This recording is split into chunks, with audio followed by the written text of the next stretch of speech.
Chapter 626. Everyone in the area fell into a silent stupor. The strength Xiao Ming displayed was clearly too overwhelming. With a mere flip of his hand, he had blown up half of the previously unstoppable fiend's body.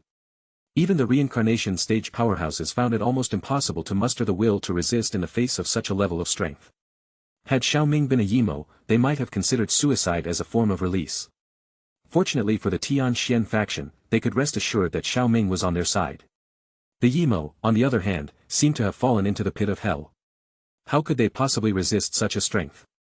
The only one among the Yimo who reacted differently was the Heaven-Seek King. He looked at the remaining half of the fiend's body, and a glint of cunning flashed in his demonic eyes. An opportunity. Even though only half of a half-ancestor stage fiend's body was left, the remaining energy was still tremendous. Combined with himself, it was enough to carry out their original plan. Of course, the Heaven-Seek King did not act immediately but instead cast a barely perceptible glance at the nearest Third-Seek King. The Third-Seek King seemed to sense something and raised his eyes to meet the Heaven-Seek King's gaze. Without the need for any words, he immediately formed a seal with a single hand and sat cross-legged in the air. This action went unnoticed in the current situation. Bang!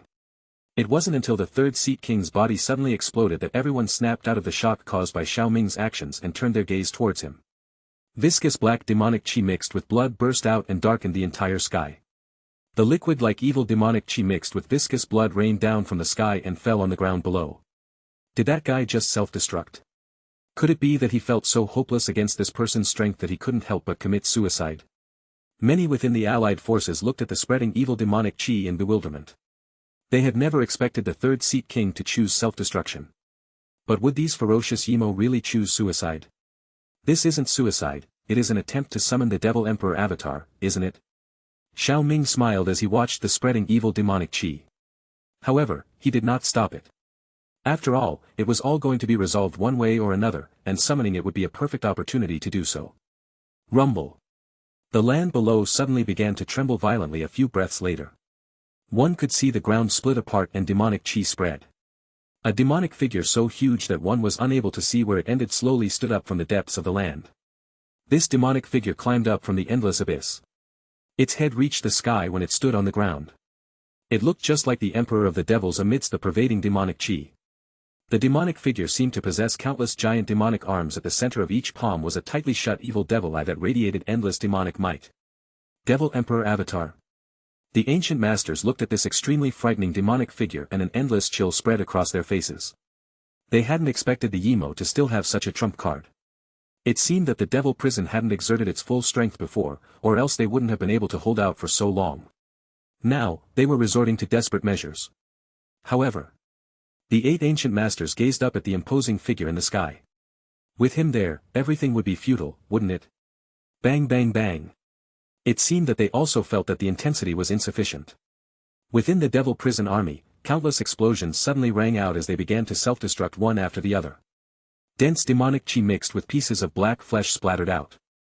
Finally, all of it swept into the Yimo Emperor avatar. Following the influx of this seemingly endless amount of demonic chi, blood and flesh, the evil eyes on the hands of the Devil Emperor avatar slowly began to open one after another. With each opening of an evil eye, the world became a shade darker. Boom boom. Explosions swiftly continued. The entire desert seemed to have turned into a sea of black liquid at this very moment. The allied forces hastily rose into the air, their gazes filled with horror as they witnessed the scene. Monstrous demonic chi, along with the bloody and brutal aura created from the earlier battle, continuously flowed into the Devil Emperor avatar, opening one eye after another. However, it was evidently not an easy task to open all the evil eyes of the Devil Emperor avatar. Even after the Devil Prison army had completely self-destructed, not even half of the eyes on the Devil Emperor avatar had been opened. Now it is your turn. The Heaven-Seek King looked towards the other high-ranking members of the Devil Prison. The Second-Seek King and the others showed strange smiles on their faces when they heard this. There was a fanatical look in their smiles. They quickly sat down and self-destructed in front of the shocked eyes of the ancient masters and the others. Boom, boom. Terrifying demonic chi swept over the place, blotting out the sun. The Flame Master and the others were astonished. They had been dealing with these fellows for thousands of years without being able to wipe them out completely. Yet now, in just half a day, all of them had chosen to self-destruct. It seemed that the pressure Senior Xiao had put on these fellows was truly immense. However, activating the Yimo Emperor avatar could indeed allow them to possess a strength that was almost equivalent to that of the Yimo Emperor, although such strength could not be sustained at all. The towering demonic chi, blood, and flesh poured into the Yimo Emperor's avatar as much as they could, opening even more evil eyes. The Heaven-Seat King stood alone in the sky, smiling as he gazed at the Yimo Emperor avatar. It's still not enough. This Yimo Emperor avatar can't even delay that person for a moment. Hand of the Emperor, please take your position. The Heaven-Seat King knelt respectfully towards the east. As his words echoed across the sky, the land within the unique devil region in the distant East Xian region began to tremble. After which, the land crumbled, and a flood of demonic chi swept out. Demonic light pierced the ancient formation that sealed the area, tore through the sky, and rushed towards the West Xian region. An enormous white arm was vaguely visible within the black light. Meanwhile, an indescribable evilness engulfed the place. Demonic chi churned and nearly covered the entire sky above the desert. Standing beneath the endless demonic chi, the devil avatar looked just like a destroyer that came from another plane. The evil ripples that it gave off caused countless people along its path to lose their color. Xiao Ming watched this scene and then suddenly turned his head towards the distant sky. At that spot, the sky suddenly shattered before a frightening amount of demonic chi out from within. Meanwhile, one could vaguely spot a massive white arm within the demonic chi. Devil Emperor hand. The eyes of the ancient master's group shrunk when they saw that massive pale hand. There was an eerie weakness to this large hand, unusually pale and seemingly fragile. Yet underneath that fragility, there was an unsettling terror. This was the arm of the Yimo Emperor, someone who had once forced the symbol ancestor to ignite his own reincarnation. Is this the arm of the Yimo Emperor that was deliberately sealed? Xiao Ming glanced at it with an indifferent expression, finding it a bit interesting in his heart. During the battle between the Yimo Emperor and the symbol ancestor, the Yimo Emperor managed to leave behind a hidden ace in preparation for a comeback several millennia later. And indeed, this hidden ace turned out to be an actual hand.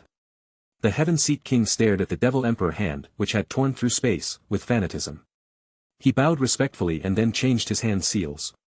Finally, that Devil Emperor hand rushed over and connected with the Yimo Emperor avatar. Buzz. The massive Devil Emperor avatar emitted a deafening buzzing sound after the Devil Emperor hand merged with it.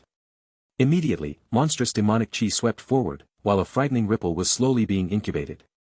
That ripple carried the scent of the Yimo Emperor. On the Devil Emperor avatar, each tightly shut evil eye was also rapidly opening at this moment. They were filled with ruthlessness and brutality, as if intending to destroy this world. Ha! The Heaven-Seat King laughed uproariously towards the sky. His laughter was filled with a sense of triumph as he said, "The Devil Emperor avatar has been formed, and its strength is infinitely close to our Emperor. We have not lost yet." "Humph, you're celebrating a bit too soon."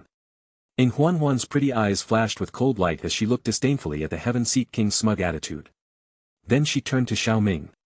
"Master. Don't worry, they can't stir up any waves." The formation of the Yimo Emperor avatar was naturally allowed by Xiao Ming. Otherwise, how could such a thing have formed right under his nose?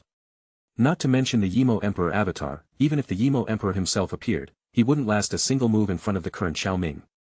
Of course, while he himself was well aware of this, and the ancient masters probably understood it too, but the others might not be so clear.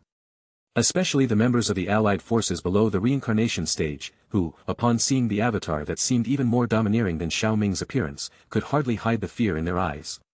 It's over. With the formation of this Yimo Emperor avatar, the allied forces will once again suffer heavy losses. This aura is even stronger than that fiend from before. Even if the person in the sky can win, I'm afraid it will come at a great cost. It was no wonder that the allied forces thought this way. The Yimo Emperor had been a Damocles sword hanging over the Tian-Xian continent for countless years, and even the symbol ancestor had fallen at his hands.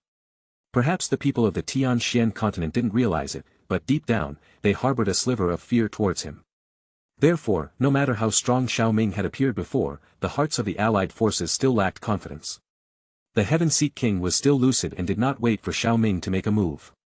The Yimo Emperor avatar behind him swelled and emitted terrifying fluctuations as it swept towards Xiao Ming.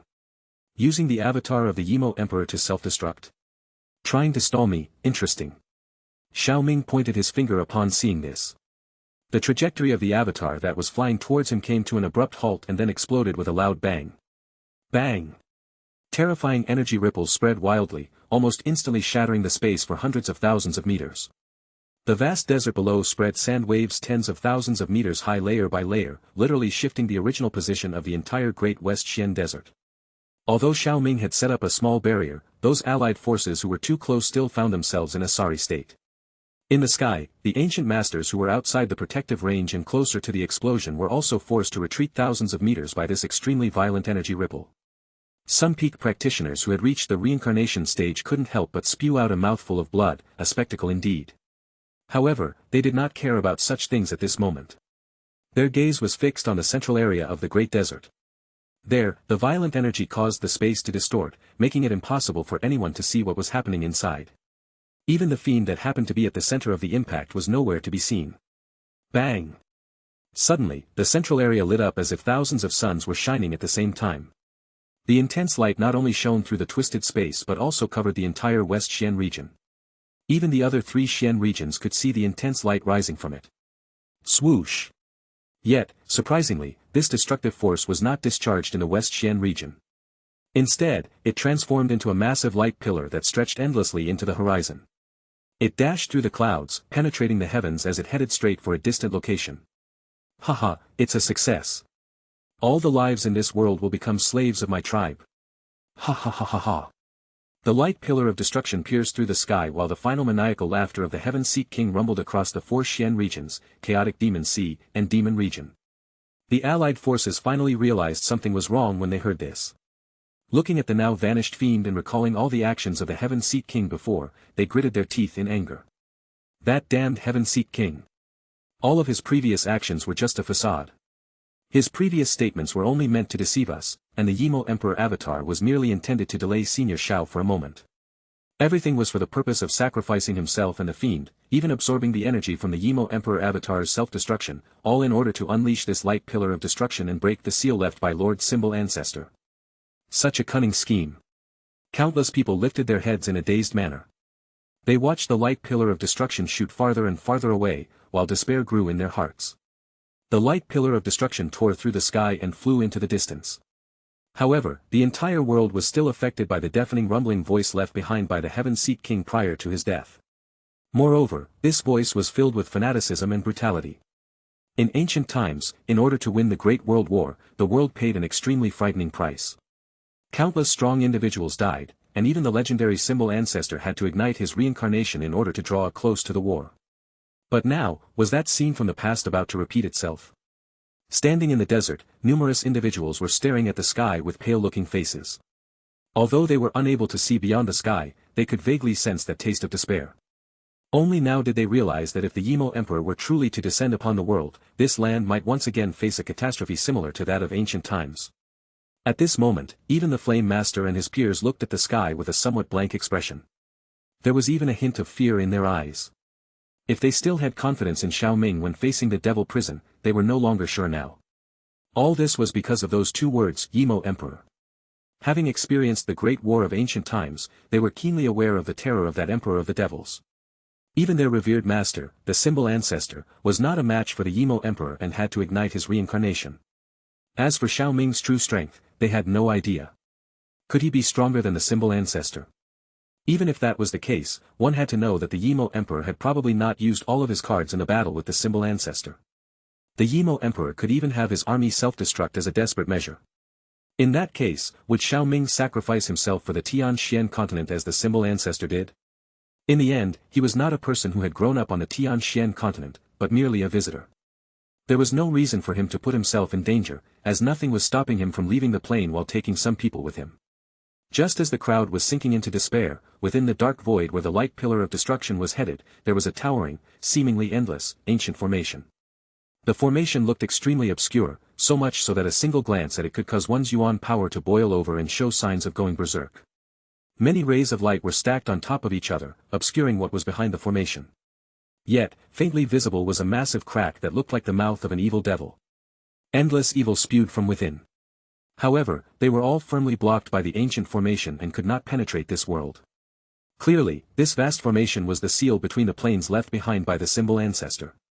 The light pillar of destruction streaked across the dark, empty void before it collided with the ancient formation in a ruthless manner, just like hundreds of thousands of meteorites. Buzz! Even though they were at a great distance away, everyone could feel the world tremble the instant the collision took place. In fact, all the natural yuan power in the world quickly fled and scattered. A colossal energy wave, tens of thousands of meters wide, swept out from within the seal like a thunderstorm. An ancient glow erupted from within the seal at this moment. That light looked extremely obscure and they seemingly transformed into a glowing elderly figure, who was so tall that he extended beyond one's sight. Following this, that large glowing figure swiped his enormous hand before that destructive shockwave stealthily disappeared. Wave after wave of destructive shockwaves continued to crash against it, only to be continually blocked by that glowing figure. This created a stalemate between the two forces. Bang! This stalemate lasted for a while until the seal between the planes suddenly trembled violently. Behind the seal, an extremely evil and blurry diabolical figure seemed to appear. Swoosh! The seal trembled with increasing intensity.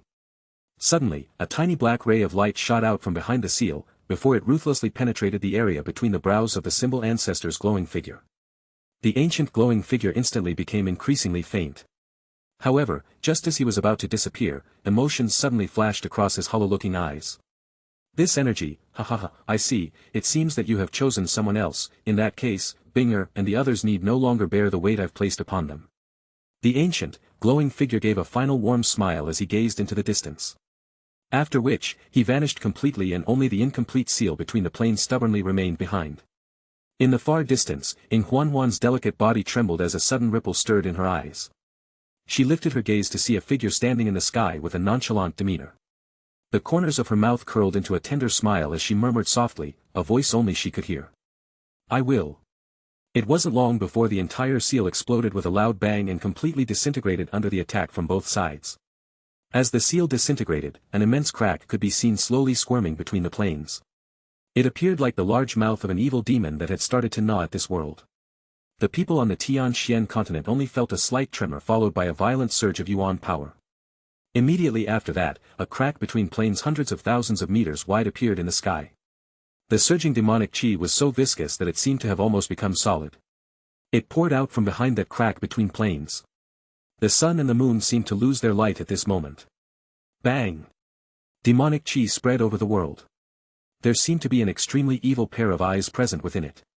They indifferently swept over the land as if searching for something. The gaze sweeping over the world suddenly looked towards the West Xian region. Although the fiend's form was no longer present, a large amount of demonic chi remained. Humph! A cold and indifferent snort was emitted from the demonic chi. Soon after, the countless strong practitioners in the West Xian region were shocked to see an extremely thick demonic chi light pillar suddenly rush downwards from the void. It tore through the sky and ruthlessly shot towards them. Everyone above the reincarnation stage attacked together. The faces of Flame Master, Yuan Qian, and the others changed dramatically upon seeing this. They all shouted in unison. Even though the Yimo Emperor was extremely powerful, there was no reason to just sit back and wait to die. However, before they could make a move, the demonic chi light pillar was banished into the void by a spatial wormhole. Everyone paused in their actions as this terrifying attack was blocked, then turned their gaze to Xiao Ming. He was the only one here with the strength to single-handedly withstand such an attack. The Yimo Emperor seemed somewhat surprised and did not launch another attack. However, the surging demonic chi told everyone that the looming figure of destruction that had crossed the crack between the planes was rapidly approaching them. Rumble. The low and deep devil thunder rumbled closer and closer. After that, demonic chi, which looked like storm clouds, descended from the sky. Eventually, they spread across the sky of the West Xian region in front of countless pairs of terrified eyes. Meanwhile, deep within the churning demonic queue, a pair of diabolical eyes seemed to be coldly gazing at the entire world. Finally, this pair of eyes paused on Xiao Ming's tall figure. What a nostalgic place. However, it seems like that symbol ancestor fellow is no longer around. How unfortunate. But with an ancestor stage powerhouse like you here, it won't be too boring. A cold and indifferent voice was slowly emitted from deep within the devil clouds. Moreover, it seemed as though that voice was that of a devil from the depths of hell. It was completely void of emotion. Instead, a terrifying strength, which caused the entire world to tremble in fear, radiated from it. The Flame Masters group stared at the devil clouds that covered the sky, with a pale expression on their faces. Meanwhile, they could faintly spot a demonic aura throne. Moreover, seated on that throne, was a devil godlike figure. However, no one could discern his looks. Yimo Emperor. A frightening pressure spread across the world as that voice slowly sounded. Promptly, he smirked. There seemed to be a hint of ridicule in his smirk. You have the same goal as us, don't you? Are you attempting to follow the so-called righteous path of that old fellow? Give it up. Even that old fellow failed to obtain that thing. It's impossible for you to succeed. Only by embracing our tribe's method of corrupting the world with demonic chi can success be achieved. Join us, and when I obtain that thing, I will help you advance further. What do you think? Let go of that wishful thinking. My master would never stoop to consorting with the likes of you beasts. Ing Huan replied scornfully without waiting for Xiao Ming's answer. The Yimo Emperor turned his gaze to Ing Huan. There was a hint of surprise in his voice. You are a disciple of the symbol ancestor, right? Now you call this person master. Change of allegiance, huh? That old fellow is truly pitiful. You too can join our side, and this emperor shall spare your lives. The Yimo Emperor had the confidence to say such words. Even with the local ancestor stage powerhouse backed by the world itself, they would be no match for him, not to mention that he still had the ace up his sleeve of burning the lives of his tribe members. The symbol ancestor would have been suppressed by him long ago if he had been willing to sacrifice half of his people's lives back then. Now, if it weren't for the fact that he couldn't fully gauge Xiao Ming's strength and didn't want to make such a large sacrifice, he would have already killed everyone present without wasting any words. Ing Huan did not even bother to respond to the Yimo Emperor's words. What everyone was most concerned about, however, was the thoughts of the person who had maintained a calm demeanor from beginning to end. Everyone was afraid of hearing the worst possible answer from the mouth of the strongest among them. Finally, Xiao Ming spoke. Actually, I've been waiting for you for a long time. Huh? Everyone was stunned upon hearing this. Even the figure of the Yimo Emperor seemed to stiffen for a moment. Ignoring their surprise, Xiao Ming finally couldn't hold the amusement in his smile as he said. With the strength of the Heavenly King's palace, even if his methods were doubled, it's just a matter of a glance for me. Could he have broken the seal between planes without my consent? Did you deliberately lure me in? The Yimo Emperor suddenly revealed his form as the demonic chi swirled. He appeared as a handsome young man-like figure with a slight frown on his face. Do you think you'd be a match for me? You already know the answer. Of course, I let you in on purpose. After all, I'm about to leave the Tianxian continent. Naturally, I have to deal with you before leaving. The fact that you came to me on your own, I must say, suits me just fine. The Yimo Emperor fell silent. However, the surging demonic chi behind him transformed into countless massive, viscous torrents of demonic chi that were tens of thousands of meters wide. These torrents roared across the sky in a majestic manner. They resembled coiling demonic dragons as they rampaged forward. The Yimo Emperor made his move. Boom, boom. Wherever the torrents of demonic chi passed, countless people were horrified to see the space shatter completely as numerous black cracks rapidly spread across the sky. However, this move failed to achieve its goal and was easily deflected just like the previous pillar of light. The Yimo Emperor did not pause after this move. His body began to swell at an insane rate, and in just a few breaths, he turned into a 10,000-armed devil figure that towered over the world under the gaze of countless horrified eyes. Meanwhile, every one of his fearsome-looking devil arms was covered with numerous diabolical eyes. As these eyes slowly opened up, destructive light rays were promptly emitted. Bang bang bang. The instant the true form of the devil god body appeared, the numerous devil arms on his body exploded, before devil blood spurted forth in all directions. Swoosh, swoosh. The instant the devil arms exploded, the diabolical devil eyes within these arms promptly shot forward. Following which, they floated above the Yimo Emperor. When these numerous diabolical eyes blinked together, it was a frightening sight that caused one's scalp to turn numb. Devil Tablet of No Beginning. A low and deep voice, which was filled with dark chillness, reverberated through the sky. Next, numerous devil eyes began to merge before they faintly transformed into a 3 million high black devil tablet. Meanwhile, countless devil eyes were carved into this devil tablet. When they blinked, everyone felt as though the energy in this world was being polluted. Buzz, buzz.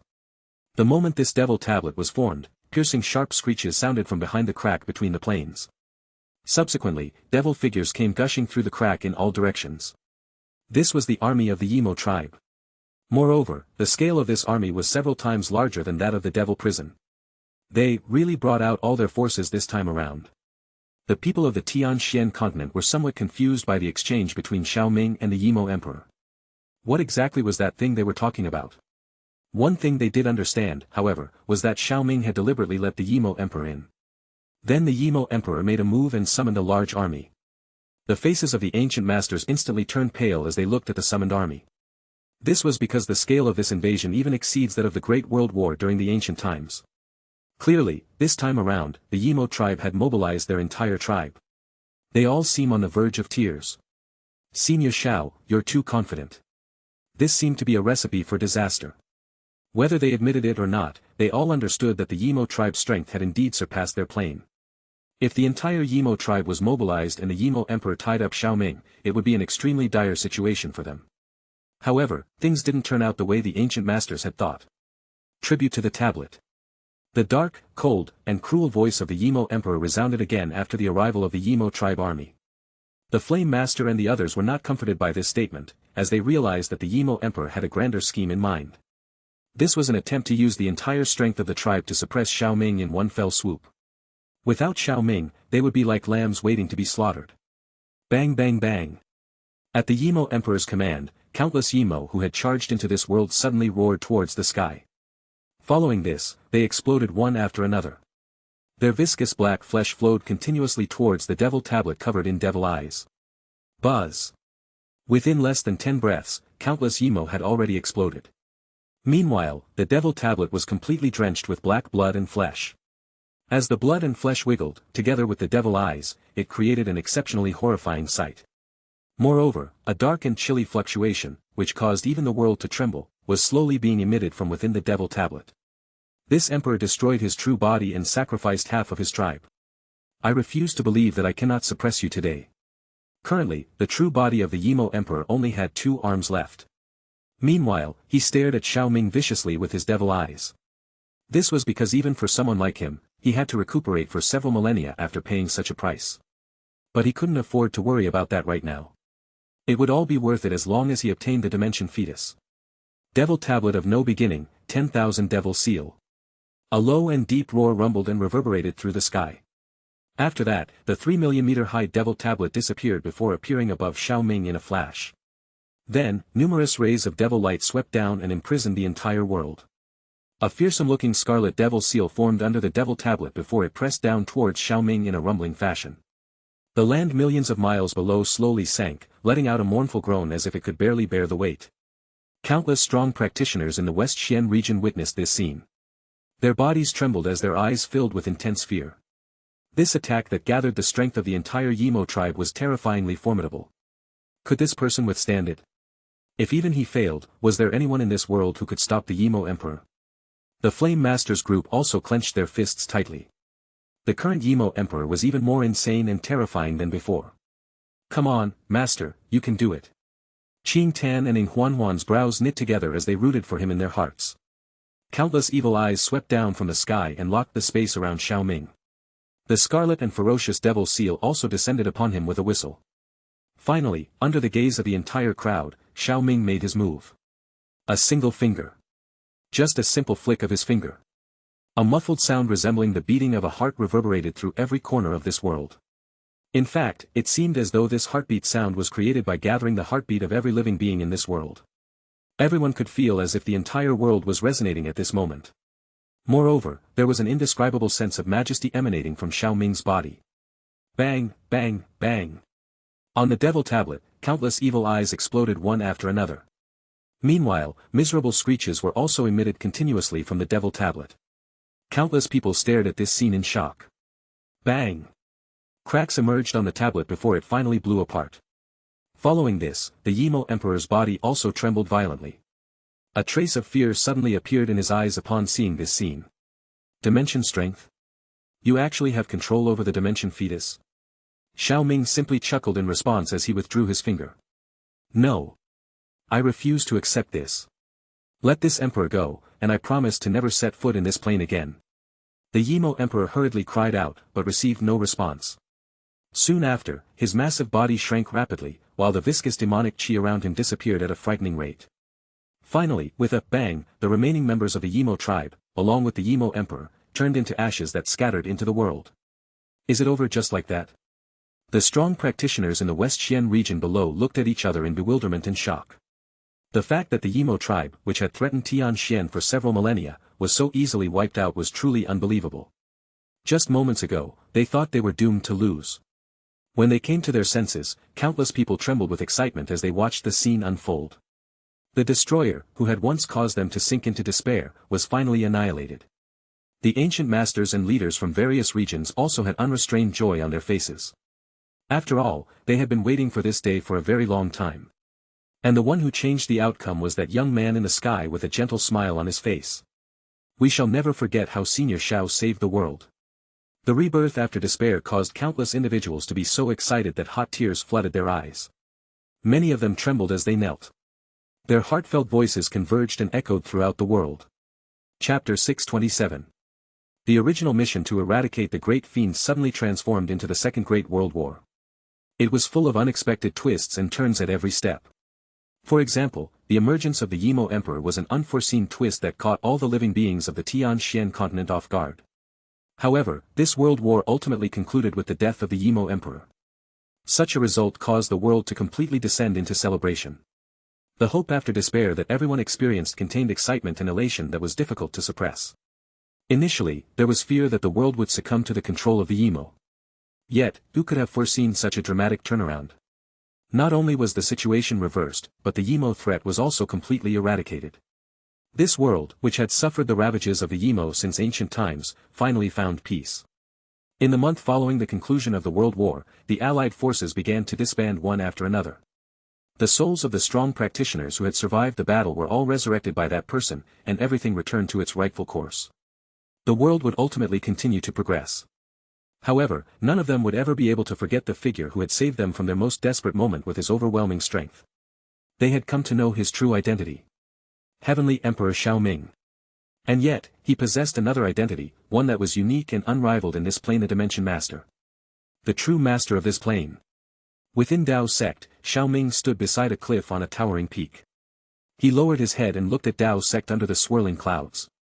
Ing Huanhuan, Qing Tan, Mu Lingshan, the ancient masters and the others were standing behind him and looking at his back. His figure might not have been the most imposing one. Yet, it possessed an indescribable majesty. This majesty originated from his position as the Dimension Master. It's about time. I plan to leave Tianxian and head to the Great Thousand World. Xiao Ming gazed at Dao's sect. He slowly began to speak a moment later. The Great Thousand World. Is that the plane where the Dimension Master came from? But isn't this decision a bit sudden? The establishment of the Heavenly Court hasn't even begun. The Chaos Master and the others looked at Xiao Ming in surprise. After defeating the Yimo Emperor, Xiao Ming approached the ancient masters to discuss the formation of a unified alliance on the Tianxian continent. He even brought back the previously missing Life-Death Master for this purpose. The ancient masters did not refuse Xiao Ming's proposal, nor could they. The Dimension Master was not just a title. In the Tianxian continent, he was the supreme existence. Even if others reached the ancestor stage, they would still be far inferior. Moreover, Xiao Ming's establishment of the Heavenly Court was not driven by personal motives but rather to maintain order and facilitate the better development of the continent, so why refuse? However, the plans had barely been made when Xiao Ming announced his departure. Wasn't this a bit too frivolous? Some of you may not know, but my arrival in the Tianxian continent was purely accidental.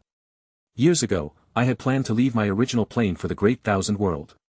However, due to bad luck, I encountered a terrifying spatial turbulence and got separated from my companions. As a result, I ended up here. Now that the matters on the Tianxian continent have been resolved, it's naturally time for me to move on, especially since I've been delayed for several years, Xiao Ming explained as he turned around with a faint smile on his face. But do not worry about the establishment of the Heavenly Court. Huanhuan will remain in charge of completing its establishment and will stand as the pillar of the alliance. I've also found the ancestral citadel your master left behind, which will make advancing to the reincarnation stage easier and aid you in cultivating more personnel. Moreover, I've already warned those major factions, and coupled with your third calamity reincarnation stage strength, I believe no one will dare to cause trouble. Each of the ancient masters had reached the third calamity reincarnation stage, and indeed, those factions couldn't resist them. Furthermore, since it was the intention of Dimension Master Xiao Ming, and with his disciple at the helm, the establishment of the Heavenly Court was virtually guaranteed. It could be said that it was much easier than when Xiao Ming established the Heavenly Court in the Doqi continent back then. Seeing Xiao Ming's determination to leave, the Life-Death Master and the others exchanged glances and could only nod helplessly. If that's the case, we'll take care of the Heavenly Court for Big Brother. We just hope that Big Brother won't forget about the Tianxian continent upon reaching the so-called Great Thousand World, said the green-haired little girl named Jian Yinin, also known as the reincarnation of the Life-Death Master. I naturally won't forget. With my dear disciple remaining here, how could I not come back? Once I establish a foundation in the Great Thousand World, I'll move the dimensional node of the Tianxian continent and open a spatial passage. Then, you'll also be able to enter the Great Thousand World. That day won't be too far off. Xiao Ming replied with a laugh, then waved his sleeve, and 8 rays of light that transformed into 8 ancestral symbols emerged from within him. Among them, 3 ancestral symbol lights flickered and immediately entered the bodies of Mu Lingshan, Ing Huanhuan, and the Chaos Master. Lingshan, this is the newly created life-death ancestral symbol. You should nourish it within yourself. A century later, a new life-death ancestral symbol will be born. At that time, you will no longer be restricted by it, and truly turn into a human. Mu Lingshan was formed from the life-death ancestral symbol combined with the remnants of the life-death master's body and faced certain limitations.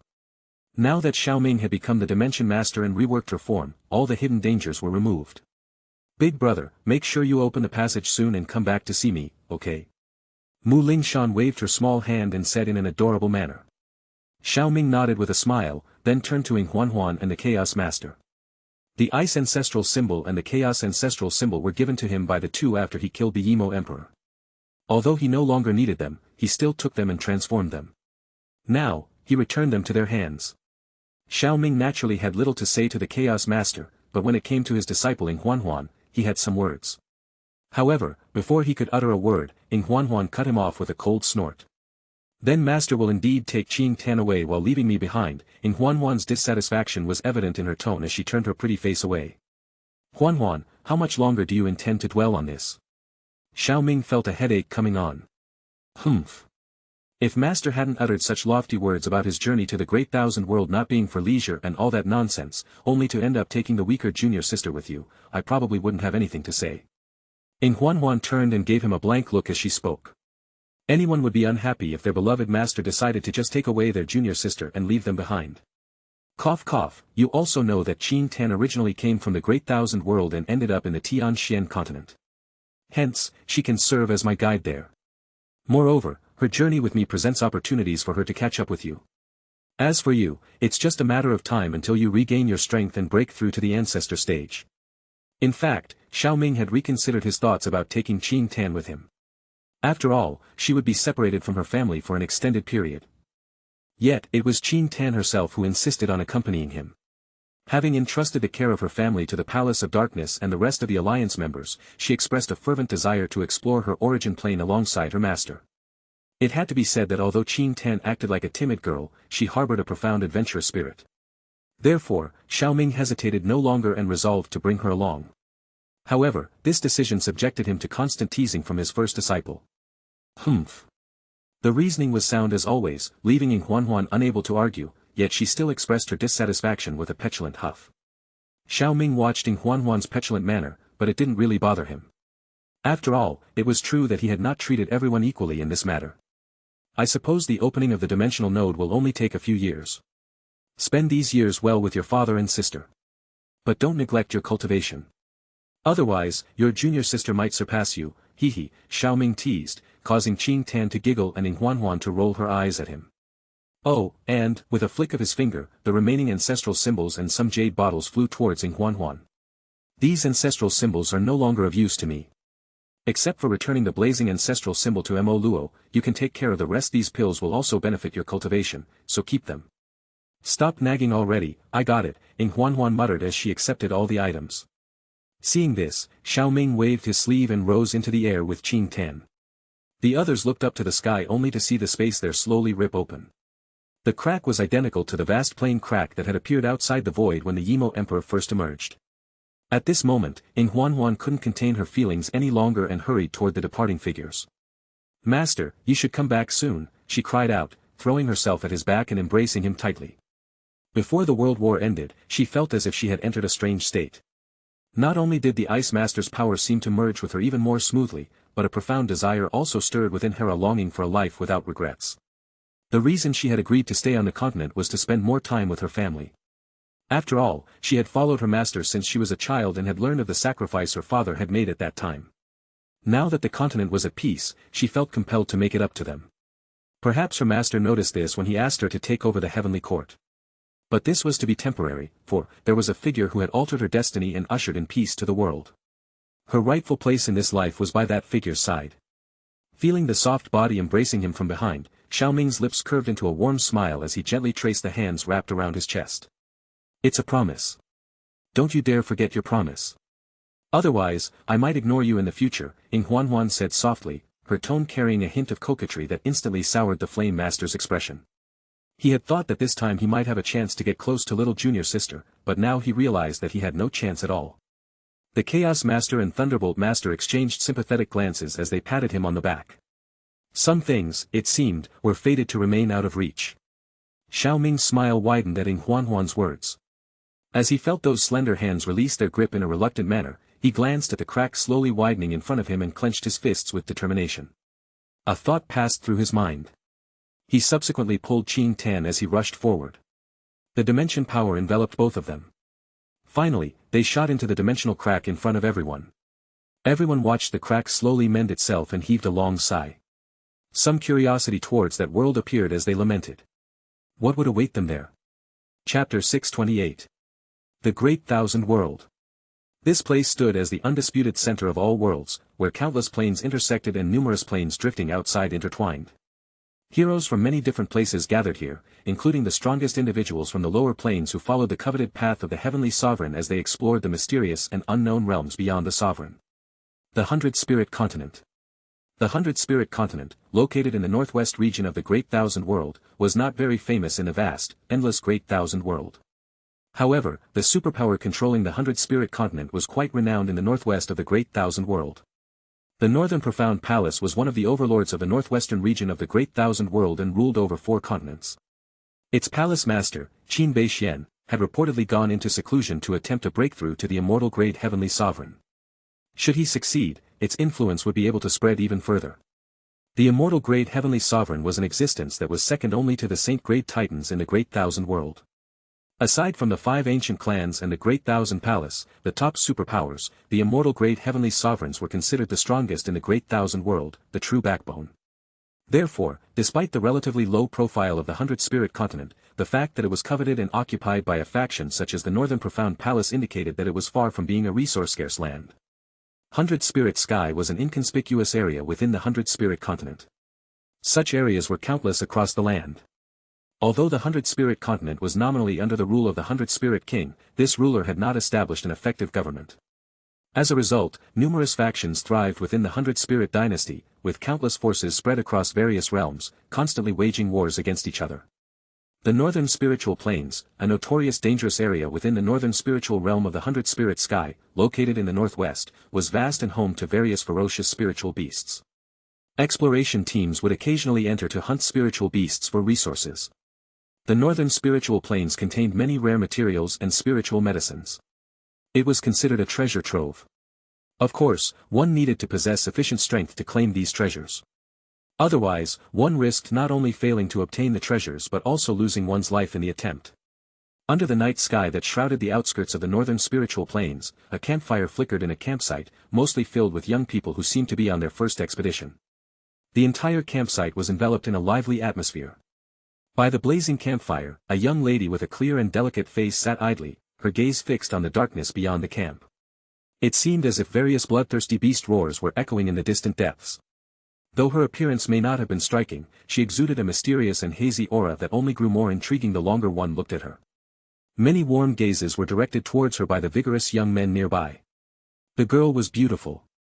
Yet her slightly pale lips suggested that she might not be in the best of health. I've truly suffered a great loss this time. To have my strength fall to such a state because of that secret realm. The young lady in the white dress muttered to herself as she gazed into the darkness. She was not from the Northern Spiritual Realm, not even from the 100 Spirit Continent. She had chosen to leave her clan and travel the continent quietly for some reasons.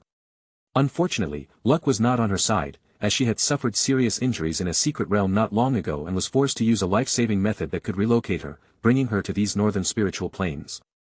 Suddenly, a somewhat handsome young man approached the girl in the white dress and extended an invitation with a gentle smile. Miss Jing, you haven't eaten anything for quite a while. We've prepared some food. Why don't you come and join us? Thank you, Brother Mu, but I don't feel like eating right now. The girl in the white dress casually refused the young man's invitation. A hint of disappointment flickered across the young man's face as he looked at the girl in the white dress, his eyes revealing a hint of admiration. However, since he was rejected, he didn't insist but changed the topic instead. We will be entering the northern spiritual planes tomorrow. Miss Jing, since you are new here, why don't you join our team? It's better to have someone to look out for each other. Miss Jing still shook her head. No, thank you. I plan to split from your team once we enter the northern spiritual planes tomorrow. I'll be going my own way. I see, then I am sorry to disturb you. The young man was stunned for a moment, then gave a wry smile, shook his head, and returned to sit by another campfire, appearing somewhat dejected. Not long after he sat down, the sky above the endless mountain ranges of the northern spiritual plains suddenly filled with dark clouds as thunder roared. Whistling winds carrying endless spiritual energy swirled around. Finally, a gate that reached straight up to the sky directly opened. Such a momentous scene naturally caused countless spiritual beasts in the mountains to tremble. They all crouched on the ground, their eyes filled with terror as they stared at the sky above. In countless camps, many people were also startled by this sudden commotion. Especially in the camp where the young lady in white and others were, the campfire was directly extinguished by the tempestuous spiritual energy. Terrified and confused gazes were cast toward the sky, and trembling voices of doubt arose all around. What is going on? Why is there such a violent disturbance in the spiritual energy? This is terrifying. Could it be that a great catastrophe is about to happen? I think we should go home. Nothing like this is recorded in the books. What exactly is happening? No one got an answer, as they obviously did not know what was going on. Only the young lady known as Miss Jing seemed thoughtful as she looked at the spiritual energy gate. This scene somewhat resembles what the elders of the clan described as what happens when a strong individual from the lower plane enters the Great Thousand World. The young lady's tone was somewhat uncertain. If the elders of her clan were here, they would definitely tell her that a strong individual from a lower plane had indeed arrived on the 100th Spirit Continent. And the person who had arrived was naturally Xiao Ming. Xiao Ming stepped through the spiritual energy gate and appeared in the sky. He felt somewhat uncomfortable at this moment. As soon as he and Qing Tan stepped out of the void into the Great Thousand World, he felt a surge of extremely pure and high-quality energy rushing towards him from all directions, desperately trying to penetrate his body. Inside his body, the pure Do Qi also dissipated at an incredible speed. So this is the spiritual energy tribulation. Without preparation, resisting it could lead to serious consequences. Xiao Ming sensed the changes within his body and his expression turned serious. The so-called spiritual energy tribulation was actually because the energy of the lower planes was of a lower quality than the spiritual energy of the Great Thousand World. Therefore, whenever a strong individual from a lower plane entered the Great Thousand World, spiritual energy would automatically replace the strong individual's internal energy, such as Do Qi or Yuan power. Strong individuals who were unaware of this fact naturally resisted desperately when faced with such a situation. After all, who would willingly allow the energy they had cultivated through countless hardships to dissipate and turn into something unknown? This could lead to a great deal of suffering, and perhaps even jeopardize one's very foundation. Not to mention those who were unaware of it, even for Xiao Ming, who had known about the spiritual energy tribulation well in advance and had dissipated most of his Do Qi before entering the Great Thousand World, the replacement process was still tantamount to torture. The sensation of continuously losing one's strength was indescribable. Since every cell in Xiao Ming's body could be filled with Do Qi, and some even consisted of it, even after his Do Qi was dissipated, the spiritual energy tribulation still descended upon him. The replacement process felt as if countless tiny figures were carving into him with knives. Unfortunately, the replacement process was neither fast nor slow. Unless Xiao Ming exploded his body on the spot and then reformed his physical form, this process was bound to take a while. After giving this option some thought, Xiao Ming decided not to do it. He currently lacked a cultivation method from the Great Thousand World, so there was no immediate need to transition to the spiritual energy system. Moreover, a reconstructed body could not be compared to his original one. So he decided to take it slow and speed up the transition once he fully understood the spiritual energy system. Xiao Ming was undergoing the spiritual energy tribulation, and so was Qing Tan beside him. However, Qing Tan's strength was not comparable to Xiao Ming's. After the dissipation of her Yuan power, her transformation was extremely fast. It wasn't long before she opened her eyes and looked at Xiao Ming. Master. Have you completed the conversion? Xiao Ming nodded as he saw this. Almost. I'm only one step away from the so-called sovereign. However, without a cultivation method, I can't control the spiritual energy in my body as freely as I can with Yuan power. If I had a cultivation method, I would be able to step into the sovereign stage, Qing Tan said with a hint of frustration on her pretty face. Some spiritual arts are all we need, and we'll have them soon, Xiao Ming said. Although his strength had fallen to a low point due to the dissipation of his dou qi. But even without dou qi, relying solely on his soul realm, Xiao Ming was not to be trifled with. Acquiring cultivation methods was a matter of course with his strength. However, before we look for spiritual arts, let's find someone to figure out where we are. Xiao Ming's eyes fell on the mountains below, which had been torn apart by the spiritual energy. With a wave of his sleeve, the gathered spiritual energy immediately dissipated. Then he and Qing Tan descended into the forest and headed towards a camp. Chapter 629. Within the top of the clouds, where it's hard for the naked eye to see, a black figure flew across the 100-spirit continent at lightning speed. When it spread its wings, it appeared to have pierced through space. Therefore, it made it simply impossible to get a clear image of its entire body. One would only see a black figure shooting through space, appearing thousands of meters away in a blink of an eye. Such a speed caused all of the ordinary sovereigns to look on with dumbstruck shock, as it was one that would completely leave them in the dust, with no hope of ever catching up.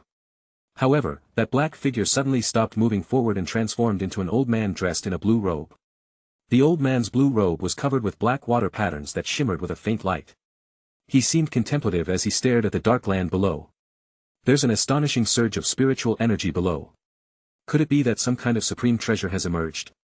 No, I need to go take a look. Kakik, I didn't expect to encounter such a find so soon after leaving the immeasurable continent.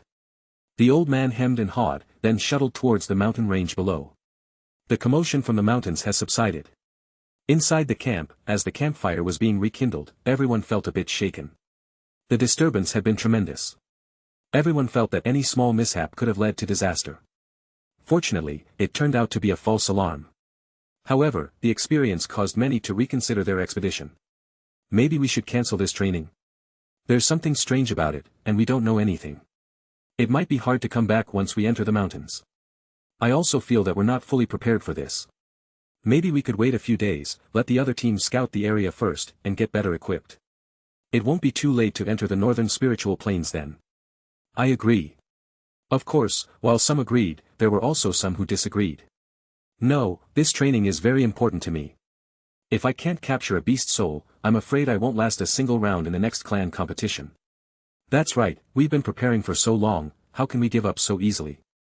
If anything, we can just scout the outskirts for the next few days before venturing deeper into the northern spiritual planes.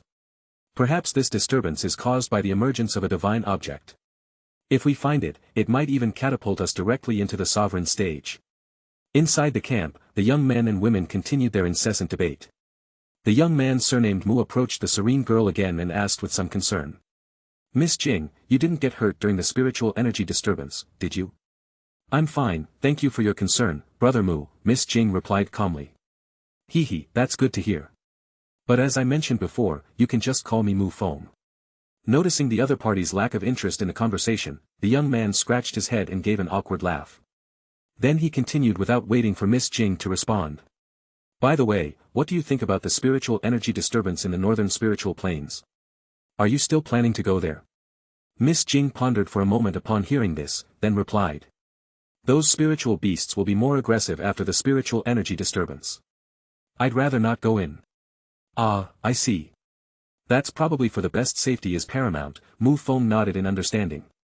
It seemed like he wanted to say more, but then a hoary laughter echoed from above the heads of everyone. Kakik, can any of you tell this old man what happened here earlier? There will be a generous reward for anyone who does. Everyone in the camp looked up in bewilderment, only to see an old man dressed in blue standing in the air, smiling at them. When they awoke from their stupor, their faces were filled with horror. To be able to walk on air, at least a powerhouse in the three heavens stage. In the Great Thousand World, the cultivation realm was divided into 7 stages. The 7 stages, from the lowest to the highest, were as follows: sensing spiritual, spiritual movement, spiritual rotation, spirit, 3 heavens stage, 3 sovereign disasters, sovereign, and rancor. The 3 heavens stage included the heavenly fusion stage, the heavenly transform stage, and the heavenly completion stage.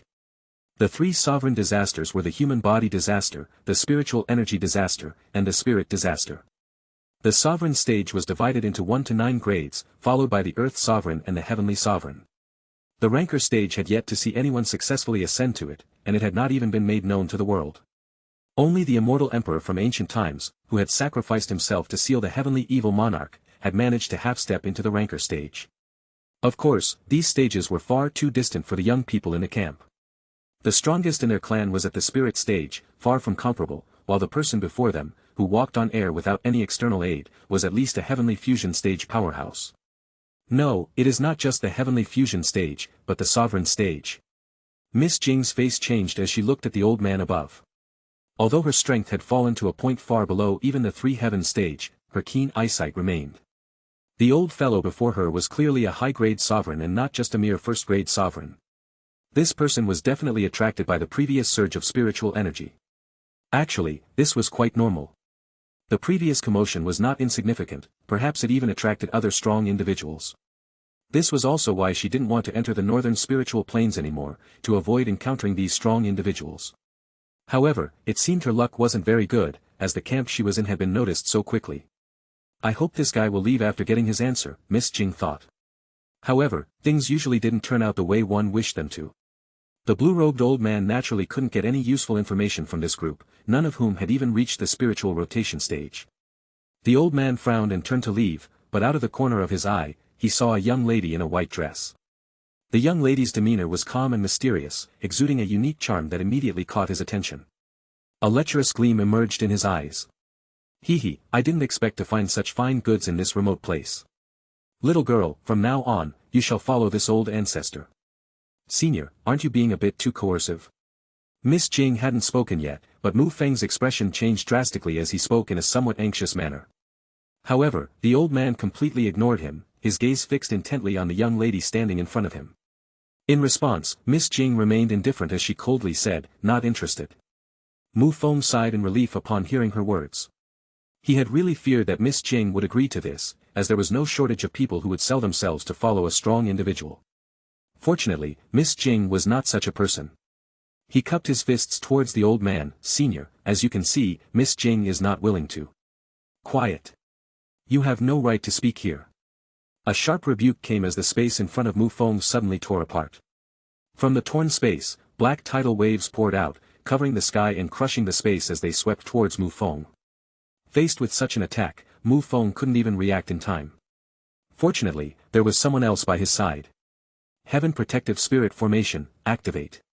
A delicate shout rang out. Suddenly, the space around Mu Feng became pitch black. Countless interweaving rainbows of light formed a starry sky, which from a distance looked like a dazzling, colorful curtain of stars. The black-colored tidal waves collided violently with the curtain. Then, both of them exploded. The resulting shockwaves caused Mu Feng to spit out blood. His entire body flew out in a horizontal direction and crashed heavily on the ground, sending clouds of dust into the air. Grug.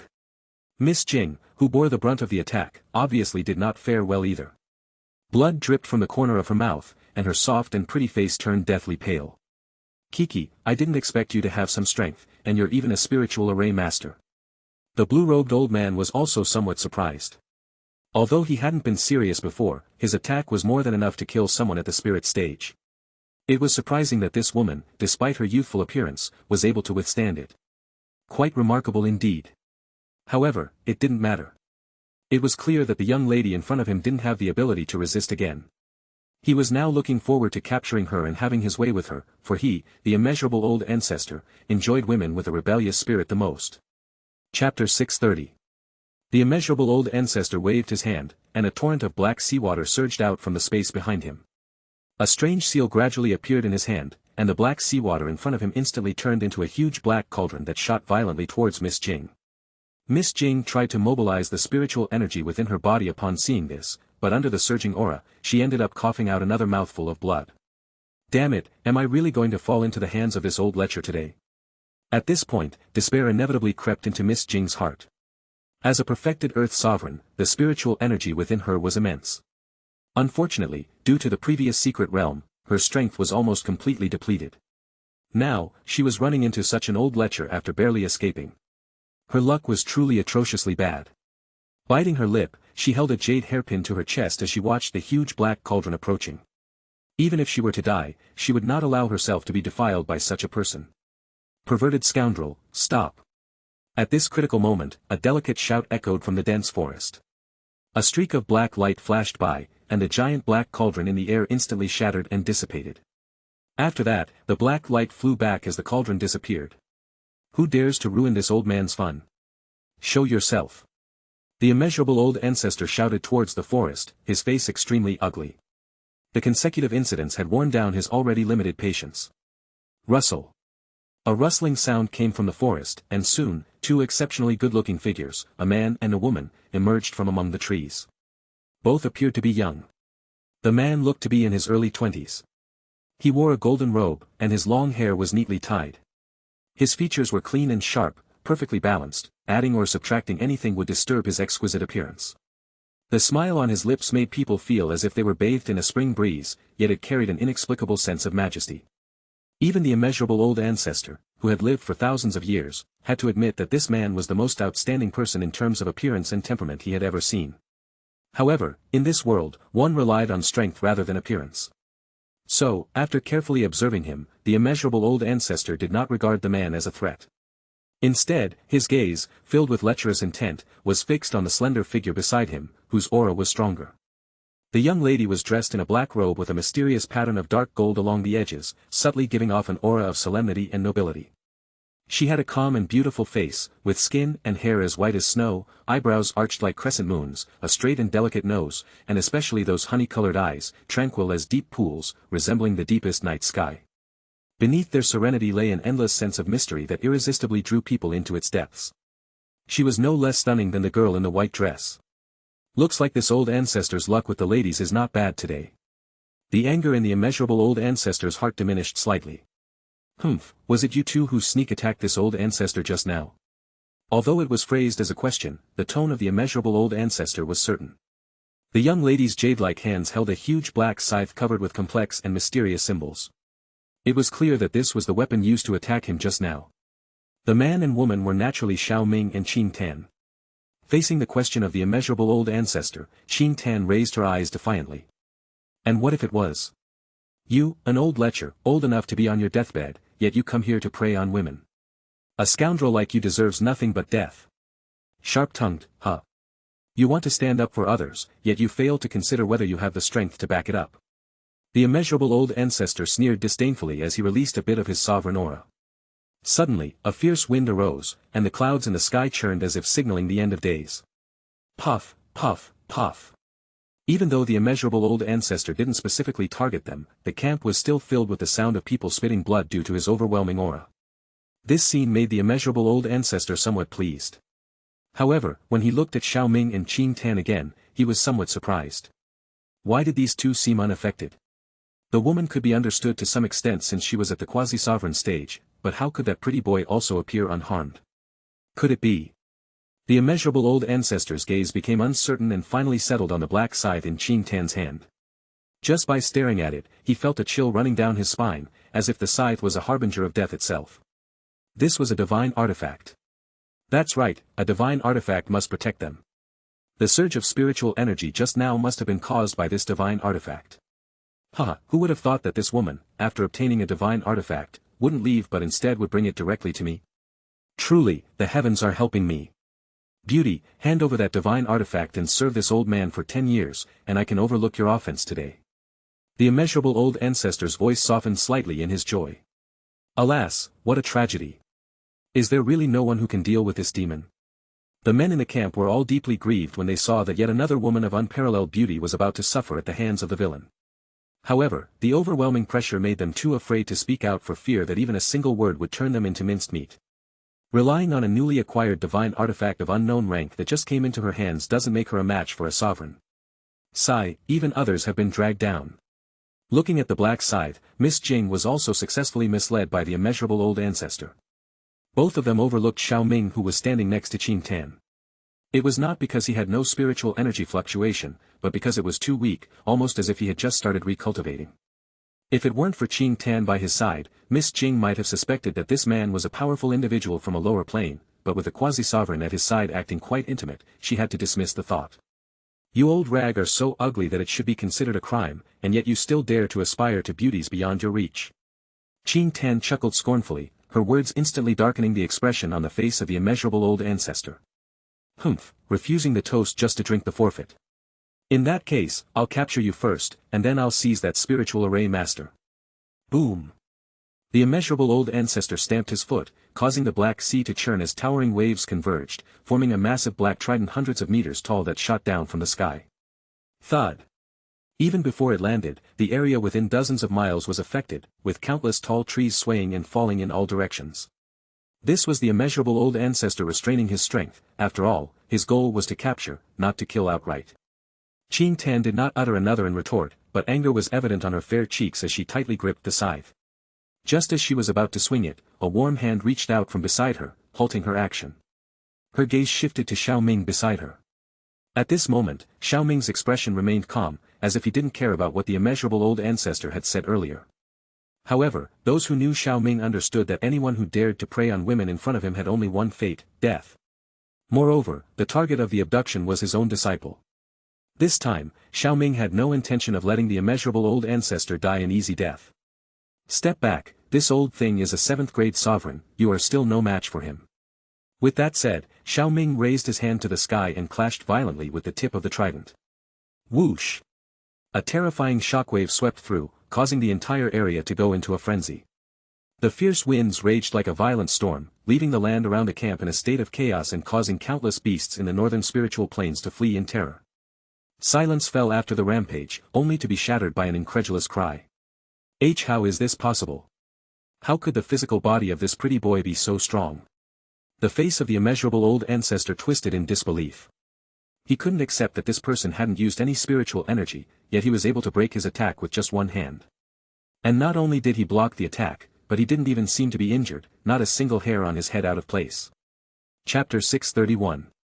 The trees in the dense forest all fell outward from the center of the camp, and even the ground slightly sank for dozens of miles, yet there was no damage within the camp itself. The phenomenon before their eyes was caused by that young man blocking the attack of a sovereign with just one hand. Miss Jing watched this scene with a strange color in her eyes. This required an astonishing level of physical control that she, as a spiritual array master, could not achieve. The incredibly handsome man appeared calm and collected, which was also an indication that he had not used his full strength and might actually be able to withstand the immeasurable old ancestor. Humph. So what if the brat has some skills? You are too naive if you think you can defeat me with just your physical body. The eyes of the immeasurable old ancestor widened in anger. Suddenly, a relentless black sea surged out and shot towards Xiao Ming. The air became slightly acidic as it passed by. This showed the strong corrosiveness of the seawater. Every single drop within those tidal waves was water from the Nether River that had been established from the Netherworld, nourished by his boundless spiritual energy before forming his Nether Sea. Wherever his sea howled, it would spread out for thousands and thousands of meters, transforming anything that came in contact with it into nihility. It appeared incomparably overbearing. He refused to believe that the pretty boy could withstand it with just his physical body. This time, the pretty boy was expected to have no place to be buried. However, contrary to the expectations of the immeasurable old ancestor, no matter how he controlled the black tidal waves, they mysteriously disappeared the moment they were about to touch Xiao Ming's body. It was as if they were being devoured by something. A look of horror finally appeared on the face of the immeasurable old ancestor. He clearly saw that his previous attacks hadn't harmed Xiao Ming at all. They were easily neutralized by the latter in a way he couldn't comprehend. Even a fool would know that he had kicked an iron plate. Run!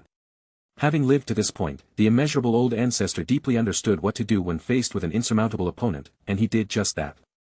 You all remember this. This old ancestor will not let this go easily. The space shattered as the Black Sea surged back.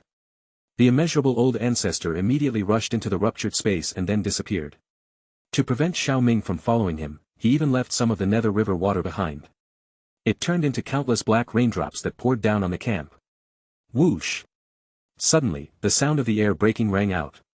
A fierce, almost tangible killing aura swept through the air, covering the sky and enveloping the camp. Feeling the overwhelming killing intent, the men and women in the camp were filled with despair. There was no way they could withstand such an onslaught. Just one drop of the black rain was enough to leave them with no place to bury themselves. Just when they were enveloped in despair, the situation took a sudden turn. A terrifying pressure that made one's soul tremble erupted in the sky. After that, those countless raindrops reversed their course and merged into a black sword that shot into the void where the immeasurable old ancestor had disappeared. Moments later. Near the immeasurable old ancestor, already tens of thousands of miles away, a horrifying multicolored light suddenly shattered space and enveloped an area of 1,000 miles. There was no escaping such an onslaught. Boom! A sky-shaking ripple spread out as the enveloped space was completely shattered. Amidst the spreading spatial ripple, a miserable scream echoed throughout the surrounding area. In various hidden places across the 100-spirit continent, numerous powerhouses suddenly looked up, their eyes filled with shock as they gazed towards a distant location. Clearly, they had sensed the astonishing disturbance that had erupted there, a disturbance so great that even these formidable figures were terrified. Who is fighting over there? How could there be such a terrifying disturbance? I don't know, but it doesn't look like a fight. It's more like a high-grade sovereign was casually obliterated. What? Could it be that an Earth sovereign has made a move? Let's not delve too deep into this. Otherwise, we'll be in trouble if that person is displeased with us. The gazes of some of the powerhouses shifted as they communicated through their thoughts. Soon after, they quickly dispersed and left the area. Northern Spiritual Plains. A space was ripped open above the camp, and a figure fell from it. Ah! You brat! How dare you treat this old man in such a manner and destroy my sovereign body, I will not let you get away with it. A venomous curse rang out. Those who had survived the ordeal looked up to see, to their astonishment, that it was the immeasurable old ancestor. This old demon hadn't escaped after all. As everyone was astonished, they also remembered the soul-deep trembling they had felt, and in a way, it seemed to be expected. It was an indescribable feeling. Boundless admiration and longing now filled their eyes as they looked at Xiao Ming. Xiao Ming ignored everyone's stares. He looked at the somewhat illusory body of the immeasurable old ancestor and laughed. You don't think you can still leave, do you? Keeping your soul is just to let you, an old lecher, experience what cruelty really is. The amusement in his words made the immeasurable old ancestor's heart sink. Without waiting for the immeasurable old ancestor to spout any more nonsense, a dazzling flame appeared in Xiao Ming's hand. The flame turned into a jade bottle that sucked in the immeasurable old ancestor, and a faint, miserable howl could seemingly be heard. Having done all this, Xiao Ming then turned his gaze to the people in the camp. They all stood up quickly and bowed respectfully when they saw Xiao Ming looking at them. It must be said that these people were quite lucky. During the clash, both the immeasurable old ancestor and Xiao Ming had intentionally or unintentionally avoided them, and in the end, the immeasurable old ancestor's attacks were blocked by the latter. The most severely injured person turned out to be Mu Feng, who had been shocked into vomiting blood in the aftermath at the beginning. He was still lying on the ground, his life and death unknown. Fortunately, since he had stood up for her, Miss Jing did not abandon him. She took out a medicinal pill and put it into his mouth, and he soon opened his eyes. Cough, cough, Miss Jing, are you all right? The first thing Mu Feng did after waking up was not to worry about himself, but to express his concern for Miss Jing, clearly expressing his feelings. However, Miss Jing seemed to have little feeling for him. She stood up, shook her head, and pointed at Xiao Ming and Qing Tan who had approached them as she said, I am fine thanks to the help of these two seniors. I was spared from that old bastard's humiliation.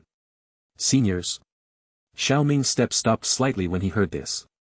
He could see through Miss Jing's background at a glance. Although he did not know what unfortunate event had caused her physical and spiritual energy to dissipate and her realm to plummet, she had definitely been a powerhouse at the perfected Earth sovereign stage before. When it came to cultivating to such a stage, it was hard to say who was older than whom. It was one thing for her to call him senior, but to call Qing Tan senior. Thank you for saving my life, senior. Mu Feng was also considered to be a quick-witted person. Although he hadn't seen Xiao Ming make a move, he struggled to his feet and paid his respects to him. The rest hurriedly followed suit. Xiao Ming smiled, no need for that. To tell you the truth, I've just arrived from a lower plane, and you've all been inadvertently affected by that. Coming from a lower plane? Mu Feng was shocked to hear this. Though he was merely from a small clan, he had heard many legends and knew that anyone who could ascend from a lower plane to the Great Thousand World was an extremely powerful individual capable of turning the world upside down. He never thought that he would meet such an important figure in his life. The others were shocked as well. After all, such things were only the stuff of legends for them. Amid their astonishment, the fact that they had been inadvertently involved was momentarily forgotten. Only Miss Jing looked at Xiao Ming and Qing Tan with a curious expression and full of doubts. When she saw that Xiao Ming didn't seem to be in a hurry to leave, she asked after some thought, since senior is from a lower plane and new to the Great Thousand World, is there anything we can do to help? Xiao Ming looked at her appreciatively. I would like to know the name of this continent. Also, some of my companions arrived in the Great Thousand World before me. I wonder if you have heard of them. Miss Jing's heart skipped a beat when she heard this.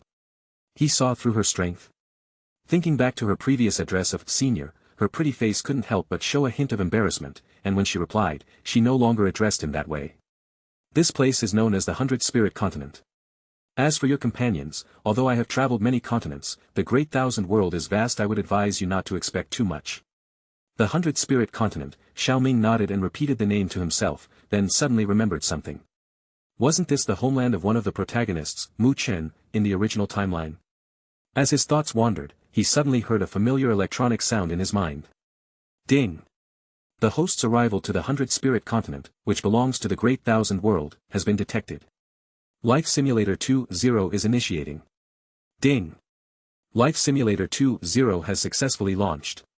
Enjoy your experience. Chapter 632. Huh. Xiao Ming's eyes flickered and he felt a surge of excitement in his heart at the beep of the electronic voice in his head. His growth path was closely linked to the life simulator. Though its assistance had diminished as his realm increased, its role could not be denied. Now that it had been upgraded and reloaded, it was naturally a cause for joy. He believed that the 2.0 version of the life simulator would be even better. However, Xiao Ming did not let his happiness distract him from the current situation. He suppressed the tumultuous emotions in his heart and asked the life simulator to pause its notifications before turning to Miss Jing. Of course, I know about the problem you mentioned, but it never hurts to ask for clues. It's okay if you don't know. As long as you know. Please tell me the names of those people so I can see if I've heard anything about them. Miss Jing lightly twirled a strand of hair around her ear. My companions are 3 in total, named Xian Emperor Xiao Xian, Dragon Emperor Zhu Kun, and Pill Emperor. Are these the names of Master's companions? I've never heard Master mention them before. As Xiao Ming listed the names, Qing Tan blinked curiously behind him. Each of your companions has Emperor in their title, do you have one as well? Miss Jing asked curiously when she heard these names. My master is known as the Heavenly Emperor, quite imposing, isn't it? Qing Tan, who had been muttering to herself, immediately looked up and said proudly. Mu Feng and the others around them showed solemn respect. Just by hearing it, it was clear that this was no ordinary title. Indeed imposing. Miss Jing nodded in agreement as well. She thought of the ancient 9 emperors, one of whom was also known as the Heavenly Emperor. This individual unified the Skylaw continent, one of the 10 supercontinents of the Great Thousand World, and founded the ancient Haven Palace. His cultivation level even reached the peak late phase Saint Great Heavenly Sovereign. Unfortunately, the Fiend clans launched a massive invasion into the Great Thousand World not long after the establishment of the ancient Haven Palace. The Heavenly Emperor, accompanied by just a few followers from the ancient Haven Palace, died in the battle against the Fiend clans. It was uncertain whether the current Heavenly Emperor could achieve as much as that ancient figure. However, reaching the Saint Great Heavenly Sovereign stage was no easy feat. Even though her own clan stood at the pinnacle of the Great Thousand World, they only had one strong individual in the middle phase of the Saint Grade. Xiao Ming was unaware of the myriad thoughts running through the young lady's mind. He simply said, it's just a nominal title. Miss Jing, have you heard of my companions? No, I haven't, Miss Jing answered succinctly. Perhaps you could provide more information about them, such as their race? From their titles, they don't all seem to be human. Xiao Ming nodded. Among them, Xian Emperor is my ancestor. The original body of the Dragon Emperor is the ancient Void Dragon, and as for the Pill Emperor. After a moment's pause, he continued, the Pill Emperor is a medicinal pill of the highest tier in our plane that has transformed into a human form. Miss Jing pondered for a long time before shaking her head. I haven't heard of them. It seems they haven't landed near this region in the Great Thousand World. Otherwise, the presence of the Pill Emperor alone would have attracted numerous powerhouses to compete. The 100-Spirit Continent is currently quite peaceful, with no news of such events. Watching Xiao Ming before her, who effortlessly dealt with the immeasurable old ancestor even without spiritual energy, Miss Jing could deduce that those who had arrived in the Great Thousand World ahead of him were no ordinary individuals. They should at least be Earth sovereigns. Moreover, there was a high-level medicinal pill among them that was still in a weakened state. Such a good thing was enough to make the powerhouses of the Great Thousand World lose their minds. The unavoidable spiritual energy tribulation and the dispersing fragrance of the medicine made it impossible to hide. She would definitely have known if it had happened nearby. So you haven't heard of them? Xiao Ming wasn't particularly surprised. He had located the Great Thousand World based on Qing Tan's guidance, so it was normal that he and the Xiao Xian trio hadn't ended up in the same place. Xiao Yan landed on the West Heaven continent of the Great Thousand World in the original timeline. Perhaps it would be worth checking there. Of course, he could use the simulator to simulate a bit first. It might help to answer this matter directly. With that in mind, Xiao Ming expressed his thanks and then proceeded to walk out of the camp with Qin Tan. As she watched their figures disappear into the jungle, Miss Jing's gaze flickered for a moment before she also stepped into the foliage. Mu Feng watched from the sidelines as Miss Jing hurried to catch up. He felt a sourness in his heart but decided to remain silent. He was no fool, various signs indicated that Miss Jing was no ordinary woman. He keenly felt the gap between himself and Miss Jing. "Master, that young lady has followed us." Walking behind Xiao Ming, Qin Tan tugged at the sleeve of the former. "I know." Xiao Ming turned around and paused for a moment. After a short wait, Miss Jing's graceful figure emerged from the forest. Observing Xiao Ming and Qin Tan in front of her, Miss Jing showed no surprise. It was natural for them to notice her given their realms. Under the gaze of the two, she modestly lowered her head, resembling a shy young bride, and hesitated for a moment before speaking. "Thank you for saving my life earlier. Also, I was wondering if I could follow you for a while." "Give me a reason." Xiao Ming glanced at her. "I believe you may have sensed it already. My current state is merely due to my strength being temporarily weakened. Once I recover, I can assist you in searching for your companions. To some extent, I still have some connections in the Great Thousand World," Miss Jing explained. She was undoubtedly at her weakest right now. Perhaps she wouldn't have cared before, but after the encounter with the immeasurable old ancestor, she felt the need to find someone to protect her. Without protection, she wouldn't really feel safe even if she didn't stay in the wilderness and return to the human cities. The 100-spirit continent was too far away, and its influence did not extend to this remote corner. Even if she left the northern spiritual plains, it was unlikely that she could find protection immediately.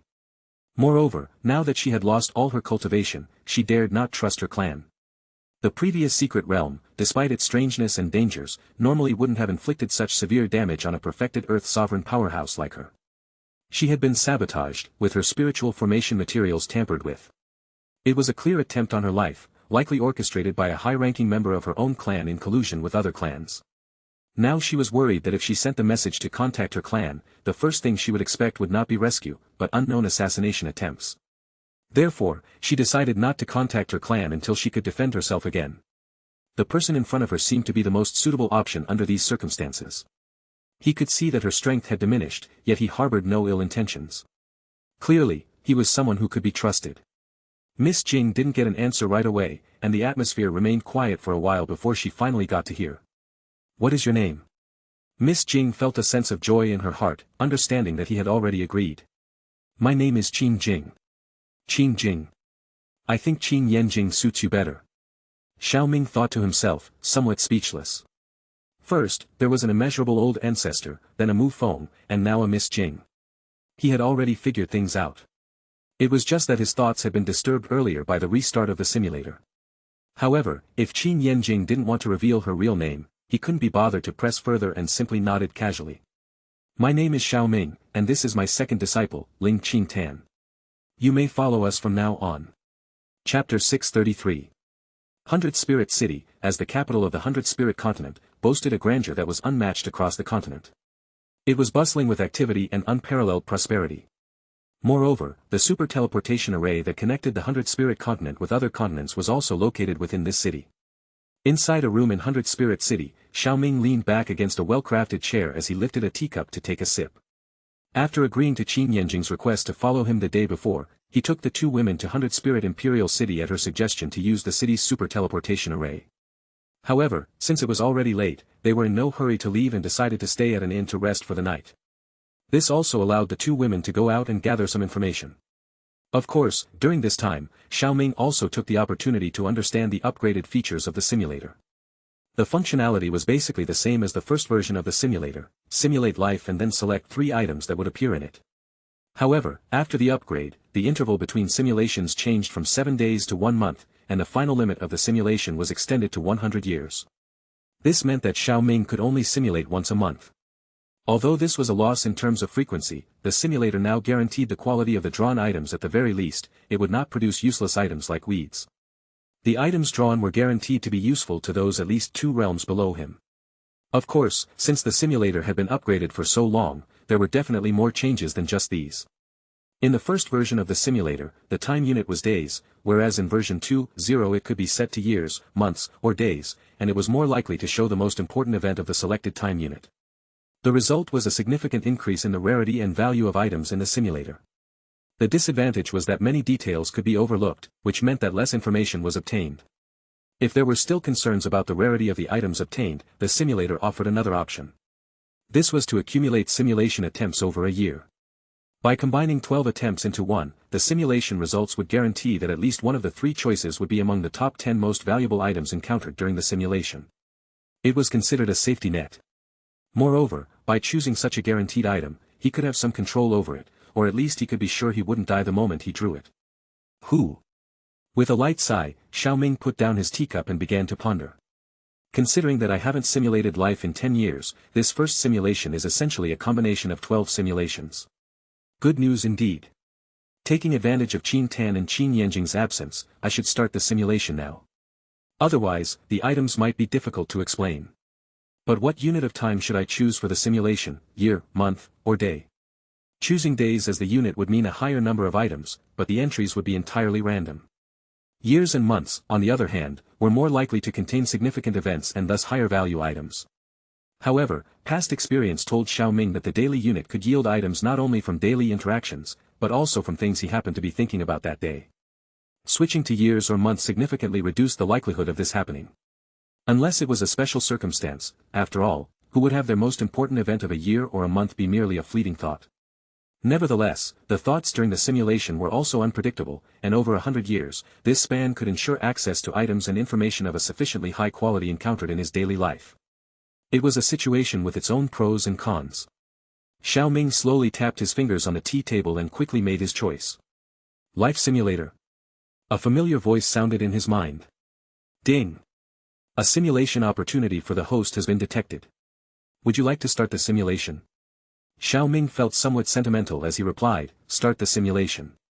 Please select the simulation mode, year, month, day. Month. Ding! Selection successful. Simulation begins. Month 1, you successfully enter the Great Thousand World and receive information about the Dimension Fetus in the Northern Heavens continent of the Great Thousand World. Month 2, you purchase a lot of medicinal ingredients to refine pills, as well as various tiers of spiritual arts, sovereign celestial body cultivation methods, and information about your companions in the Merchant Continent. You gain nothing in terms of information about your companions, but you achieve great success with the spiritual arts and acquire the Blood Shadow Celestial Body, which is ranked 99th in the Sovereign Celestial Body ranking. Month 3, you arrive in the Sky Law Continent, where you are suddenly attacked by an unknown force. Among the attackers are 3 individuals who have reached the Heavenly Sovereign stage. You discover their target seems to be your companion, Qin Yanjing. You are not happy about this and annihilate the attackers. In the process of protecting Qin Yanjing, you notice that she seems to be enjoying being protected by you. Month 4, you begin to restore the spiritual energy within your body. Month 5, your realm recovers to that of a spirit-grade Heavenly Sovereign and triggers the Heavenly Sovereign Tribulation. After you have successfully overcome the tribulation, 2 late-phase spirit-grade Heavenly Sovereigns visit you. They tell you about the power struggles in the Sky Law Continent and how the Heavenly Sovereigns should not interfere. Month 60, you finally find your companions, but only your ancestor Xiao Xian and your father-in-law Zhu Kun are there, while Pill Emperor is missing. Confused, you ask about the reason. It turns out they had encountered a spirit-grade Heavenly Sovereign, both were seriously injured but managed to flee, while Pill Emperor was captured due to his uniqueness. Since the Pill Emperor was useless to the Heavenly Sovereign, he was used as a reward for his subordinates, and even a pill competition was organized. By the time you learn of this, a long time has passed since the contest, and it's feared that Pill Emperor has already been completely consumed. Enraged by this news, you inquire about the location of the other party's forces and set off to that continent. There, you obliterate their forces and scatter their ashes. You obtain the 57th ranked Sovereign Celestial Body, the 9 Ominous Beast Body, the 52nd ranked Thunder Nether 9 Abyss Body, a Divine Ability Wind Summoning Art, a Spirit Grade Peerless Saint Artifact Wind Summoning Fan, and another Spirit Grade Peerless Saint Artifact Wind Avoiding Boots. Month 75, you are in Closed Door Cultivation. Month 125, you are not very satisfied with your current Sovereign Celestial Body and begin to forge your own. Even if it doesn't compare to the 5 primal celestial bodies, it must be stronger than ordinary ones. You spend a month in seclusion without making any progress. Month 128, you create the myriad flames annihilating heavenly body based on countless heavenly flames after half a month of contemplation. According to your estimation, this celestial body should rank within the top 30 sovereign celestial bodies, yet you are not satisfied. Month 150, after undergoing trials across the continent, your father-in-law Zhu Kun also advances to the spirit-grade heavenly sovereign. Month 232, you begin to create a new celestial body again after handling the affairs of the heavenly court. Summarizing your past experiences and using countless spiritual items, laws, and your own techniques as a foundation, you create the myriad spirit floating world body. In your estimation, this celestial body ranks just below the primal celestial bodies. It can use myriad spirits to incubate a world within it, and it can evolve by devouring continents. Although you feel that this celestial body might have some imperfections, you can't pinpoint them. Of course, this celestial body is already enough for your use. You believe that by devouring enough continents, one day you might even have a firmament board within yourself. Excited by this thought, you find 10 abandoned continents to devour. Month 340, you devour 20 continents. Month 351, you continue to seek out continents to devour. Meanwhile, you feel a sense of uneasiness, but you don't give it too much thought. However, when you are devouring the 5th continent, you are suddenly struck by lightning and suffer severe injuries. Chapter 634. Big shout out to Alan TW for surpassing 1000 fan points. Month 352, you are severely injured and discover that the power within you is difficult to heal as an inexplicable force suppresses you. Month 353, your injuries worsen. Month 387, wars erupt across the Great Thousand World. However, while Zi Yan, Medusa, Ing Huanhuan, and Qin Yanjing are at the forefront of the Skylaw continent, leading the defense of the Heavenly Court, you find yourself somewhat incapacitated by your injuries. Despite the years that have passed, not only has your strength not progressed, but your combat effectiveness has also been greatly reduced, making you unable to make a difference in high-level battles. Yet, during this time, you gain a clear understanding of your injuries and decide to embark on a solo mission to infiltrate the territories occupied by the fiend clans in the Great Thousand World. Month 388, you charge into the territories of the fiend clans, crossing 17 polluted continents, annihilating 21 fiend races, and executing 32 demon monarchs. You are then heavily besieged by the fiend clans. Month 389, you continue to devour several continents, and your injuries finally heal. Your speculation is confirmed, devouring territories occupied by the fiend clans does not cause much rejection. You even use this opportunity to absorb the inexplicable force within you, and you perceive what is being nurtured within your body. Month 390, you are ambushed by 10 sky monarchs. After a bloody battle, you return to the heavenly court unscathed. Month 408, you fight against the heavenly evil monarch and die at the hands of the fully powered heavenly evil monarch. Before you die, you detonate the world power of the small world within your body, severely injuring the heavenly evil monarch and simultaneously sending the Skylaw continent to the outer realm. Simulation ends. Drawing items. Available options: Dimension Fetus Sovereign Celestial Body Cultivation Method, Myriad Spirit Floating World Body, Guaranteed, Divine Ability, Wind Summoning Art. The simulation finally ended. Xiao Ming fell into deep thought as he looked over the contents of the simulation. The simulation revealed an overwhelming amount of information. He died at the hands of the heavenly evil monarch in the 408th month, which was only 34 years. This meant that the Great Thousand World had only 34 years left. Xiao Ming wasn't surprised by his death at the hands of the heavenly evil monarch. After all, a fully powered heavenly evil monarch was truly terrifying. Without those unreasonable clones stubbornly cultivating 5 primal celestial bodies to forcibly enter the rancor stage, no one could stand up to him. Moreover, he had never come in contact with the Great Thousand Worlds firmament board during the entire simulation. The fact that he was still able to severely injure the heavenly evil monarch was already quite impressive, or rather, quite powerful. Xiao Ming even felt that, given enough simulation time, he might have been able to kill the heavenly evil monarch without relying on the Great Thousand Worlds firmament board. Unfortunately, there wasn't enough time. However, now that I have the simulator, 34 years should be enough. Gathering his thoughts, Xiao Ming began to consider the 3 options. The first one was the Dimension Fetus. Its function hardly needed any explanation, it allowed one to advance to the heavenly sovereign stage and control a plane. Although the Dimension Fetus produced by the simulator might only have the former function, it was still a valuable item. With some luck, one could even gain partial control over a plane. The second option was the sovereign celestial body he created in the simulator, the myriad spirit floating world body.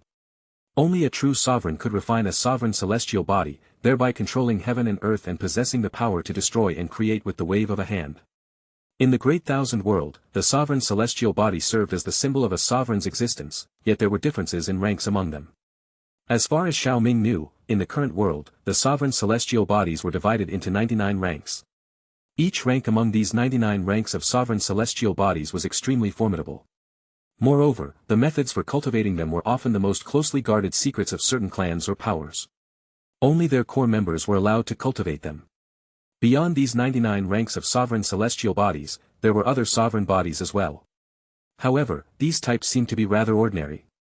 Most of these were merely formed through the condensation of one's spiritual energy and lacked many special abilities, hence they did not qualify to be included in the 99 ranks.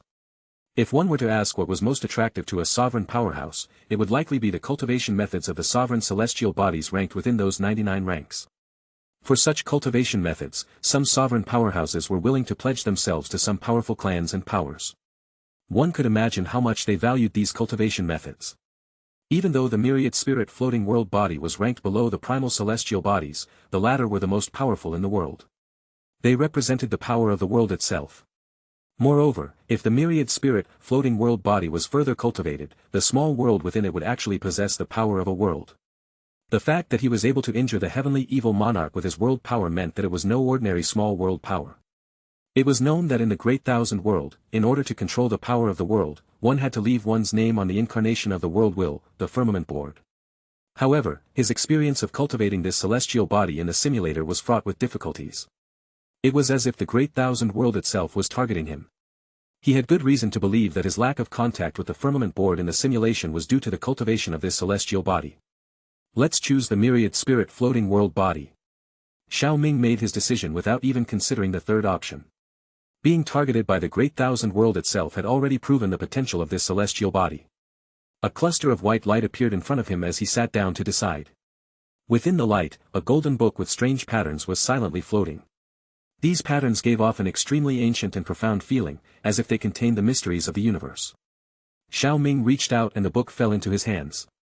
He could feel a warm, smooth texture in his hand as he held the book, resembling gold yet not gold, like jade yet not jade.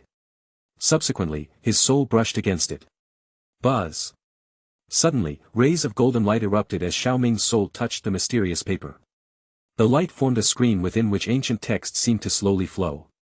It was as if a grand and familiar voice echoed in his mind, bringing a sense of enlightenment to his bewildered heart as some obscure information flowed within.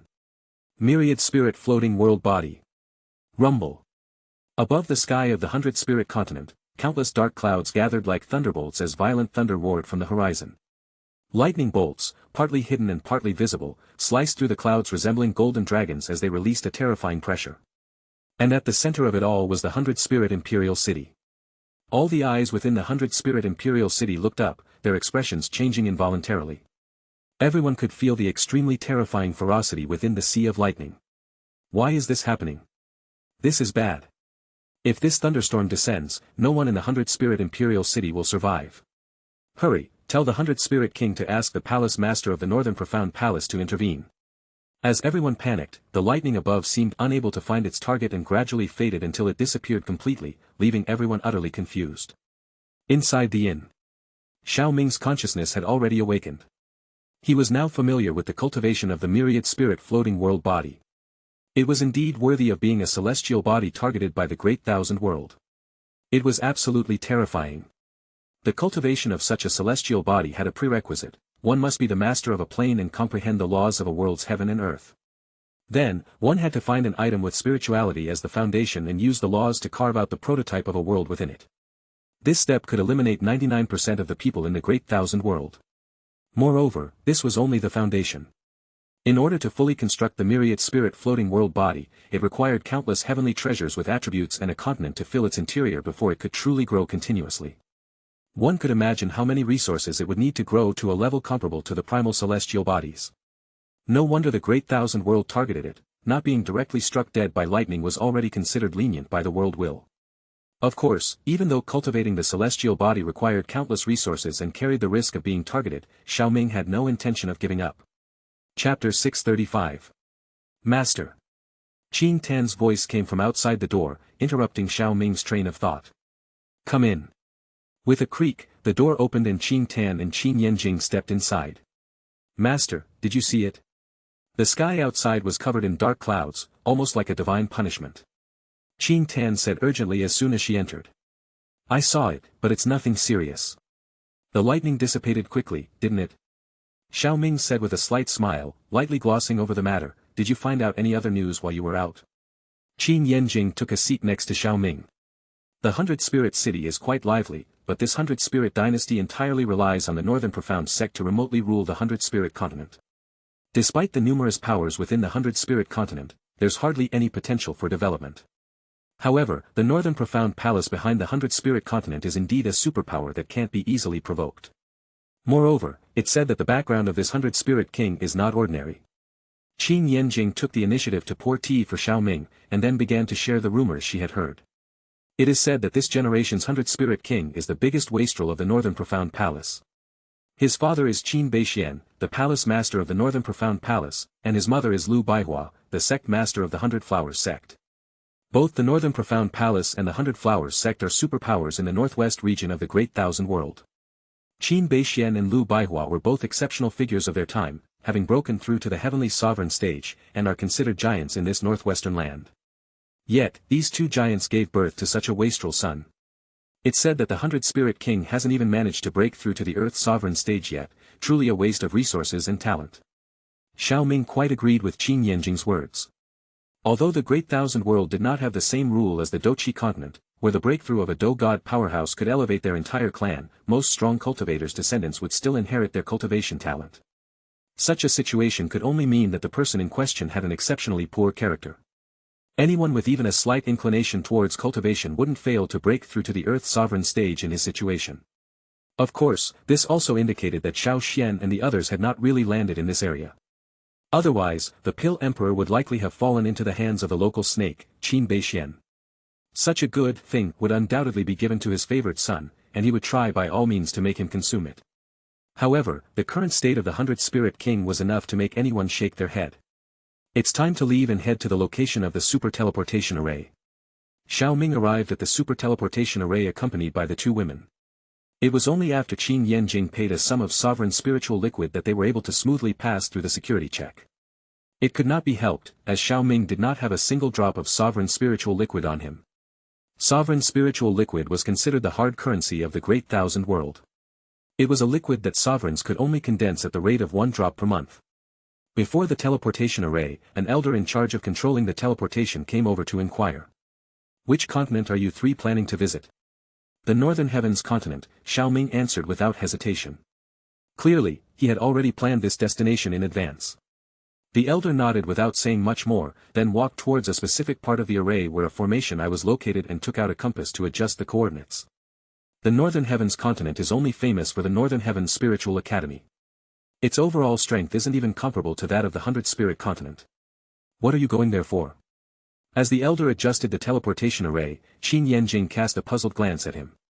From her perspective, Xiao Ming's priority should be to find a place where he could quickly transition into the cultivation system of the Great Thousand World, which would also allow her to heal her injuries. I feel an affinity with the Northern Heavens continent. Xiao Ming's mysterious smile made Qin Yanjing purse her lips and clench her fists, only to relax them shortly after. Really, if you're going to fabricate a reason, at least make it convincing. So lackluster. There goes the sovereign celestial body I was planning to give you. Master is teasing someone again. Qin Tan sneakily glanced at Qin Yanjing's slightly puffed cheeks as she uttered in her heart. Her master might seem very serious on the outside, but he was actually full of mischief inside. This had been proven time and again, especially during the numerous times he'd thrown her and her sister Huanhuan into groups of demonic beasts back in the Tianxian continent, all in the name of training.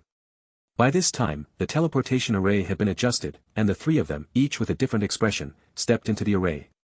Accompanied by a burst of bright light, their figures disappeared from their original location, marking their departure from the 100-Spirit continent. Although there was an endless number of continents within the Great Thousand World, the Northern Heavens continent was still one of the most dazzling ones. And the source of the Northern Heavens continent's brilliance was the Northern Heavens Spiritual Academy. The Great Thousand World was so vast and contained many clans and elite forces with countless years of heritage, all of which were extremely secretive.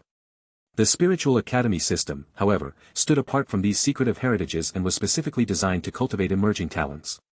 As such, it was highly sought after by many powers. The Northern Heavens Spiritual Academy was one of the widely known 5 great academies within the Great Thousand World, where numerous young geniuses gathered. Every one of their students would reveal their magnificent talent as they embarked on the road of becoming one of the dazzling powerhouses within the Great Thousand World.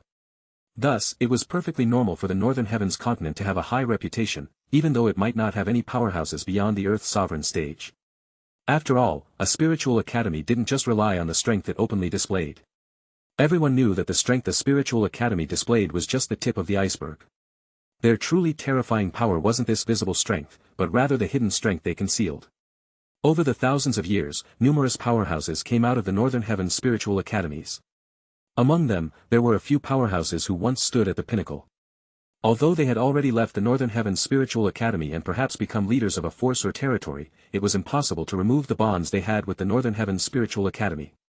Even if they did nothing under normal circumstances, as soon as the Northern Heavens Spiritual Academy was in danger of being wiped out, one would be able to see the terrifying power hidden deep within the academy. This was the confidence and power of the Northern Heavens Spiritual Academy. Perhaps it might not be the strongest force within the Great Thousand World, but its network of connections made countless ancient races and elite forces wary of offending it. Not to mention, even geniuses emerging from these places often chose to study at one of these 5 great academies. When Xiao Ming and his companions entered the vast teleportation array, they experienced a moment of dizziness. This sensation caused by spatial teleportation didn't last long. Soon, they felt their bodies stabilize, and the light in front of their eyes suddenly became brighter. Xiao Ming and his companions appeared on a massive stone platform nearly 3,000 meters in diameter. The originally empty stone platform was instantly filled with figures. As they looked ahead, they could see a grand and imposing scene. It was an endless expanse of land. On the ground, there were numerous cultivation halls connected to each other. Occasionally, waterfalls would descend down through the mountains as grand ripples of mist emitted out. The scene in front of them was too impressive. Thus, even though the stone platform that Xiao Ming and the others were standing on was quite vast, it was nothing compared to the scene in front of them. We have arrived at Northern Heavens City. That must be the Northern Heavens Spiritual Academy over there, right? Its grandeur lives up to its reputation. Xiao Ming lifted his eyes to gaze into the distance, where a huge mountain range stood on top of the vast land. The mountain had an unusual shape, resembling a bird with its wings spread wide. From the bird-shaped mountain, an indescribable sense of oppression enveloped the entire area. Northern Heavens City was a gigantic city located on the outskirts of Northern Heavens Spiritual Academy that was extremely famous throughout the entire Northern Heavens continent.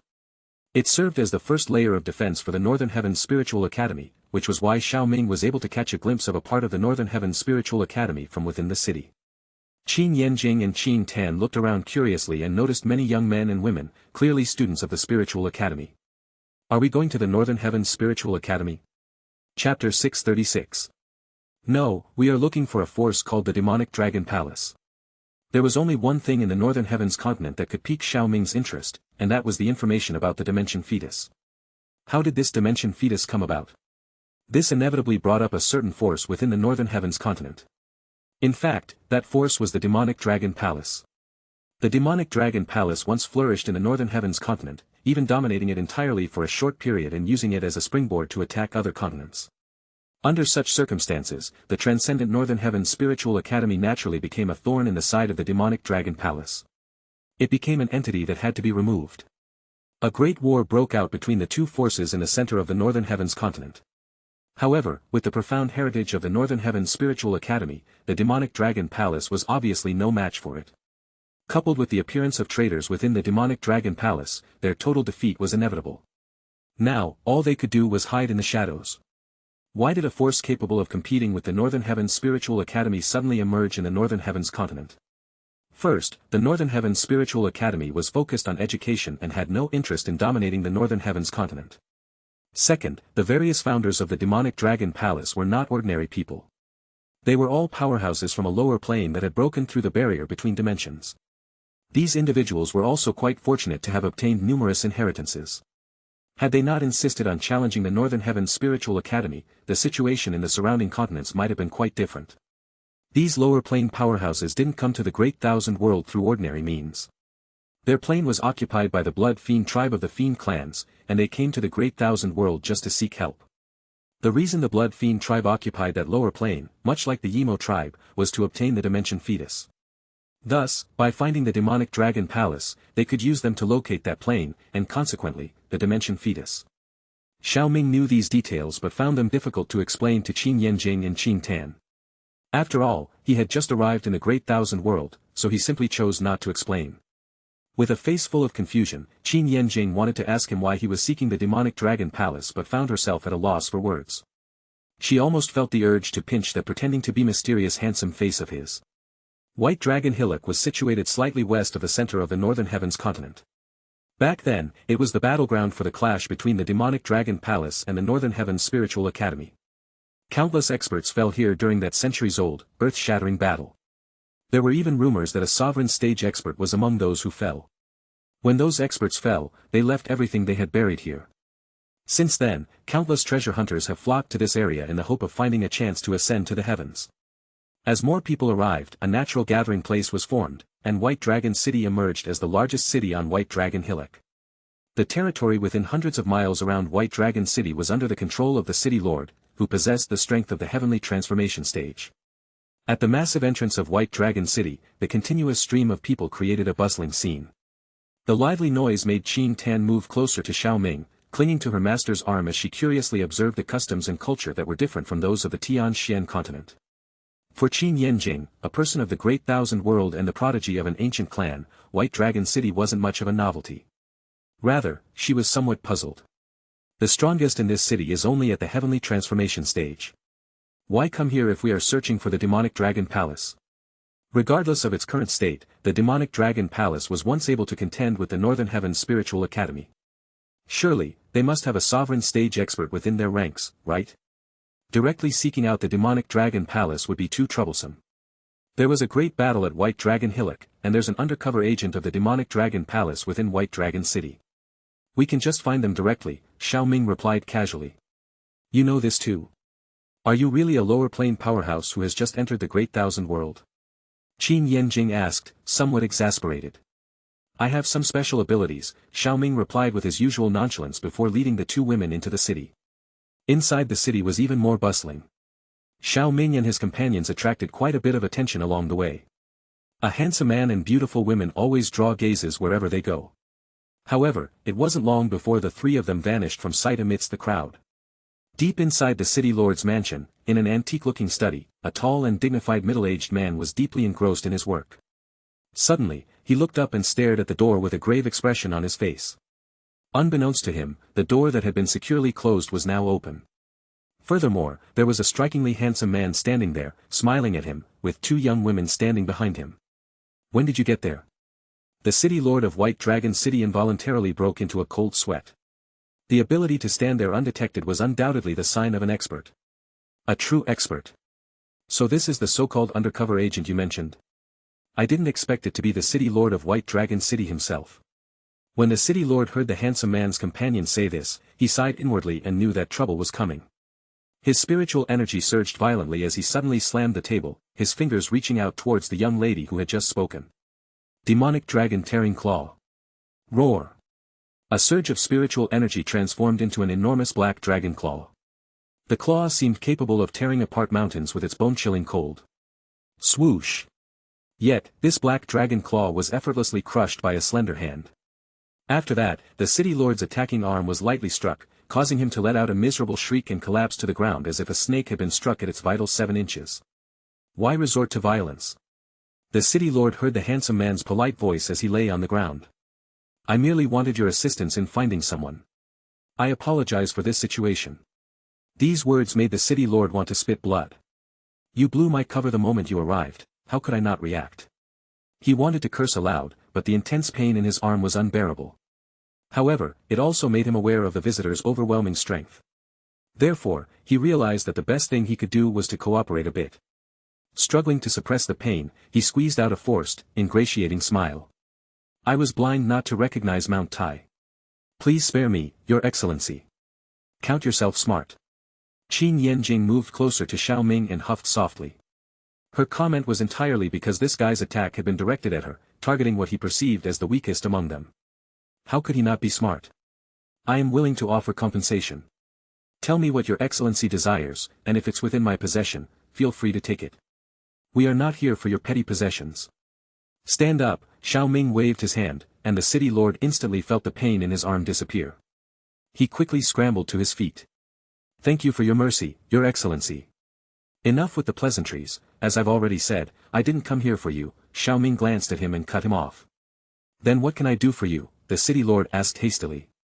As the pawn of the demonic dragon palace placed within White Dragon Hillock, you should be able to contact the Black Dragon, correct? Aye. The city lord was a bit puzzled but nodded earnestly. Summon him here. You shouldn't need my help to find a reason for his visit, should you? Chapter 637. No need to instruct, no need.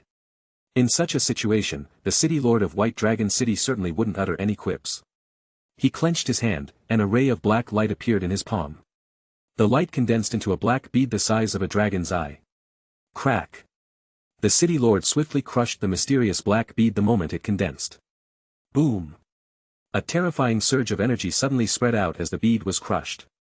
After that, a black pillar of light accompanied by that fluctuation shot into the sky, its oppressive force enveloping the space around them. Within the black pillar of light, it seemed as if a black figure emerged and slowly stepped forward, causing the space beneath its feet to tremble. I told you to stay hidden and not disturb me unless it was something important. You better have a good explanation for this. A cold voice sounded the moment the black figure appeared. The city lord of White Dragon City looked up at the black figure with a mix of reverence and fear in his eyes. He hadn't wanted to make contact, but he feared that failing to do so could very well mean his death today. The black figure finally sensed something was wrong when he saw the city lord's timid gaze. Turning to face Xiao Ming and his two companions, he seemed to guess something. Is it you who are seeking me? Xiao Ming observed the figure, who was clad in a black robe and appeared to be of middle age with slightly graying hair. His eyes were like two black holes, utterly dark and unfathomable. At this moment, with his hands clasped behind his back and a cold grin on his face, he didn't seem to be in the best of moods. It was quite understandable, anyone whose undercover agent had been exposed would hardly be in a good mood. Had the situation not been unclear, the Black Dragon Sovereign might have already taken action. Yet, without making a move, an indescribable pressure filled the air under the Black Dragon Sovereign's gaze. Under this oppressive force, Qing Tan and the city lord felt their bodies become heavier, and even the spiritual energy within them showed signs of solidifying. With a flick of his sleeve and a faint smile on his face, Xiao Ming broke through the terrifying oppression and said, "You must be the Black Dragon Sovereign. We indeed came looking for you today." "Oh, for what purpose?" The Black Dragon Sovereign furrowed his brows. Given that the demonic dragon palace's reputation had been dragged through the mud among all major forces in their quest to unify the Northern Heavens continent, he couldn't imagine why someone would seek him out now. To save you. Upon hearing this, the Black Dragon Sovereign seemed to find it laughably absurd and burst into laughter. Ha, ha, ha. That's truly amusing. You, save us? The demonic dragon palace does not need saving. I'm not referring to the demonic dragon palace but to the lower plane from which you came before arriving in the Great Thousand World. The laughter of the Black Dragon Sovereign came to an abrupt halt. Perhaps due to the rapid change in his emotions, his facial expression became eerily strange. Where did you learn about this? Xiao Ming merely smiled faintly in response. Seeing that the other party offered no explanation, the Black Dragon Sovereign's expression turned somber. He was 80% sure that the White Dragon Sovereign, that traitor, must have revealed their origin. But on the other hand, what did it matter if it was known? The Black Dragon Sovereign glanced at Xiao Ming and his two female companions. One was a quasi-sovereign, and the other was at the spirit stage. Only the handsome man had broken his oppressive aura, making him somewhat inscrutable. Yet, to think that they could save their plane with that alone was utterly delusional. Thus, the Black Dragon Sovereign sneered and was about to chastise Xiao Ming for his presumption when a tremendous pressure, so strong that it seemed to reach the depths of his soul, surged forth from the latter. The Black Dragon Sovereign felt his knees buckle and with a thud, he found himself kneeling before them. The Black Dragon Sovereign. The City Lord. The City Lord was utterly shocked. What had he just witnessed? He had just seen the Black Dragon Sovereign, who had once unified the Northern Heavens continent, kneel down. Qing Yanjing and Qing Tan appeared much calmer, unsurprised by the scene unfolding before them. Xiao Ming gazed at the Black Dragon and smiled lightly. You don't believe this emperor lacks the strength, do you? The Black Dragon Sovereign didn't react at first, but when he did, his face turned red as the spiritual energy within his sovereign seat churned wildly as he desperately tried to break free from the oppressive force. However, after struggling with all his might for a while, the Black Dragon Sovereign realized that he couldn't move at all. He was convinced. The person in front of him could not be defeated. Your Excellency, I believe we can discuss this matter further. I was blind not to recognize Mount Tai earlier. Please forgive my ignorance, the Black Dragon Sovereign said, barely managing to squeeze out a smile while kneeling on the ground. Upon hearing these somewhat familiar words, Qin Yanjing glanced at the frightened and overwhelmed city lord beside him. It was quite apparent they belonged to the same force, even their pleas for mercy were so alike. But as similar as they were, they proved to be equally effective. No sooner had the Black Dragon Sovereign finished speaking than he felt his body relax as the pressure lifted, allowing him to quickly rise to his feet. Of course, after the previous incident, the Black Dragon Sovereign didn't even entertain the thought of taking advantage of Xiao Ming's momentary relaxation to launch a sneak attack. The vast gap in their strength was clear, he was immobilized without the other party even lifting a finger. However, this episode made him realize that Xiao Ming's earlier mention of saving their plane wasn't mere talk. This ignited a spark of eagerness in his heart. Your Excellency mentioned saving our plane. Why? The Black Dragon Sovereign inquired cautiously. Indeed, Xiao Ming nodded, there's no need for you to probe any further. My target is the Dimension Fetus of your plane. Although he would have dealt with the Fiend clans sooner or later regardless of the Dimension Fetus, the Dimension Fetus remained the primary reason. There was no harm in admitting it. The Dimension Fetus? Qin Yanjing's face subtly changed as she discreetly glanced at Xiao Ming upon hearing this term. Since she was at the perfected Earth Sovereign stage, she was well aware of what the Dimension Fetus was. It was a divine object capable of advancing someone to the Heavenly Sovereign stage. Surely, anyone aware of such information would keep it concealed, right? Yet, Xiao Ming openly mentioned it in front of her without any reservations. Could it be that he? Qin Yanjing pondered in her heart, her eyes fixed intently on Xiao Ming's handsome face as a hint of pink spread across her cheeks. Even though she wasn't particularly concerned about looks, she had to admit that Xiao Ming's universally appealing appearance definitely suited her taste. No one noticed Qin Yanjing's inner turmoil.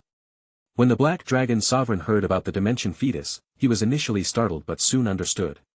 Indeed, it had to be for the Dimension Fetus, otherwise, why would such a great figure seek him out? In fact, it wasn't as if they hadn't thought about seeking help from others to save their plane when they first arrived in the Great Thousand World. However, the strength of the Northern Heavens continent was just this, not much stronger than their own plane.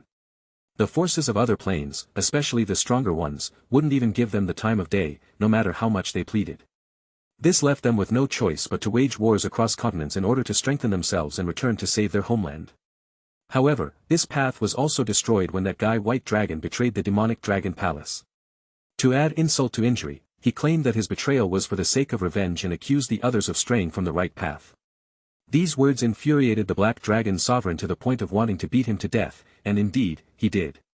Unfortunately, although the White Dragon was killed, he left a contingency plan behind. The precious treasure of the demonic Dragon Palace, the Great Meru Demonic Pillar, was lost because of him. Now that the demonic Dragon Palace was forced into hiding, Black Dragon's desire to return home and seek revenge became a distant dream. Chapter 638. The Black Dragon Sovereign was delighted when a powerful figure suddenly offered to save his homeland, yet he didn't let his excitement cloud his judgment. As someone who had personally experienced that catastrophic event, he was acutely aware of the terror of the Fiend race that had invaded their plane. Your Excellency, the Fiend clan that invaded our plane was the Blood Demon tribe. The Blood Demon King among them might very well be at the perfected Earth Sovereign stage, and there's not just one of them. They're not easy to deal with, the Black Dragon Sovereign said cautiously. Do not worry. My master has already single-handedly eradicated a Fiend clan on our continent. How much stronger can your so-called Blood Demon tribe be? Qin Tan, noticing the Black Dragon Sovereign's fear that her master might not be strong enough, yet not daring to say it outright, openly shared Xiao Ming's accomplishments. Her words naturally had a tremendous impact. Surprise nearly overflowed from the eyes of the Black Dragon Sovereign and Qin Yanjing. They hadn't expected Xiao Ming to have such a formidable track record. Let's not even mention the Black Dragon Sovereign who fled from the lower plane to the Great Thousand World. Qin Yanjing was a direct descendant of one of the Great Thousand World's 5 ancient clans and was well aware that expelling a Fiend clan from a lower plane was not as simple as one might believe. The Fiend clans enjoyed sacrifice the most if they found themselves outmatched. They would resort to sacrificing their own people, and not just any members, but even their stronger members could be sacrificed. It could be said to be a display of utter madness. It was this madness that gave the Fiend clans an advantage in many past battles. Even the powerhouses of the Great Thousand World found it difficult to withstand their onslaught. Thus, Xiao Ming's feat of single-handedly annihilating a Fiend clan during his time in the lower plane was truly remarkable. Xiao Ming could only smile modestly under their gaze. Only one knows one's own affairs best. The Yimo tribe and the Blood Fiend tribe were hardly comparable. The Blood Demon King from the Black Dragon Sovereign's plane wasn't just any ordinary perfected Earth Sovereign, he was actually on the verge of reaching the heavenly sovereign stage. Only the Yimo Emperor held such strength within the Yimo tribe, whereas the Blood Fiend clan boasted 6 Blood Demon Kings. Not to mention, a Blood Demon King was being nurtured within the Blood Fiend tribe.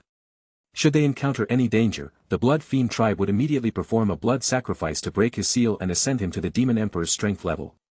It could be said that this Blood Fiend tribe was not something the Yimo tribe of the Tianxian continent could contend with. Of course, Xiao Ming didn't bother to explain any of this to the Black Dragon Sovereign. After all, dealing with the Blood Fiend tribe was merely a matter of expending a bit more effort for the current him. The real hassle was that the Blood Fiend tribe could sway people. However, he had no plans to take action just yet. The Black Dragon Sovereign, nevertheless, was now fully convinced of Xiao Ming's intentions and abilities. He couldn't wait any longer and asked excitedly, "Your Excellency, when do we depart for our plane?" "There is no rush. We'll discuss it later." Xiao Ming had no immediate intention of departing. He hadn't even successfully transitioned his cultivation yet, and hastily heading to the lower plane was not a wise decision. Contacting the Black Dragon Sovereign now was merely to secure his allegiance. Although the Black Dragon Sovereign was somewhat disappointed by this response, he had no choice but to accept it. "If that's the case, I'll do my utmost to fulfill any needs your Excellency may have during your stay in the Northern Heavens continent." "I won't be staying long in the Northern Heavens continent, I need to visit other continents as well." "What about us?" "I'll leave a jade slip when I leave, keep it with you, and when the time comes, I'll naturally take you to the lower plane." With this assurance, the Black Dragon Sovereign left. He planned to bring over the treasures collected by the demonic Dragon Palace and instructed its members to avoid causing trouble. After the Black Dragon Sovereign left, the City Lord of White Dragon also arranged a beautifully independent loft for Xiao Ming and his companions to stay in. Qin Yanjing looked at Xiao Ming after the City Lord left the loft, and after hesitating for a moment, voiced the question in her heart. "Does that plane really have a dimension fetus?" Of course, Xiao Ming didn't hide anything. "Aren't you afraid that I might secretly take the dimension fetus for myself?" "You must know what the dimension fetus does, right?" "The Fiend tribe poses no threat to me," Qin Yanjing said softly, her eyes filled with inquiry. Xiao Ming paused for a moment and then casually waved his hand without any concern. "If you want it, I can give it to you." Even from a utilitarian perspective, Qin Yanjing was the most outstanding descendant of her generation in the ancient Buddha clan. As long as she didn't do anything out of line, she was likely to become the next clan leader or at least the Grand Elder. Giving her a dimension fetus to foster good relations was not unacceptable. Moreover, the relationship between them had grown quite close at this moment. Seeing that Xiao Ming did not even hesitate, Qin Yanjing felt her cheeks warm up again as she became more and more certain of her guess. "He likes me. Otherwise, who would offer such a precious item to someone whose background is unknown?" "For what?" "For her beauty, of course. It must be said that the 3 great illusions of life exist in every world, especially for a goddess of an ancient clan like Qin Yanjing. There really weren't many who wouldn't be attracted to her. A dimension fetus to marry the genius of an ancient clan? The old folks in the clan would never agree to that, and besides, I don't need any dimension fetus." Qin Yanjing thought to herself. She had a premonition that once her strength was restored, she would be able to step into the heavenly sovereign stage. Thus, she didn't crave the dimension fetus. As for Xiao Ming's pursuit, she wasn't opposed to it. Of course, wooing her wouldn't be easy, especially with the existing betrothal she was bound to. The thought of that betrothal made Qin Yanjing feel a surge of repulsion, yet it also made Xiao Ming's handsome face more and more appealing to her. Xiao Ming, for his part, was left somewhat baffled by her reactions. Xiao Ming spent 2 weeks in the Northern Heavens continent. He didn't go sightseeing during these days but rather began to study the cultivation system of the Great Thousand World. The demonic Dragon Palace, having once unified the Northern Heavens continent, possessed an extensive collection of books. Although these books weren't of the highest level, they were perfectly suitable for his research needs. After finishing his research, Xiao Ming came out of seclusion only to discover that Qin Tan had already broken through to the sovereign stage, and even her sovereign celestial body was fully formed. "Didn't I tell you not to rush your breakthrough? Who gave you the method for the sovereign celestial body?" Since they had just arrived and lacked a suitable method for forming a sovereign celestial body, Xiao Ming was waiting to thoroughly research the cultivation methods of the Great Thousand World to create a suitable one for Qin Tan himself. But just as he was making some progress, Qin Tan had already broken through. Well, breaking through wasn't really the issue, but the sovereign celestial body wasn't something to be taken lightly. The effort required to switch cultivation methods at a higher realm was unimaginably difficult. Qin Tan blinked her pretty eyes and said, "It was Sister Jing who gave me the cultivation method for the sovereign celestial body." She said she stumbled upon it a while ago, and it's very strong. Xiao Ming raised an eyebrow and asked Qing Tan to summon the celestial body. Upon her summoning, a figure wrapped in a terrifying cold that could freeze anything emerged behind her. This chilling cold was so extreme that even one's spiritual energy would quickly freeze once it invaded one's body. This celestial body is quite powerful, isn't it? Qin Yanjing appeared near them at some point, smiling as she spoke. Xiao Ming nodded. The celestial body was indeed as powerful as Qin Yanjing had mentioned. It complemented Qing Tan's terminus devil body special constitution quite well. What's the name of this celestial body? The Netherworld Celestial Body. This celestial body doesn't seem like something you could just stumble upon, especially since it even requires specific materials. Xiao Ming was well aware that even if one had a powerful celestial body cultivation method, one would still need the corresponding cultivation materials. Of course, it wasn't something one could just find anywhere, Qin Yanjing thought. This celestial body was also highly ranked within her clan and could even advance to become the Great Netherworld Celestial Body, which was ranked 25th on the Sovereign Celestial Body ranking. Qin Yanjing kept these thoughts to herself and did not open her mouth to explain. Xiao Ming didn't push any further either. He just kept it in his heart.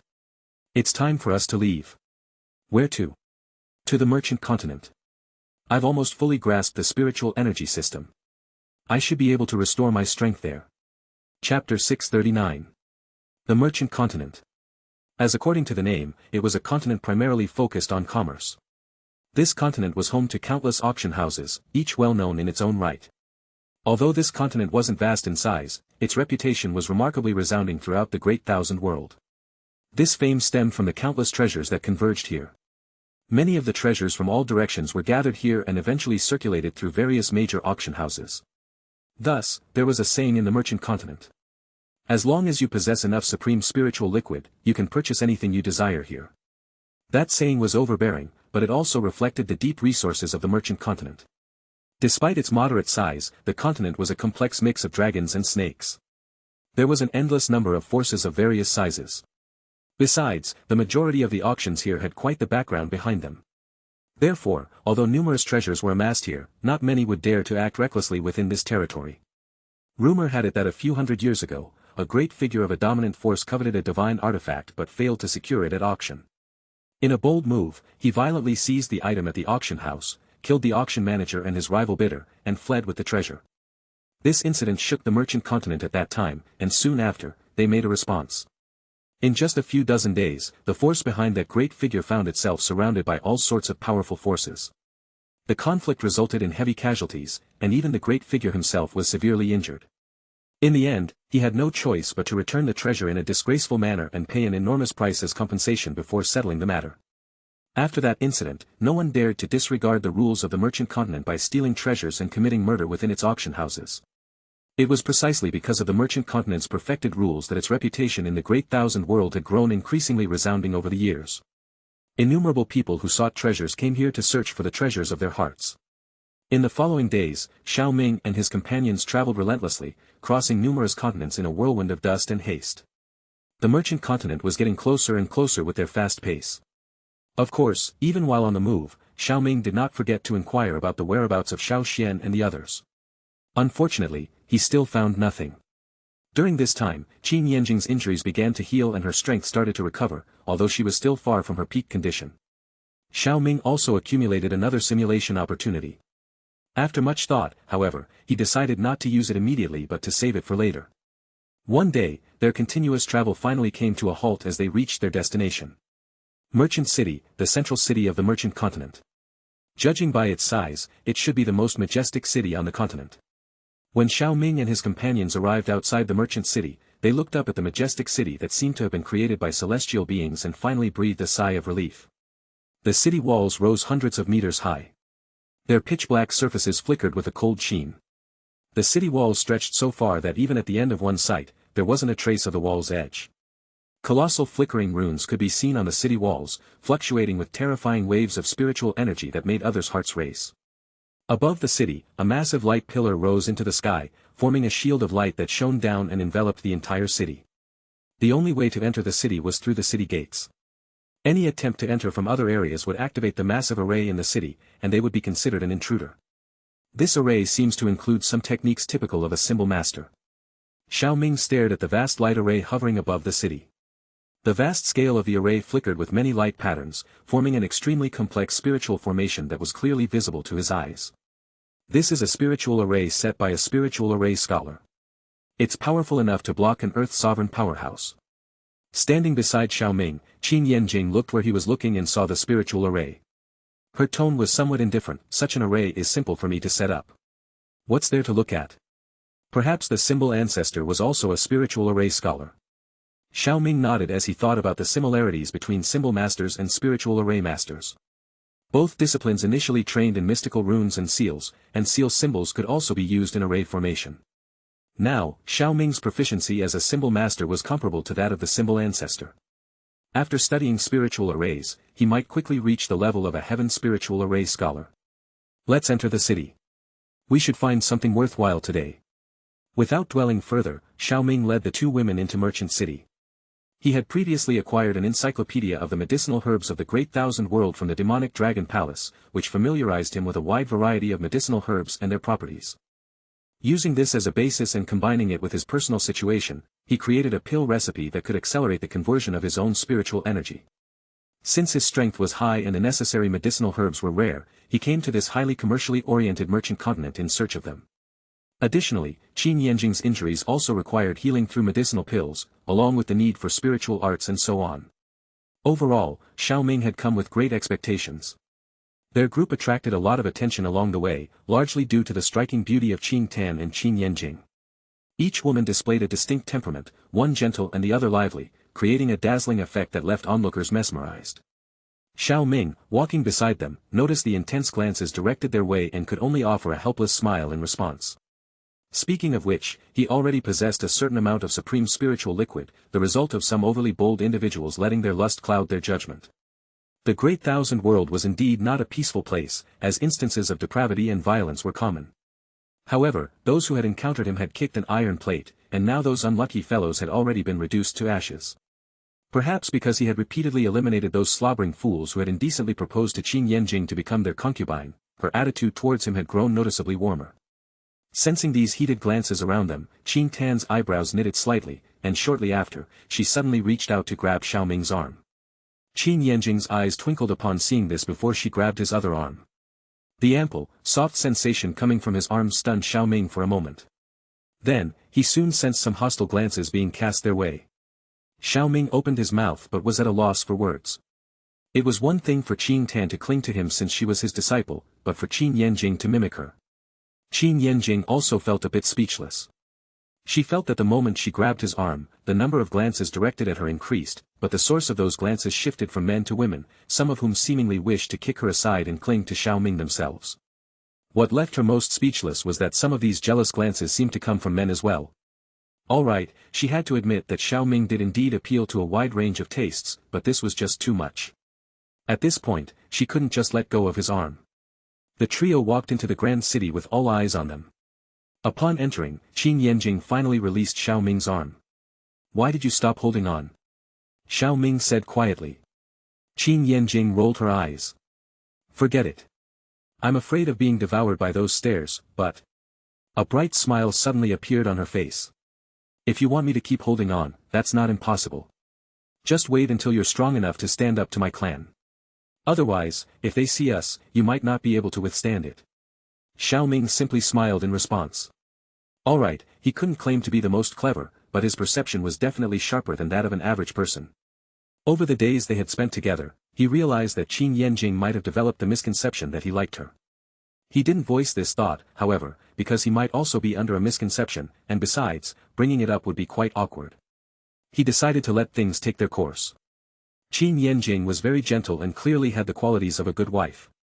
It wasn't as if having another wife in the future was something he couldn't accept. With that topic concluded, their gaze began to sweep over the city. The population of this city had reached a frightening level. The streets were expansive and bustling with activity, so crowded that no sparse areas were visible. The two sides of the street were filled with all sorts of stores, and tremendous spiritual energies were seeping out from those places. This clearly showed that these items were not simple.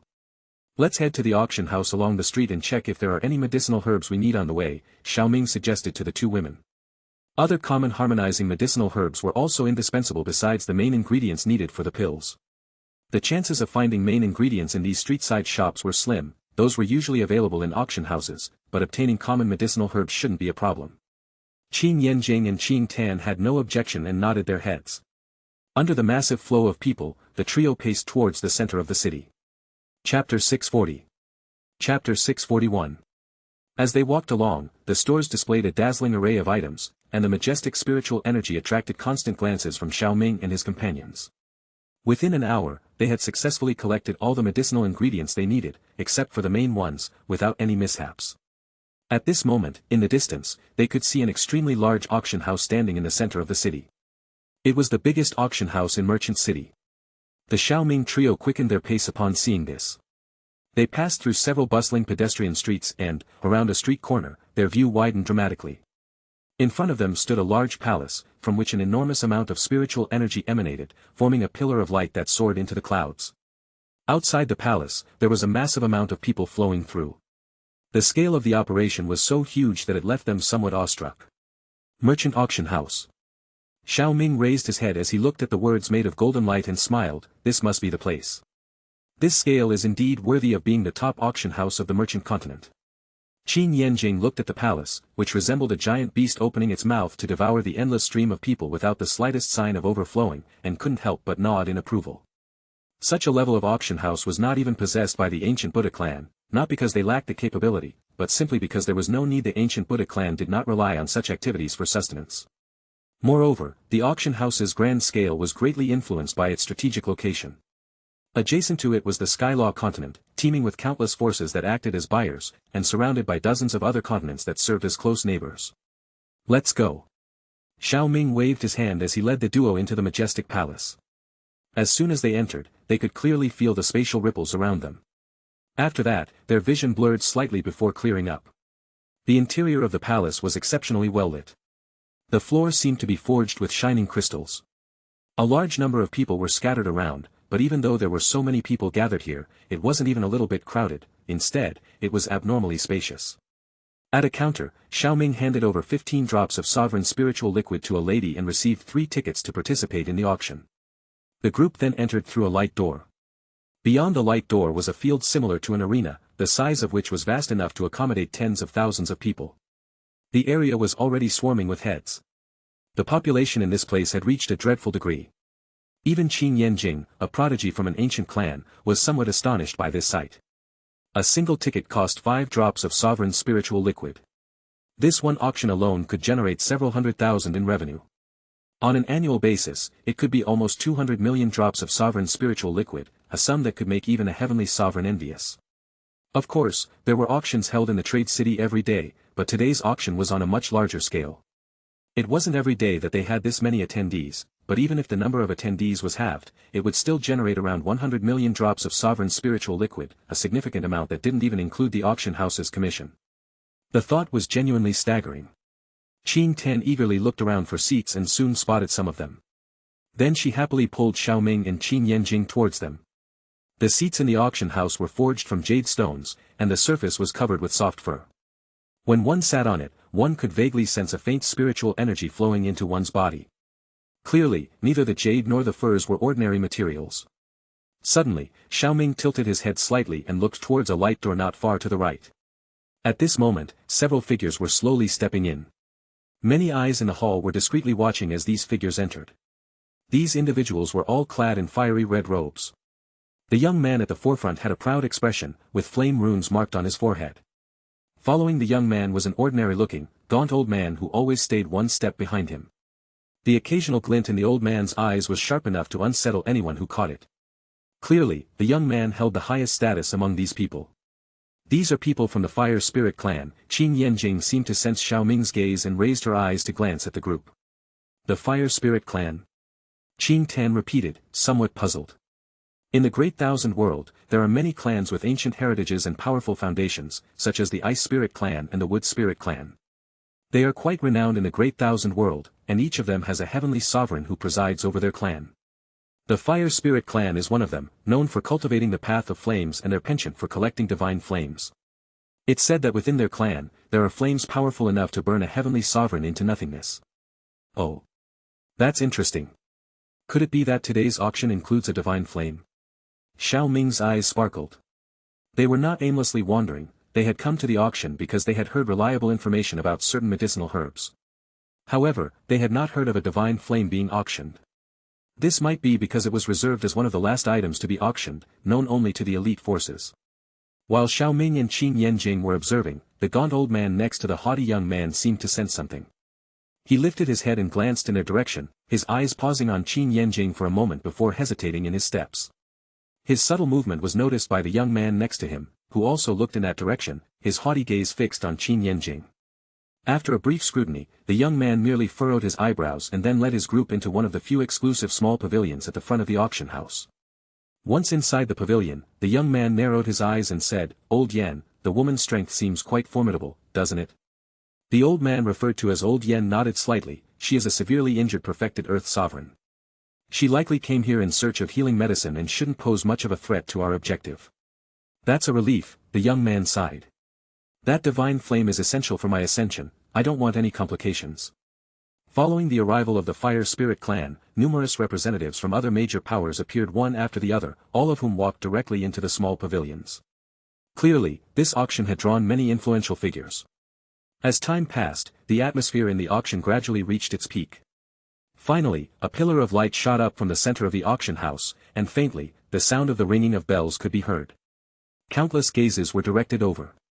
A white-robed elder appeared in the pillar of light. The elder had white hair and a beard with a solemn expression. There wasn't any smile on his face, giving others a stern feeling. Generally speaking, those with such attitudes were unsuitable to host the auction house, yet his appearance sparked widespread discussion. "It's actually Master Mo Qing who is presiding over this auction. It seems we really did come to the right place this time. He is the lead auctioneer master in Merchant City. It is said that Master Mo Qing has an extraordinary ability to discern treasures. His true form is that of a divine beast with a treasure-seeking bloodline. Any treasure that passes through his hands is immediately discerned for its true value." Xiao Ming overheard the whispers around him and looked at the elderly man in the white robe with some surprise. "A treasure-seeking bloodline, I wonder how it compares to the treasure-seeking talent of the ancient void dragon. It should be somewhat inferior," he reasoned. After all, this old man's strength was only at the sovereign stage. If he could go around sensing treasures just like the ancient void dragon, why would he be so weak? Of course, it could also be due to the impurity of his bloodline, but nevertheless, it was more than enough for an auctioneer. Chapter 642. Amid the whispers filling the auction hall, the white-robed elder named Mo Qing looked around, his gaze pausing briefly on the small pavilions. He then cupped his fists and announced, "I bid my greetings. Let us now officially begin today's auction. You may have heard of my reputation and know my rules. The auctions I host feature only 20 items. However, I believe the quality of each will satisfy everyone." Although Mo Qing's tone was a little arrogant, no one disagreed with his words. It seemed that many were indeed aware of his rules. "Interesting," Xiao Ming smiled. He was eager to see how valuable these 20 items were, especially since even an elite force like the Fire Spirit clan had sent representatives to participate. Under the gaze of many expectant eyes, Mo Qing clenched his hand, and a bloody light ball appeared. When he opened his palm, a bloody glow spread out, revealing a chunk of soil about the size of a fist. The soil was a deep red color as if stained with blood. Vaguely, there was an extremely dense stench of blood emanating from it. When those sitting closer to the front row sniffed this scent, they felt their own aura and blood boiling, and an indescribable feeling surged in their hearts, filling them with the desire to devour this blood-soaked soil. Spiritual blood paste, originating from the divine beast origin, contains a trace of divine beast essence within its flesh and blood. This spiritual blood paste can be consumed directly, and after consumption, it will greatly benefit the physical body.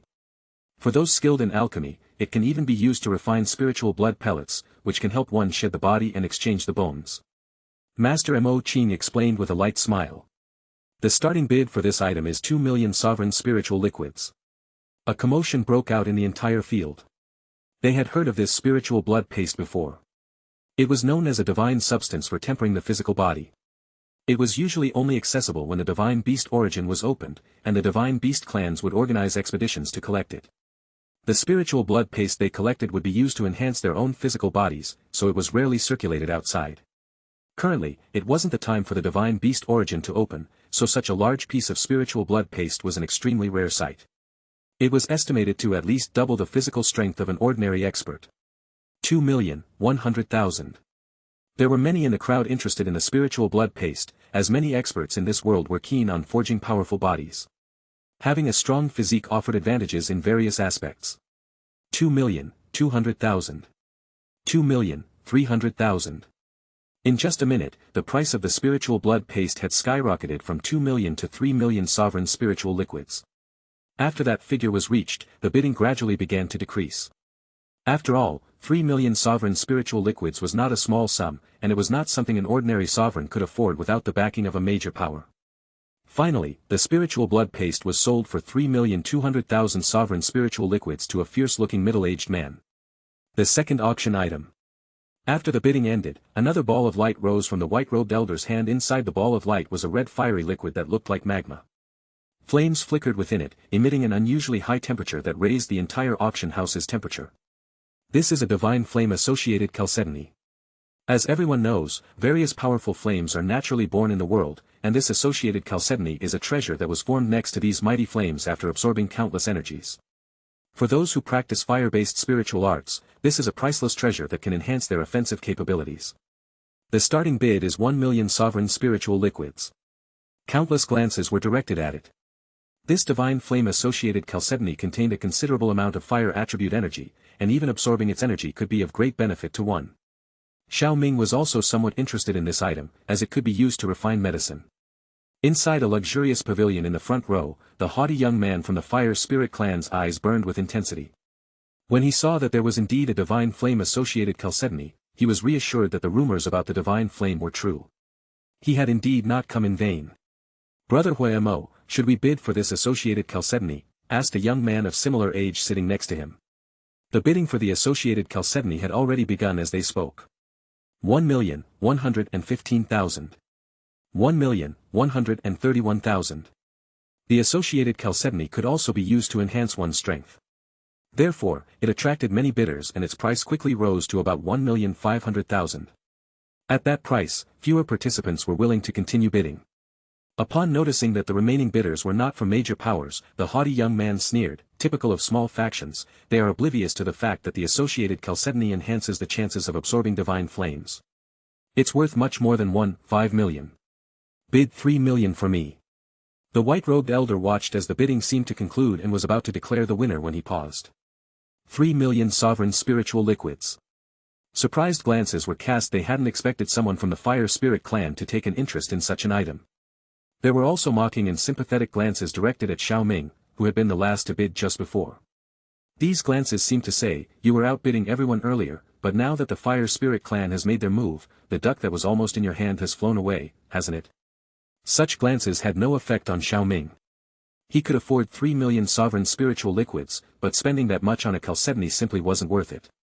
Just as he was about to give up, Qin Yanjing's gentle voice rose from beside him. 6 million sovereign spiritual liquids. A gasp filled the room, and everyone was stunned. Some of them looked at Qin Yanjing as if they were looking at a squanderer. Spending 6 million on a piece of associated chalcedony just to curry favor with your pretty boy. That's not how money should be spent, right?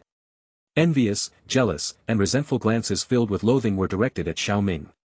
Damn it, just because he's a bit handsome, why does he get to be with such a wealthy lady? This is unnecessary, isn't it? It's too much of a waste of money and it's likely to cause unnecessary trouble. The surrounding stares caused Xiao Ming to stifle a slight cough.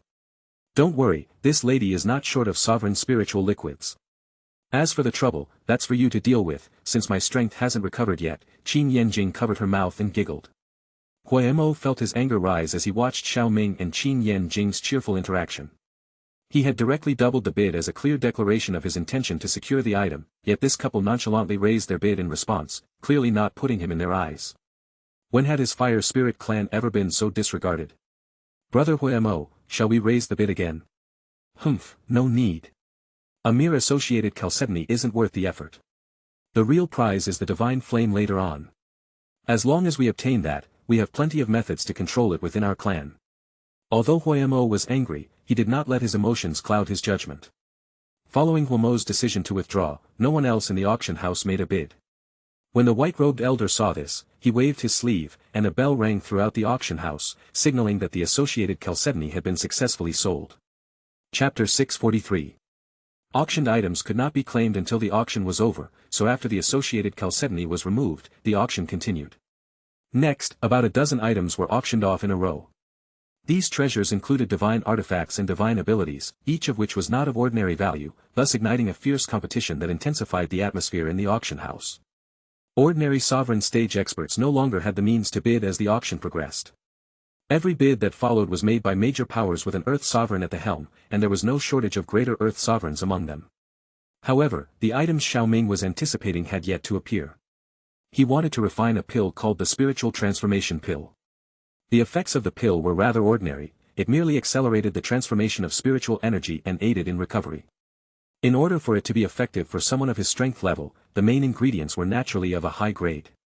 The main ingredients needed were threefold: the withering luxuriant divine fruit, the six-path celestial tree, and the stellar origin fruit. He knew that 2 of these items would be available at this auction, but so far, none had been presented. It was well known that the later in the auction, the higher the price would be to secure an item. More importantly, aside from a single bid from the Fire Spirit clan, the heavyweights in those small pavilions had yet to make a move. The sovereign spiritual liquids in Xiao Ming's possession were mostly contributions from evildoers he had previously encountered, amounting to just over 50 million.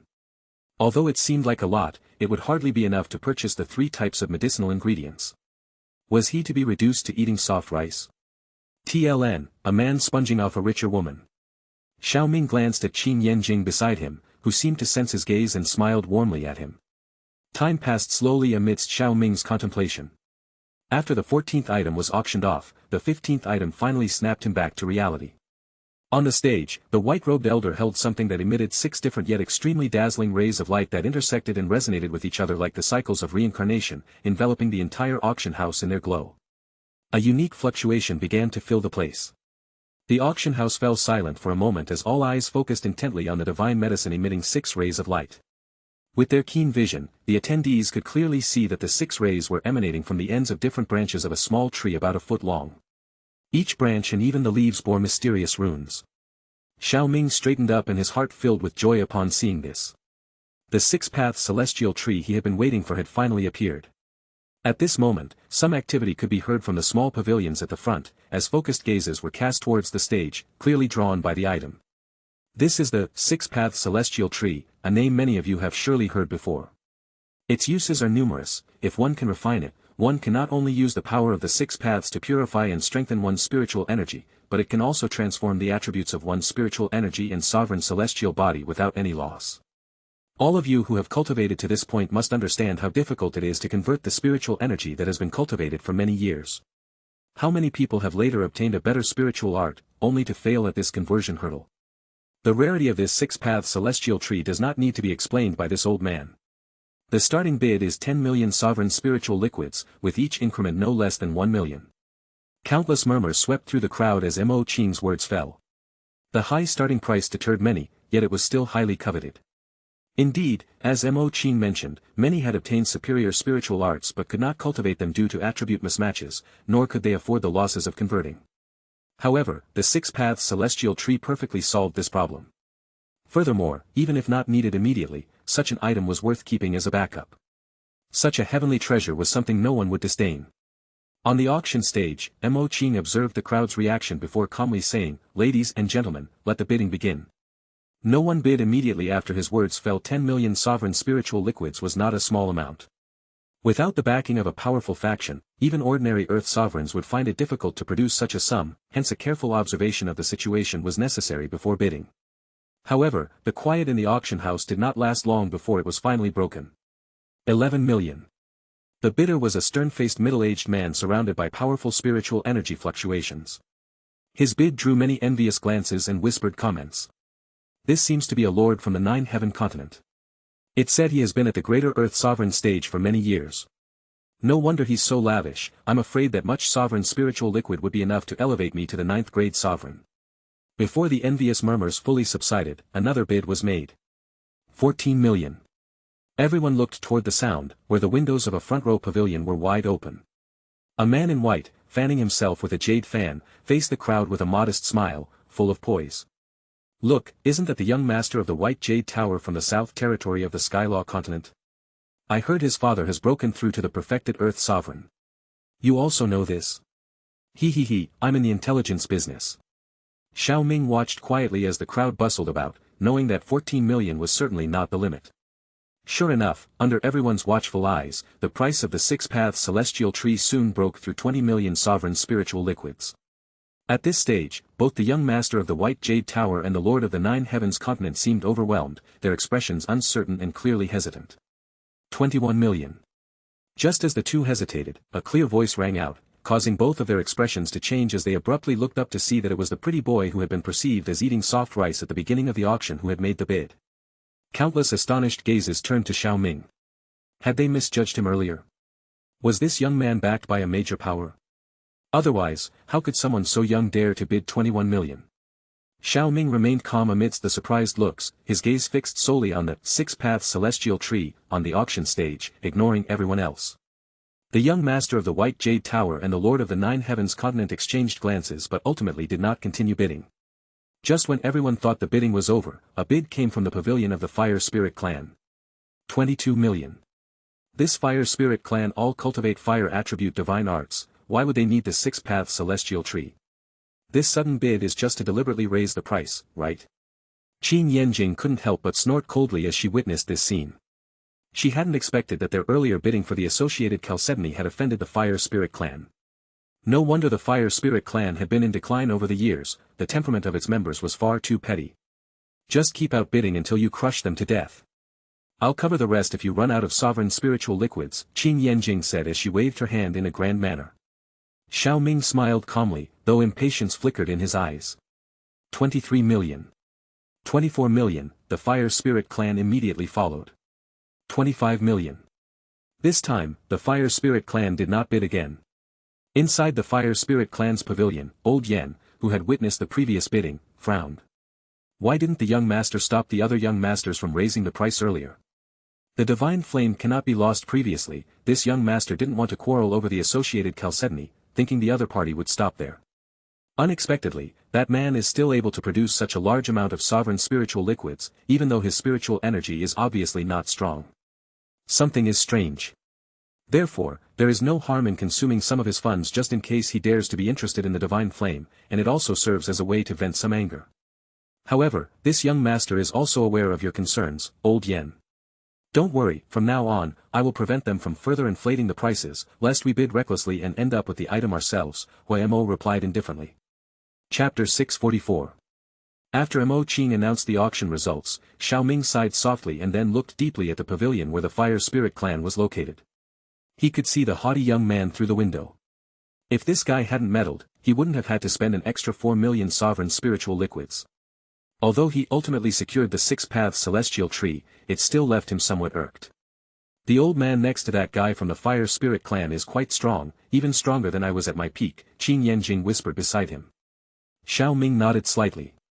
At her peak, Qin Yanjing was at the perfected Earth Sovereign stage. This elder was slightly stronger than her, likely just a quasi-heavenly sovereign. Unless this elder was one of those rare geniuses who could challenge beyond their realm, he wouldn't be Xiao Ming's match. However, now was not the time to think about teaching the Fire Spirit clan a lesson, as the auction was still in progress. Soon after, Master Mo Qing brought out the 19th auction item. It was precisely the second ingredient Xiao Ming needed for his alchemy.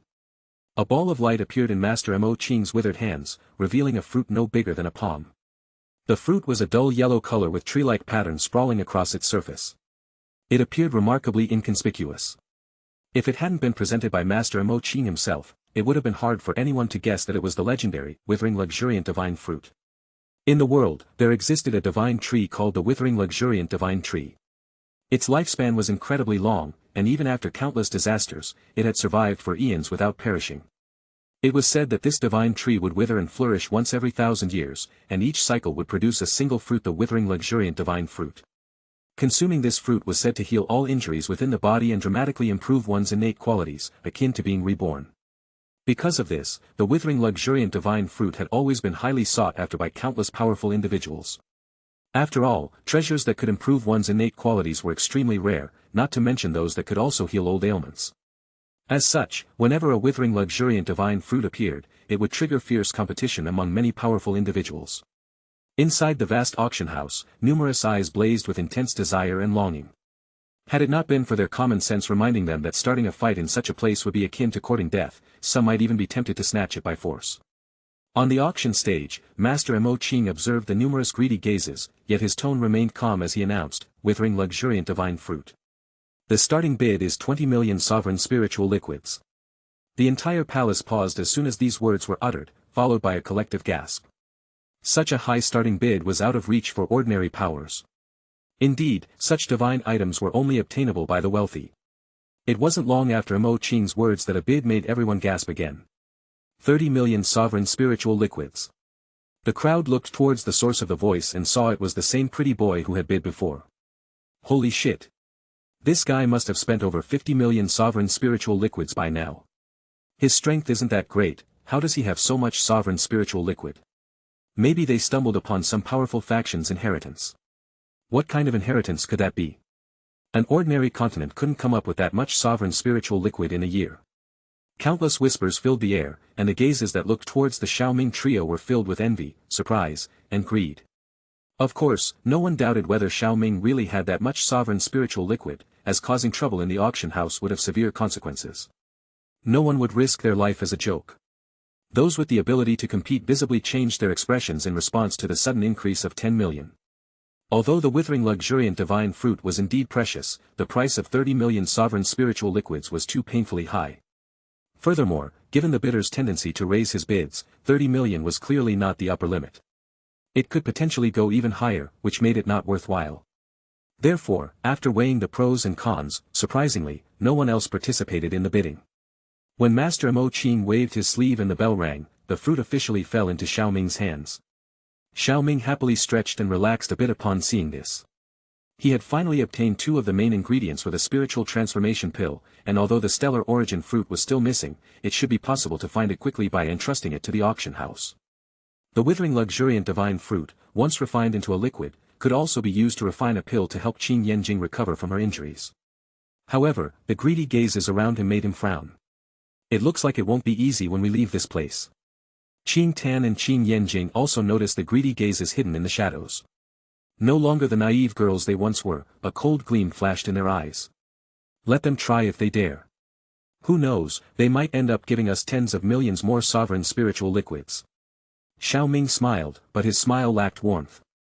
He did not enjoy robbing others for no reason. However, he could not be blamed if they came to the door themselves. Dong! Another crisp bell rang out in the auction house, prompting everyone to straighten up. Even the small pavilion's windows were flung open as everyone's eyes were fixed on the auction stage. They knew what was coming next would be the highlight of the auction. Many of these elite forces had come specifically for this final item. Xiao Ming also lifted his head at this moment. His eyes looked curiously at the auction stage. He was eager to see what kind of treasure could actually attract these many elite forces. Under the gaze of countless eyes, Master Mo Qing did not present the item as casually as before. Instead, his expression was solemn as he carried out a tray covered with a golden silk cloth. The temperature in the entire palace rose noticeably the moment the tray was brought out. Next up for auction is. Master Mo Qing lifted the golden silk, and a shimmering teal light filled the air. After that, a teal crystal was revealed. The crystal looked ancient, as if it had been handed down from the primordial era. It exuded an aura of wild antiquity. A mass of emerald green magma seemed to be slowly flowing within the crystal. The teal light swirled, and it faintly appeared as if a majestic and imposing azure dragon was taking shape inside. Countless eyes gazed at the teal crystal. They could clearly sense its uniqueness. Master Mo Qing pointed at the crystal under the gaze of countless eyes and said, "In this world, there are countless powerful flames that are effective for alchemy, combat, and other purposes. However, these flames are difficult to find. Fortunately, our auction house was lucky enough to discover this flame in an ancient ruin. After our examination, this flame has been identified as Greenstone Azure Flame, which ranks 62nd on the Divine Flame ranking." Greenstone Azure Flame, ranked 62nd on the Divine Flame ranking. A wave of shock swept through the crowd. The Great Thousand World was full of thousands of divine flames, but the most famous ones were those listed in the Divine Flame ranking. Like the Sovereign Celestial Body ranking, the Divine Flame ranking had 99 ranks, and the Greenstone Azure Flame, ranked 62nd, was undoubtedly a super flame that could make alchemy grandmasters vie fiercely for it. Xiao Ming was also surprised when he heard this, but quickly furrowed his brow. If this flame was as good as it sounded, why would anyone want to sell it? Wouldn't it be better to keep it for oneself? Sure enough, Master Mo Qing soon explained why this thing was being sold. This flame appears to have developed a sort of sentience. In the past, 3 high-ranking master alchemists contacted our auction house to subdue it, but all 3 failed and died in their attempts. This revelation caused an uproar throughout the palace. High-ranking master alchemists were only one step below grandmaster alchemists. It should be noted that a grandmaster alchemist could be considered on par with a heavenly sovereign powerhouse. However, such formidable individuals were all killed by this flame. It was no wonder that this item was being auctioned off. The auction house likely considered it a cursed item. Chapter 645. Oh. Huemo also stood up, his eyes gleaming with interest as he examined the magma within the teal crystal. He laughed and said, I really don't believe there's any divine flame our fire spirit clan cannot subdue. Today seems like a good day to test the mettle of this flame. The fact that Huemo had a quasi-heavenly sovereign elite expert by his side was not only a testament to the Fire Spirit clan's nurturing, but it also spoke volumes about his own talent. Considering that the Fire Spirit clan specialized in manipulating fire, his arrogance was not unwarranted. He truly did not believe that there was a divine flame in the world he could not subdue. Indeed, Master Mo Qing, since we've come to participate in the auction, we naturally won't mind these risks. Let's start the auction. From all the small pavilions at the front, nearly everyone's gaze was focused forward, clearly showing great interest. If the flame was as powerful as Mo Qing had described, its potential was undeniable. Subduing it would surely double one's strength. The starting bid for this greenstone azure flame is 35 million sovereign spiritual liquids, Master Mo Qing announced in a calm voice that echoed throughout the palace. The high price made many in the audience wince. Xiao Ming also rubbed his temples. He was interested in the divine flame, but the previous auctions had already depleted all his supreme spiritual liquids. You also want this divine flame? Qin Yanjing noticed Xiao Ming's actions, and without hesitation, she flipped her hand to pull out a jade bottle and handed it to him. Here, there are 100 million sovereign spiritual liquids. Aren't you afraid that I won't return this much sovereign spiritual liquid to you? Xiao Ming was also startled by Qin Yanjing's action. Such an amount of sovereign spiritual liquids was not a small sum. Unless one was the scion of a major power, it would be difficult to possess so much sovereign spiritual liquid. Since it was used for cultivation, many found it barely enough for their own use, let alone to give away to someone else. But Qin Yanjing just blinked and said with a gentle smile, I'm not asking you to return it. Those sitting nearby overheard every word of their conversation and could not help but twitch their faces in shock and stare in disbelief. They were almost driven mad with envy. They had guessed right, this man was indeed eating soft rice. 100 million. It was a whole 100 million. And he didn't even have to return it. Such a generous, extravagant partner was something they all wished they had. Amid these envious gazes, Xiao Ming solemnly put away the jade bottle. After all, he was indeed running low on sovereign spiritual liquids. Once I've secured the greenstone azure flame, I can start preparing the medicinal pills to heal your injuries. That would be perfect. Seeing Xiao Ming's straightforward manner, Qin Yanjing smiled warmly with a look of admiration in her lively eyes. Ordinary people would have bombarded her with questions about her identity upon seeing such a large amount of sovereign spiritual liquids, but Xiao Ming didn't ask at all, which she found very comforting. As they talked, the auction house echoed with continuous, deep calls of bids. Although the price of the divine flame had soared to daunting levels, the bidding was even more intense than for previous items. This was because the major powers that had been holding back were now all placing their bids. The rapidly escalating price filled many hearts with envy and longing. In just a few minutes, the price of the greenstone azure flame had neared 60 million sovereign spiritual liquids. The bidding war for the divine flame lasted over 10 minutes before it finally began to wind down, and the final price reached 63 million sovereign spiritual liquids. The one who offered this staggering sum was none other than Huemo of the Fire Spirit clan. This outcome left many people astonished. It seemed Huemo had come well prepared for the auction, and no one else could compete with him. Just when Huemo thought he had the auction in the bag, a suddenly familiar voice called out a new bid. 70 million sovereign spiritual liquids. Silence. The entire auction house fell silent. Huemo's expression froze for a moment at the price. Who would directly raise the bid to 70 million sovereign spiritual liquids? Did they think sovereign spiritual liquids were as common as beans? Who had made the bid?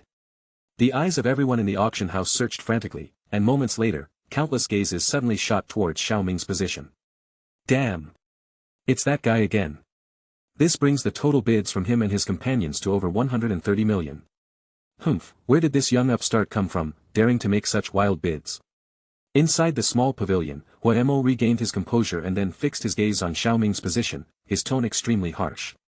Even he, a descendant of a branch of the Fire Spirit clan, couldn't produce that many sovereign spiritual liquids. This kid was only backed by a severely injured Earth sovereign. How could he afford so much sovereign spiritual liquid? This was 130 million, not 13,000. Others also began to harbor doubts. Although the auction house's reputation usually prevented frivolous bidding, they wondered if this person, perhaps inexperienced and overwhelmed, had bid out of impulse. After all, the amount was staggeringly high. In response, Xiao Ming simply smiled slightly and launched the jade bottle Qin Yanjing had given him into the air. As he tilted the bottle, a thunderous sound erupted, and streams of liquid cascaded out, forming rivers that filled the air above the auction house with immense spiritual energy. Countless people stared at the rivers floating in the air in stunned silence. With their keen eyesight, they could tell that the rivers were composed of sovereign spiritual liquids, and moreover, the quality of these liquids was not low. As the river swept back, no one could doubt anymore that the pretty boy in front of them, who seemed to be eating soft rice, really had 130 million sovereign spiritual liquids at his disposal. With a whoosh, the river of spiritual energy flowed, Xiao Ming waved his hand, and the jade bottle reabsorbed all of the sovereign spiritual liquids. He then casually glanced at a somewhat stunned Mo Qing and smiled, "There should be no issue with my bid now, right?" No problem, does anyone else wish to continue bidding?" Mo Qing snapped back to reality and glanced at Huemo. Huemo's face turned iron blue. Although he still had some sovereign spiritual liquids left, the total amount was barely over 70 million. The amount he had was simply not enough in light of the extravagant bids made by the other party. No matter how much he might add, it seemed the other party would undoubtedly follow suit without hesitation. Moreover, how could he dare to follow a bid of 70 million? Even if he invested all his resources to secure the flame, how would he continue his cultivation afterward? His strength could not sustain such squandering. He was only the young master of a primary branch of the Fire Spirit clan, not the entire clan, otherwise, why would he be seeking divine flames himself? The entire audience's gaze was fixed on Huemo, many of them with mocking expressions on their faces. Earlier, Huemo had deliberately raised the price, but now he was getting a taste of his own medicine. The other party had bid so high that he dared not utter a sound. Under those scrutinizing gazes, Huemo was so angry that his face turned red, and his heart was boiling with rage. He wanted to retaliate, but the daunting price ultimately deterred him. In the end, he could only clench his fists until they creaked before sitting down without saying a word. No one else dared to bid with Huemo out of the running. Finally, Mo Qin brought down the gavel, and Xiao Ming officially won the Greenstone Azure Flame. Under the watchful eyes of the crowd, the three of them were led by a maid to the backstage area to complete the transaction. From his small pavilion, Mo watched their departing figures with a dark expression. After a long pause, he ordered, "Keep a close watch on them. And investigate their backgrounds. Do they think they can take the Greenstone Azure Flame from this young master? They are truly asking for death." Chapter 646. Synopsis. If Xiao Yan had never lost his doqi initially. If Yao Lao had died within the bone flame ring due to severe injuries. If Xiao Yan happened to join the Hall of Souls by chance. If a butterfly flapped its wings and altered the course of fate, how would the gears turn? Who are you? Hall of Souls, Xiao Yan. Worlds, battle through the heavens, the great ruler. Tags, action, adventure, romance, harem, weak to strong, clever protagonist. Minor tags, comedic undertone, pets, reincarnation. System, X. Prior knowledge of the world, X. Chapter 647. Chapter 648. The Xiao Ming trio followed a maid to a luxuriously decorated lounge. Soon after, Master Mo Qing entered at a leisurely pace, accompanied by several maids carrying the 4 items Xiao Ming had successfully bid on. "Sir, these are the 4 items you previously won. Please inspect them." Master Mo Qing's face lit up with a smile as soon as he entered. He gestured to the maids behind him to bring the items to Xiao Ming. The latter was a major client and needed to be treated well. The maids bowed slightly and carefully placed the 4 jade plates on the table next to Xiao Ming. Sitting in the chair, Xiao Ming casually glanced over the items and, seeing no issues, nodded slightly. He then took out 2 jade bottles filled with sovereign spiritual liquids. One was the bottle Qin Yanjing had given him earlier, and the other was obtained from the bandits they had encountered on their journey. "These are the sovereign spiritual liquids for the auction, please count them." At Master Mo Qing's indication, a maid stepped forward to take the bottles, then brought out a strange device and placed the bottles on it. Shortly after, a number appeared on the device. Upon seeing the number displayed on the device, Master Mo Qing raised his eyebrows in puzzlement and looked toward Xiao Ming. Sir, the auction required 131 million sovereign spiritual liquids, but you provided 160 million. Why is that? I would like to make a business deal with your auction house, Xiao Ming said directly, not beating around the bush. I also need a heavenly treasure known as the stellar origin fruit. In the merchant continent, as long as one has money, anything can be bought. I believe that as the largest auction house on this continent, you should have no problem finding this stellar origin fruit, right? The stellar origin fruit itself is not a problem, but Master Mo Qing was known for his extraordinary abilities and had heard about the reputation of the stellar origin fruit. Although such a medicinal ingredient was difficult to find, he was confident in his auction house's ability to obtain it, yet he still hesitated in his tone. What do you mean, but? Isn't the sovereign spiritual liquid enough? Qing Tan interjected with a tone of incredulity as she stood next to Xiao Ming. Previously, her master had spent a total of 50 million on the two main ingredients at the auction. Now, with an additional 29 million sovereign spiritual liquids to purchase another herb, shouldn't that be more than enough? It was well known that medicinal ingredients at auctions were generally sold at a premium. The young lady misunderstood. The amount of sovereign spiritual liquid you provided is more than enough to purchase the stellar origin fruit. In fact, our auction house has branches on other continents, and it seems that we have the fruit at our branch in the Morning Star continent. We just need to confirm its availability, and delivering it will take some time. Master Mo Qing quickly explained, waving his hand to clear up the misunderstanding. How long will it take? Xiao Ming asked. About 10 days, Master Mo Qing was about to say 20 days, but when he saw Xiao Ming's slightly furrowed brow, he immediately adjusted his estimate. Alright, I'll come to collect it in 10 days. 10 days was short enough, and finding the stellar origin fruit by then would meet his expectations. Having said this, Xiao Ming stood up and with a sweep of his sleeve, all the auctioned items on the table, except for the greenstone azure flame, were collected into his storage ring. Seeing that Xiao Ming had not stored the greenstone azure flame, Mo Qing complimented him, Sir, you truly understand these matters. This divine flame is so powerful that even if it is sealed, it cannot be placed in a storage space. However, carrying it openly like this will attract too much attention. Perhaps you would prefer to use the special exit passage in our auction house. No need for that, Xiao Ming replied with a calm smile. Then, under Mo Qing's astonished gaze, he picked up the crystal containing the greenstone azure flame and crushed it with his bare hands. Instantly, fierce flames erupted from his hands, and the intense heat made those nearby feel as if they were in a furnace. The space around them seemed to warp, but in the next moment, to the shock of everyone present, Xiao Ming stuffed the blazing fire into his mouth, and the terrifying heat vanished with it.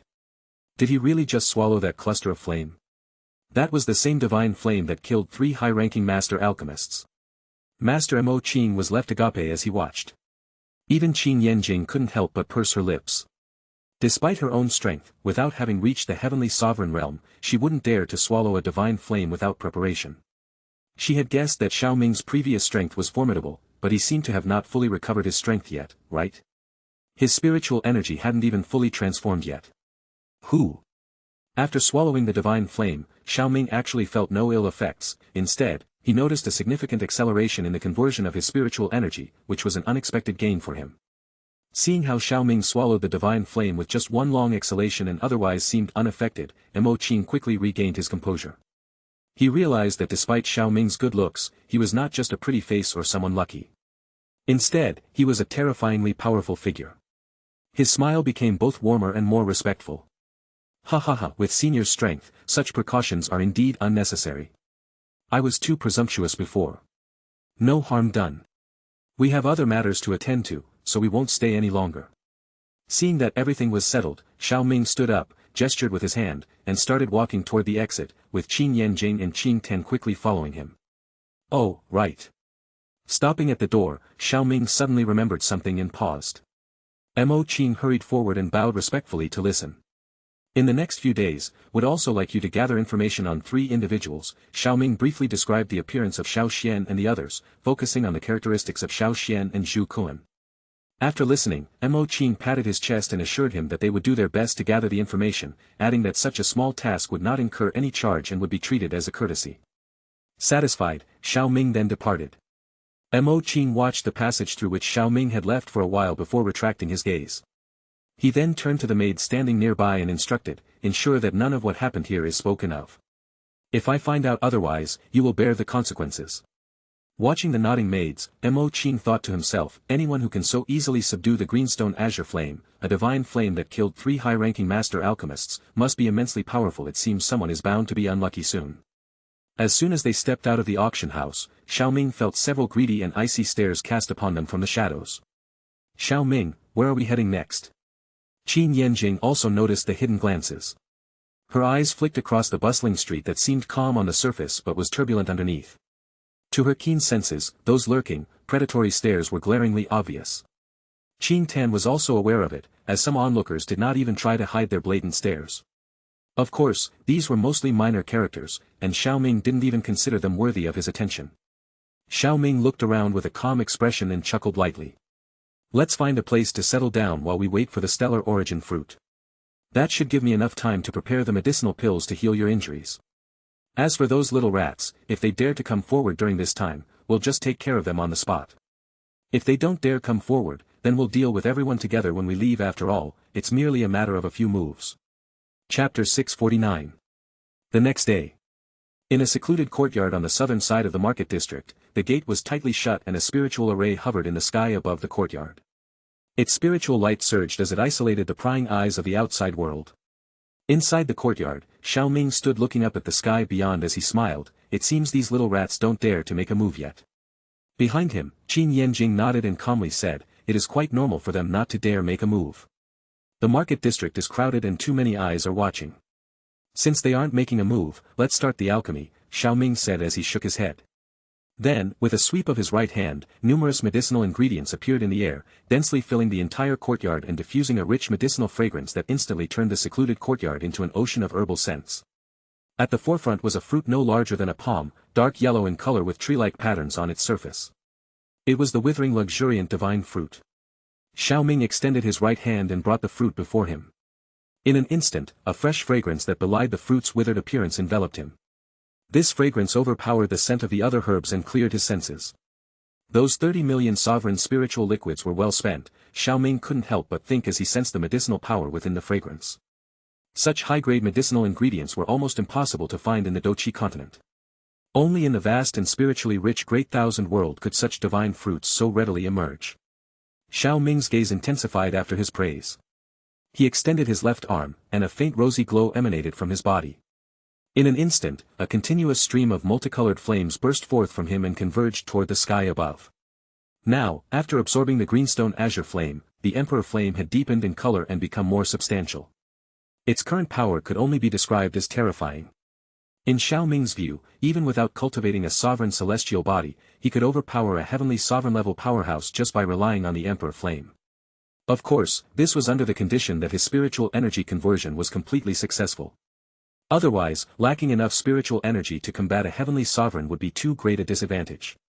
This was especially true for those heavenly sovereigns with divine pulses, whose sovereign celestial bodies and so-called spiritual pulse divine abilities were extraordinarily powerful.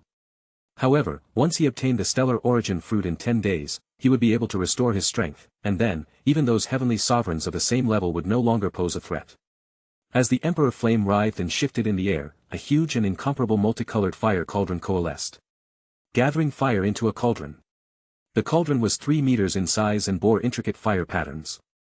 These patterns seemed to sketch out dozens of differently shaped flames that, upon closer inspection, appeared to be actually burning. The flickering flames appeared so vivid and lifelike. Upon witnessing this scene, Qin Yanjing and Qin Tan retreated a few steps to maintain a safe distance. The fire cauldron hovered in the air as Xiao Ming's right hand slowly revealed a wisp flame of the emperor flame that enveloped the withering luxuriant divine fruit within. Swiftly, under Xiao Ming's control, the heat of the emperor flame caused the withering luxuriant divine fruit to rapidly melt into a fist-sized, crystalline golden liquid. A small portion of this golden liquid was separated out and, with a swoosh, dropped into the multicolored cauldron floating in the air. Xiao Ming then casually took out a jade bottle and stored the remaining liquid. The essence of the withering luxuriant divine fruit needed to refine the medicinal pill to heal Qin Yanjing's injuries wasn't much. The leftover was enough for Xiao Ming to refine a spiritual transformation pill. The golden essence that fell into the cauldron floated silently.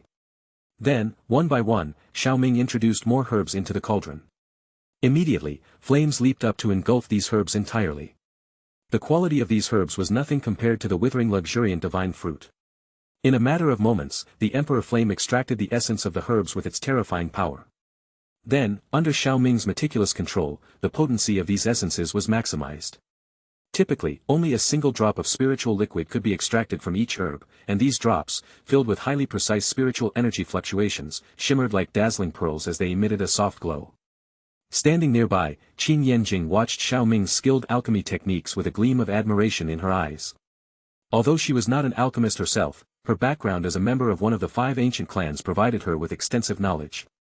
Alchemy was no simple matter, it required a greater investment in growth than her specialization as a spiritual array master, which also contributed to the scarcity of high-ranking alchemists. Moreover, due to the high costs involved, many alchemists were extremely cautious when refining pills, fearing that the slightest oversight could waste the precious ingredients they had painstakingly gathered. Yet, watching Xiao Ming's fluid and seemingly effortless movements, she saw none of that typical cautiousness. Instead, she found his process thoroughly pleasing to the eye. This was not because the pill was of a low grade. A healing medicine fit for a perfected Earth Sovereign could not possibly be of low grade. Since it wasn't the grade of the pill, the only other explanation was that Xiao Ming's alchemy skills far surpassed the grade of the medicinal pill he was refining. Xiao Ming must be at least a spirit-grade Grandmaster alchemist. Qin Yanjing thought, a little shocked in her heart. A spirit-grade Grandmaster alchemist would be welcomed with high regard everywhere, even the ancient Buddha clan was no exception. Even if such a young spirit-grade Grandmaster alchemist were to unite with me, my clan wouldn't be too opposed, right? Qin Yanjing muttered to herself. Suddenly realizing what she was thinking, a faint blush rose on her cheeks, and she felt a slight embarrassment. Oh, Yanjing, what are you thinking? Qin Tan remained composed. She was quite familiar with her master's alchemy skills, having seen him refine several medicinal pills in front of her back in the Tianxian continent. As such, she had a certain immunity to the spectacle that was unfolding before her. Time flew swiftly during Xiao Ming's alchemy. Between the setting of the sun and the rising of the moon, 9 days passed. In the courtyard, many extraordinary phenomena often occurred.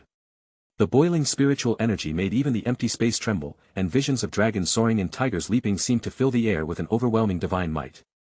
Although the spiritual array prevented these phenomena from reaching the outside world, the nearing completion of the medicinal pill drew massive amounts of spiritual energy from the surrounding area, which the array did not block. This flow of spiritual energy spread throughout the entire market district. As a result, the entire area could sense the disturbance. In both overt and covert ways, numerous prying eyes were directed towards the small courtyard. Many were wondering. When had another master alchemist arrived in the market district? Only those who had secretly followed Xiao Ming after the auction knew that he and his companions were residing there. However, they were also secretly surprised and wondered which one of the 3 was the master alchemist. The people of the Fire Spirit clan, especially, were astounded. After much deliberation, Huemo concluded that the injured Earth Sovereign among them must be the master alchemist. He was sure that the pretty boy who participated in the auction was just a front, and the items he purchased confirmed this. An alchemist bidding for a divine flame and the withering luxuriant divine fruit would use these for healing through alchemy. Perhaps this perfected Earth Sovereign would regain her strength once the pill was successfully refined. However, Huemo remained unflustered even after reaching this conclusion. He had investigated the trio's background. They were unknown outsiders with no local power to rely on. Given this, even if this perfected Earth Sovereign fully restored her strength and was also a master alchemist, so what? Old Yen was a strong figure who had reached the quasi-heavenly sovereign stage. He, Huemo, was confident of victory. Chapter 650.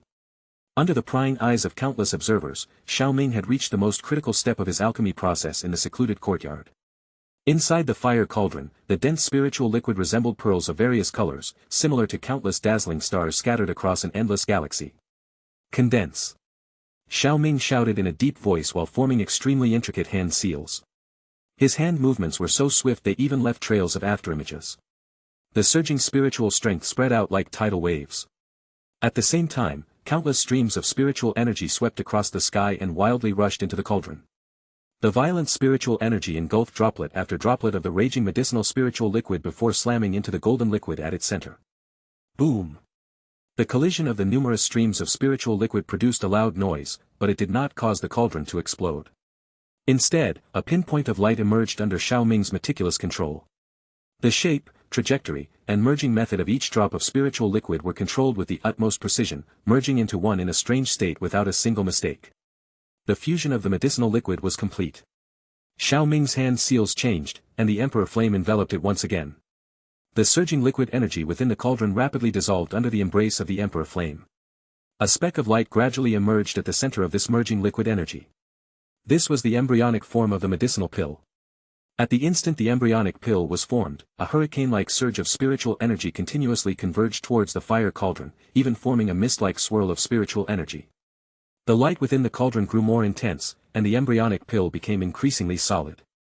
An hour later, the swirl of spiritual energy within the courtyard abruptly halted and slowly dissipated. Instead, the fire cauldron began to emanate extremely terrifying fluctuations of spiritual energy. Rumble. Just as those fluctuations appeared, the clear sky above was instantly covered with dense, dark clouds, shrouding the entire market district and stretching endlessly outward, with no end in sight. Black lightning that carried a destructive power quickly flashed through the clouds. The deep, rumbling of thunder left many in the market district with expressions of astonishment. Such a terrifying pill lightning was something they had never seen in their lives. Xiao Ming lifted his head, gazing at the densely covered sky with black lightning.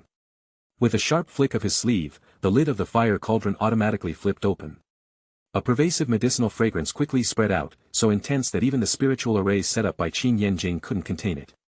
After all, her strength had not fully recovered, and the level of the spiritual array she had arranged was not particularly high. Eventually, the medicinal fragrance condensed into various colored beads that densely rained down from the sky like a grand rain of pills. This phenomenon caused many alchemists in the market district to feel their hearts fluttering uncontrollably. Mo Qin also appeared on the street outside the secluded courtyard at some point. The rain of pills that fell on him made his heart cry out in astonishment. Such a pill rain was a rare phenomenon that only occurred after a high-level grandmaster alchemist successfully refined a pill. Drip, drip. Countless pill beads poured down from the sky, landing on the ground with a crisp sound like raindrops. Although these beads were not actual medicinal pills, they were condensed from pure energy and could have significant beneficial effects on the body if consumed. Qin Yanjing reached out and caught one of the pill beads, an uncontrollable smile lighting up her eyes. Xiao Ming had indeed not disappointed her. Xiao Ming, the one behind all this, remained calm. It was just a pill rain. For him, the pill rain was just a minor event. Even in the Doqi continent, a 9th-tier Xian pill could trigger it. Even though the conditions for triggering such a phenomenon in the Great Thousand World appeared to be much stricter, he had previously refined D-tier pills. How could he feel overly proud of this? Rumble. In the sky above the market district, thick clouds were swirling with black lightning that was snaking through them like wild dragons. The ferocious aura caused many people to instinctively shrink back, afraid of being struck by the black lightning. Boom! The fire cauldron trembled violently as the lightning flashed across the sky. Then, a pillar of light suddenly shot straight into the clouds. A glowing ball could be faintly seen inside the pillar of light. Under the watchful eyes of countless spectators, the massive pillar of light directly pierced the storm clouds, causing the clouds to churn violently. Black lightning bolts, like roaring black snakes, tightly wrapped around the pillar of light and fiercely struck the glowing ball inside. Boom, boom, boom. Under this earth-shattering bombardment, it seemed as if the entire market trembled, with deafening thunderous roars echoing incessantly. The power of this pill lightning is comparable to what I encountered when I was refining the D-tier pill, the resurrection pill, in the Doqi continent. The Great Thousand World is indeed different. However, it is not a bad thing. Such high-quality pill lightning baptism will only make the medicinal pill even more perfect. Xiao Ming looked calmly at the glowing ball inside the pillar of light being bombarded by the thunderous strikes from above. The ball not only remained intact but also shone even brighter. Threads of black lightning arcs continuously flickered around it. Crack. The fierce bombardment continued for the duration of an incense stick before it finally began to show signs of weakening. A faint cracking sound emanated from the pillar of light as the thunderous roar subsided. Immediately, everyone watching felt a jolt in their hearts, their eyes glued to the scene. They saw the cracks multiply, then diminish and spread across the pillar. Then another bolt of black lightning tore through the sky and struck the pillar of light with great force. Suddenly, the many cracks that had formed burst apart, and finally, with a loud bang, the pillar of light exploded open. The moment the pillar of light burst open, an astonishing medicinal fragrance spread across the sky.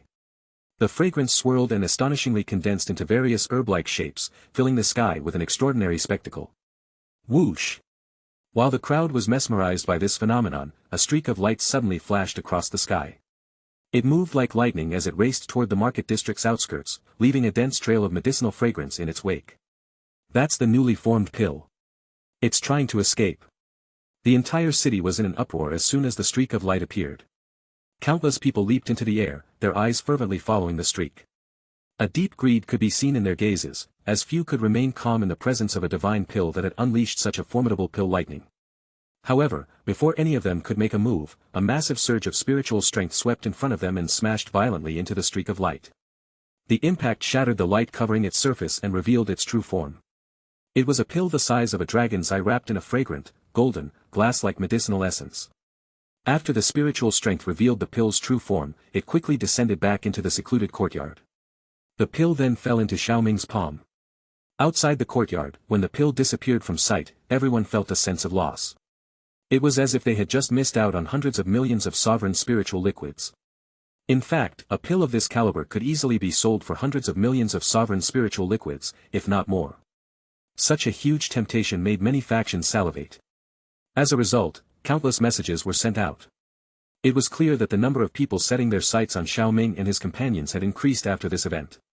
The person in question, Xiao Ming, was not aware of any of this. He briefly examined the 9 patterns on the surface of the pill, then turned to Qin Yanjing and Qin Tan as they approached him.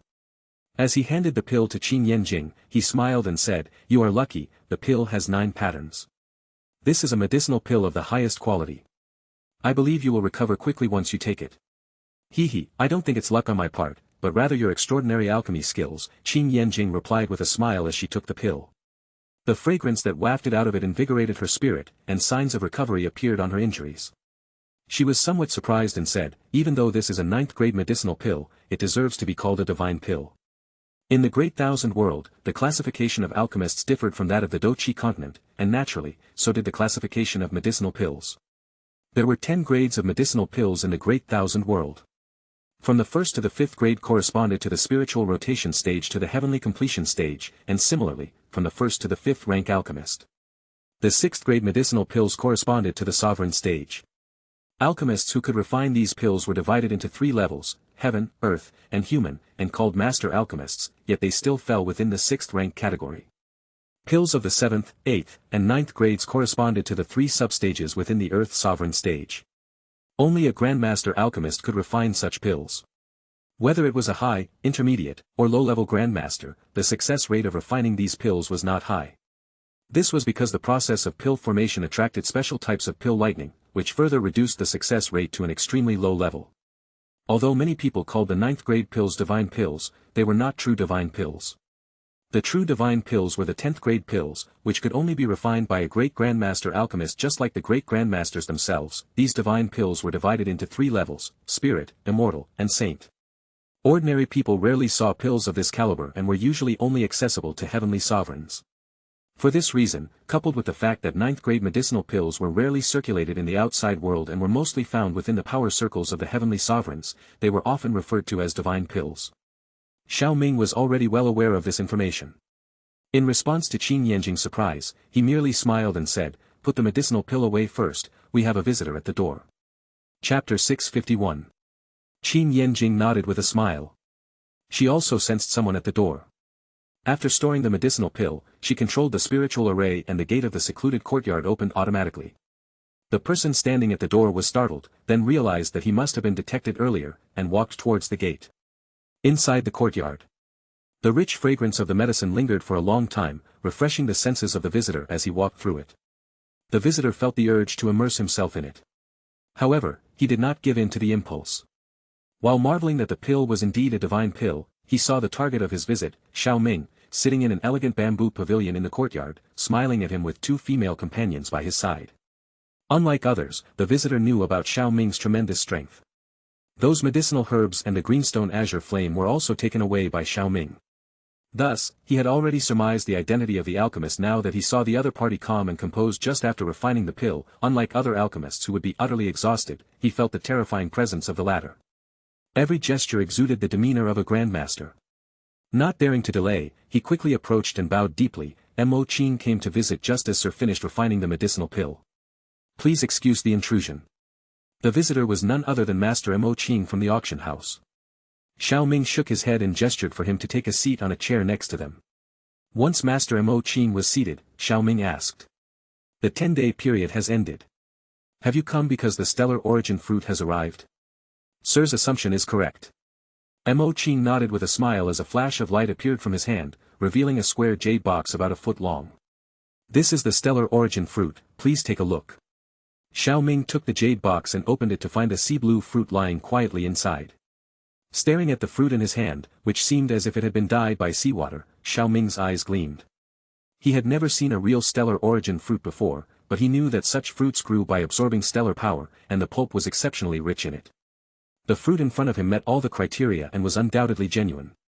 With the final main ingredient for the spiritual transformation pill in his hand, Xiao Ming's mood was greatly uplifted, and his face brightened with a smile. Haha, indeed, it truly is the stellar origin fruit. I bothered Master Mo Qin to make this trip. It's merely my duty. Mo Qin didn't take credit and waved his hand with a smile.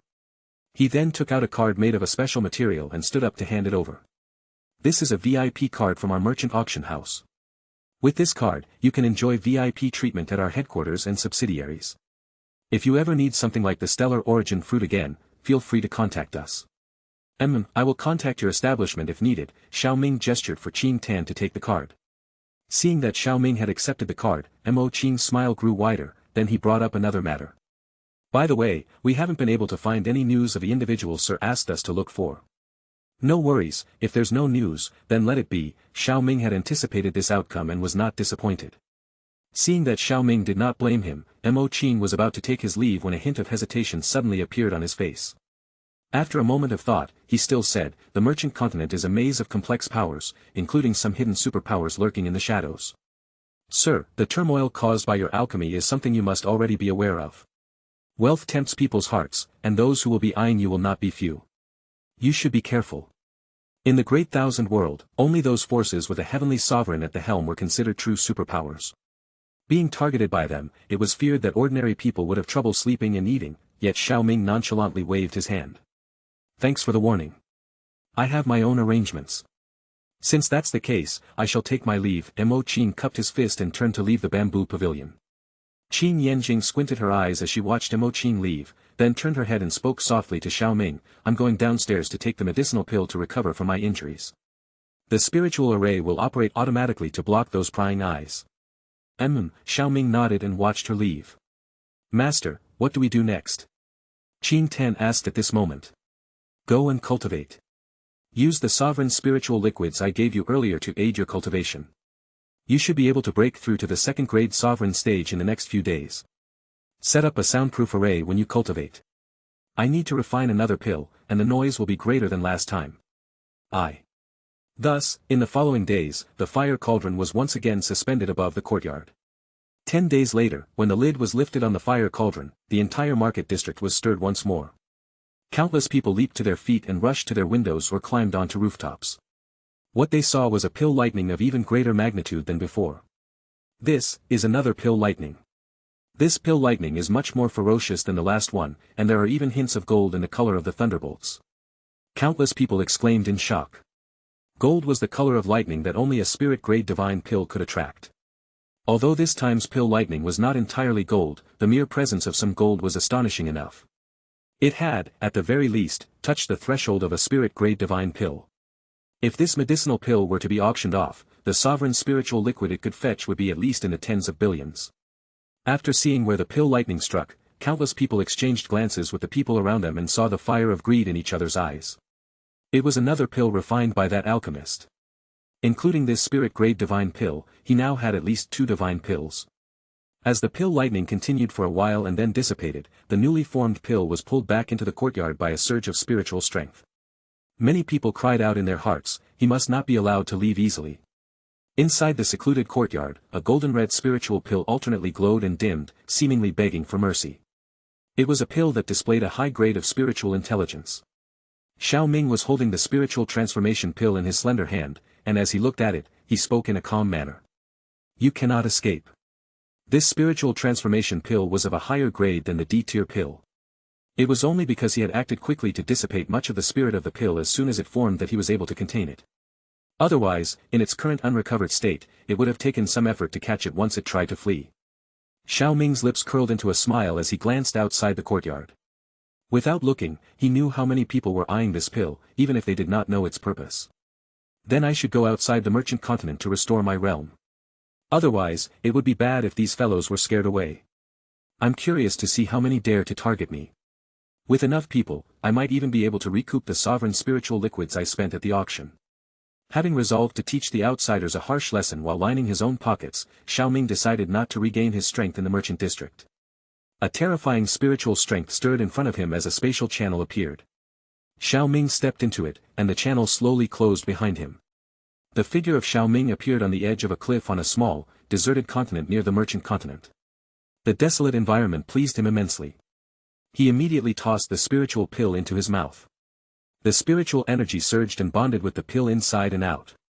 In the blink of an eye, the pill dissolved, and the surging medicinal strength that was inside of it blossomed to its fullest extent. The surging medicinal strength was filling up the meridians in his body and was becoming more and more concentrated. Under this medicinal strength, even Xiao Ming's extremely robust body, which was partially composed of pure dou qi, quickly dissolved and reformed under the influx of spiritual energy. Hu! Xiao Ming's breathing was slightly labored, yet his eyes were getting increasingly brighter as he floated in the air and sat cross-legged, forming a cultivation seal with his hands. Today, I will restore my strength. Gradually, millions of rays of spiritual light resembling the midsummer sun were emitted from his body as he radiated endless light and heat. Under this radiant spiritual light, his body became more and more translucent. It looked like it was carved out of jade, like the most perfect creation between heaven and earth. At the same time, boundless spiritual energy surged towards him like a fierce wind or a tidal wave, until finally a swirl of spiritual energy formed. Endless spiritual energy was drawn in above the swirl, and below it, this spiritual energy was poured into his body, replacing the dou qi and participating in the body's reformation. Chapter 652. The overwhelming spiritual energy surged through Xiao Ming's flesh and blood, and even that a spirit within him began to devour the incoming spiritual energy pouring into him voraciously. Until a certain moment, with a crackling sound, it seemed as if something shattered, and the vast, unrivaled spiritual energy reached a state of true unimpeded flow. The spiritual energy pervading his flesh and blood completely fused with it in an instant, causing an unprecedented transformation in his body. Finally, the spiritual energy took deep root in the depths of his flesh and blood and genuinely replaced the traces of dou qi. His flesh underwent a transformation, shedding its original form and becoming akin to a spiritual body. The conversion of spiritual energy was completely successful. Subsequently, his realm skyrocketed. He broke through the sensing stage, spiritual movement stage, spiritual rotation stage, spirit stage, heavenly fusion stage, heavenly transformation stage, and heavenly completion stage in an instant. These breakthroughs were followed by the three sovereign disasters. Within Xiao Ming, the spiritual energy rapidly circulated through his meridians in an endless loop. During the human body disaster, a fire was born within one's flesh and blood under the rapid circulation of spiritual energy. This blood fire emerged within the flesh and spread throughout the body. It was a true calamity for most people to have their flesh burned. Those who overcame it would temper their flesh and make it robust, but failure meant that the bodily flesh would be consumed and vaporized by the fire, destroying the body and causing immense damage. However, Xiao Ming's body was a heavenly sovereign spiritual body, such blood fire was merely a tickle to him. He passed the human body disaster with ease. After the blood fire was extinguished, the spiritual fire was born within the circulating spiritual energy. Xiao Ming's spiritual energy was of an even higher quality than that of a typical heavenly sovereign, so this spiritual fire was ineffective in tempering him. Likewise, the soul fire meant to temper the soul during the spirit disaster was no match for Xiao Ming, whose soul realm surpassed even that of the emperor realm. Thus, he easily overcame the three sovereign disasters. A continuous stream of spiritual essence filled his body, like a bolt of lightning piercing the endless darkness. After that, Xiao Ming successfully opened the sovereign sea. He had now stepped into the sovereign stage. Slowly opening his eyes, the seemingly infinite gravitational pull in his pitch-black eyes engulfed everything within sight. He exhaled a breath of white mist, which was crystal clear and gradually dispersed into the air, revealing itself to be exceptionally pure spiritual energy. As his eyes returned to normal, Xiao Ming stood up and murmured, "Too slow, the amount of spiritual energy needed to restore the heavenly sovereign realm is simply immense. I might even drain this deserted continent and still not have enough. If that's the case, then let's do it all at once. Devour this continent and condense the myriad spirit floating world body at the same time." No sooner said than done, Xiao Ming appeared outside the world seconds later. This continent, although not large by the standards of the Great Thousand World, was immensely vast from a human perspective. It floated in the void, wrapped in a layer of faintly glowing crystal barrier that served as the continent's protective shield. Xiao Ming glanced at it, then opened his mouth and exhaled. A pure white dragon, similar to an ancient void dragon, flew out of his mouth. Soon after, its size increased rapidly, and within minutes, it had become boundless. Xiao Ming's gaze followed its body, yet he still could not see its end. Not enough. Xiao Ming frowned. Although the spirit's body was already vast, it needed to be several times larger to devour this continent. With that thought, his mind stirred and an invisible ripple emanated from him. Far away in a distant space, the Tianxian continent also emitted the same ripple as it began to send endless energy towards him. This was a privilege of being the Dimension Master. No matter where he was, a mere thought could connect to the plane and draw a continuous stream of spiritual energy from it. However, moderation was necessary. The Tianxian continent, being just a lower plane, could suffer a collapse if too much was drawn, destroying countless lives within it.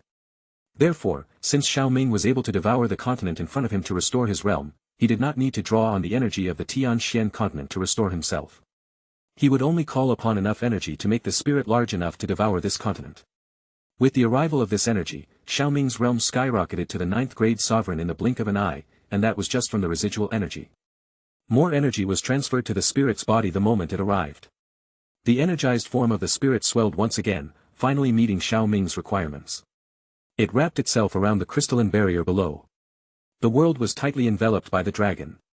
Then the dragon opened its massive jaws and swallowed a large portion of the crystal barrier in one gulp. The teeth inside the dragon's cavity moved in a rhythmic motion, gradually consuming the remaining half of the barrier.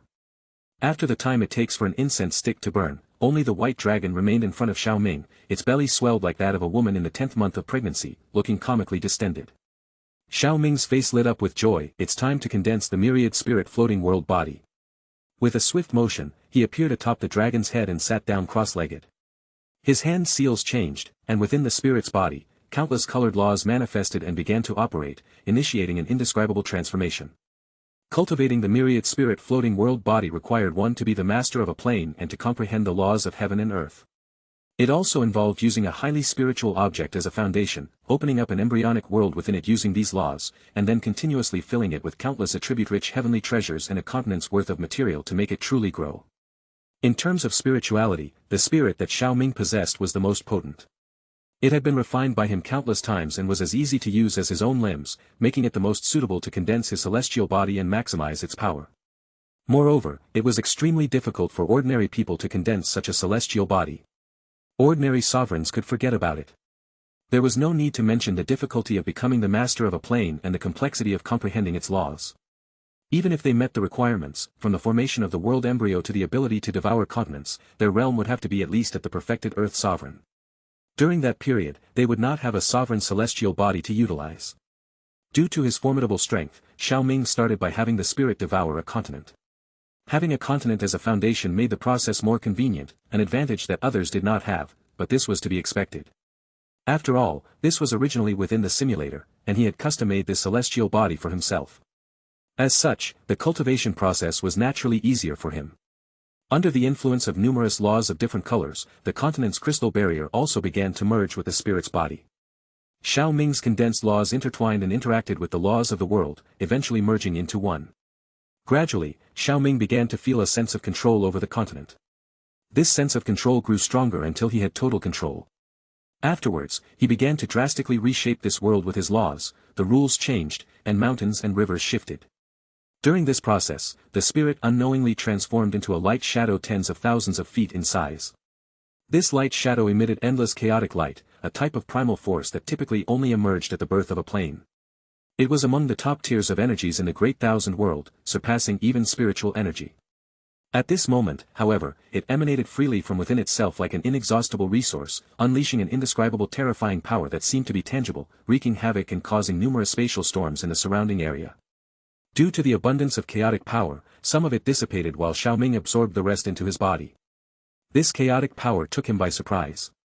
There was no mention of such an occurrence in the simulator. This chaotic power was truly the highest tier of energy.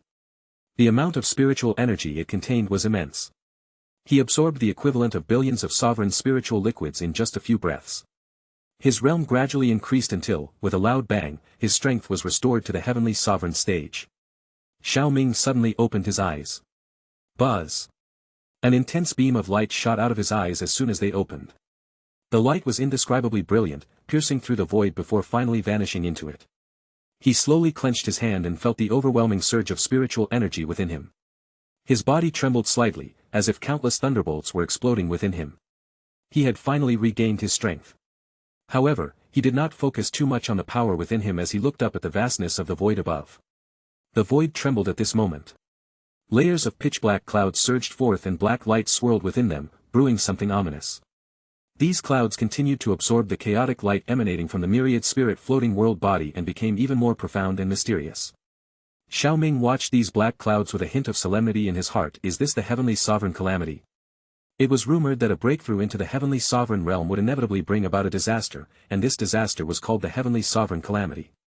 This calamity was extremely horrifying. Even a real heavenly sovereign would be afraid of it. Xiao Ming had not encountered the heavenly sovereign calamity during his breakthrough into the Do Immortal.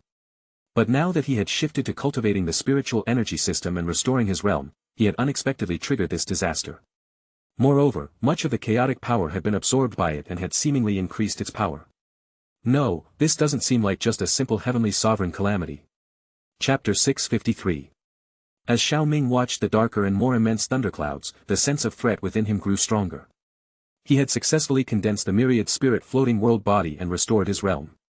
Thanks to his own strength and the power of the sovereign celestial body, elite experts of the same stage could not withstand more than a few of his moves. The so-called heavenly sovereign calamity should not have been able to threaten him this much. Even one enhanced by chaotic power shouldn't be able to. Recalling the scene in the simulator where he was struck by lightning while devouring continents, Xiao Ming couldn't help but twitch the corner of his mouth. Let's just call that thunderbolt the wrath of heaven. So, could this be that wrath of heaven? No, it must be a combination of the heavenly sovereign calamity and the wrath of heaven, but shouldn't this phenomenon occur only after devouring many continents? Now that he had just consumed a small continent, it was already impatient to strike and split him. Was there no regard for martial ethics anymore? Xiao Ming, who normally did not like to curse, cursed in his heart at the thought of the power of this heaven wrath. Was he really going to be seriously injured again just after restoring his strength? Rustle. While Xiao Ming was feeling somewhat uneasy, the thunderbolts above the void had completely condensed, and the black clouds were swirling. Suddenly, a stream of black water descended from the sky. It appeared light but crushed even the void as it fell. Xiao Ming's gaze sharpened as he saw this, and he wasted no time. A colossal surge of spiritual energy erupted from his towering figure and swept upward. Finally, it formed a spiritual energy barrier. Boom! The stream of black water struck the spiritual energy barrier with a thunderous impact, causing it to tremble violently. Each drop of black water was like a mountain, all falling together like a myriad of mountains crashing down, the force of which was terrifyingly formidable. Cracks appeared in the spiritual energy barrier under the onslaught of the water stream. However, it did not shatter completely. Instead, it held firm until the black water stream vanished into thin air. Phew, this lightning calamity is indeed formidable, but fortunately it's still bearable. Xiao Ming breathed a sigh of relief. This lightning calamity hadn't inflicted any serious injuries from the beginning, so there was still some wiggle room. Perhaps this lightning calamity didn't have the scale to severely injure him like the one in the simulator. After all, he had only usurped control of a single continent, far less than what he had devoured in the simulator. The Great Thousand Worlds' loss of control was less significant, hence the lower degree of wrath. This made sense. The black clouds above him churned again as these thoughts flashed through his mind. The next moment, the temperature in the void soared as a streak of black fire descended from the sky. The streak of fire seemed weak, but it caused Xiao Ming to put aside all distractions. His surging spiritual energy rose to mend the spiritual energy barrier riddled with cracks. The black fire streaked down and finally landed on the barrier. There was no earth-shattering explosion, instead, it acted like a highly corrosive acid. With a hissing sound, the spiritual energy barrier quickly melted away. Xiao Ming reacted immediately upon seeing this and threw the barrier far away. Moments later, the streak of black fire completely dissolved the spiritual energy barrier. Rumble. Immediately after the black fire fell, the black clouds churned again, this time with a thunderous force. A black meteor formed from gathered lightning slowly emerged from the clouds and then plummeted. Xiao Ming watched the black meteor plummet. He was not going to just sit there and wait for death. With a thought, the myriad spirit floating world body beneath him burst into countless colors of rosy light. These were not ordinary lights, but numerous strands of heavenly flames. Various colored heavenly flames converged in his hands, ultimately forming a multicolored longbow. The myriad spirit floating world body raised its head, aimed at the meteor, and drew back its bow. An arrow made of multicolored flames materialized on the bowstring. Whoosh! The myriad spirit floating world body released its fingers, and the multicolored arrow shot out violently. It collided with the black meteor, causing it to tremble for a moment. However, the arrow itself disintegrated into powder under the immense impact. Whoosh! Whoosh! Nonetheless, one multicolored arrow after another continued to shoot into the sky. Even though each one was shattered as if it were brittle wood, the descent of the black meteor was slowed as a result. At that moment, Xiao Ming once again activated the myriad spirit floating world body. Numerous strands of heavenly flames once again shot into the sky and formed a series of giant multicolored nets high above. Boom! Boom! The black meteor crashed down, violently shattering each giant net. However, as the nets disintegrated, the meteor was reduced to nearly half its size by the time it reached overhead. Xiao Ming leaped up when he saw this. He clenched his right fist and struck the black meteor head-on. Rumble! A ground-shaking shockwave erupted, and the black meteor shattered. The force of the impact sent Xiao Ming flying backward, landing on top of the myriad spirit floating world body. As he looked down, he noticed that his right hand, which had originally been as white as jade, was now slightly reddened. Xiao Ming narrowed his eyes and remained silent. After the black meteor fell, the dark clouds in the sky grew quiet.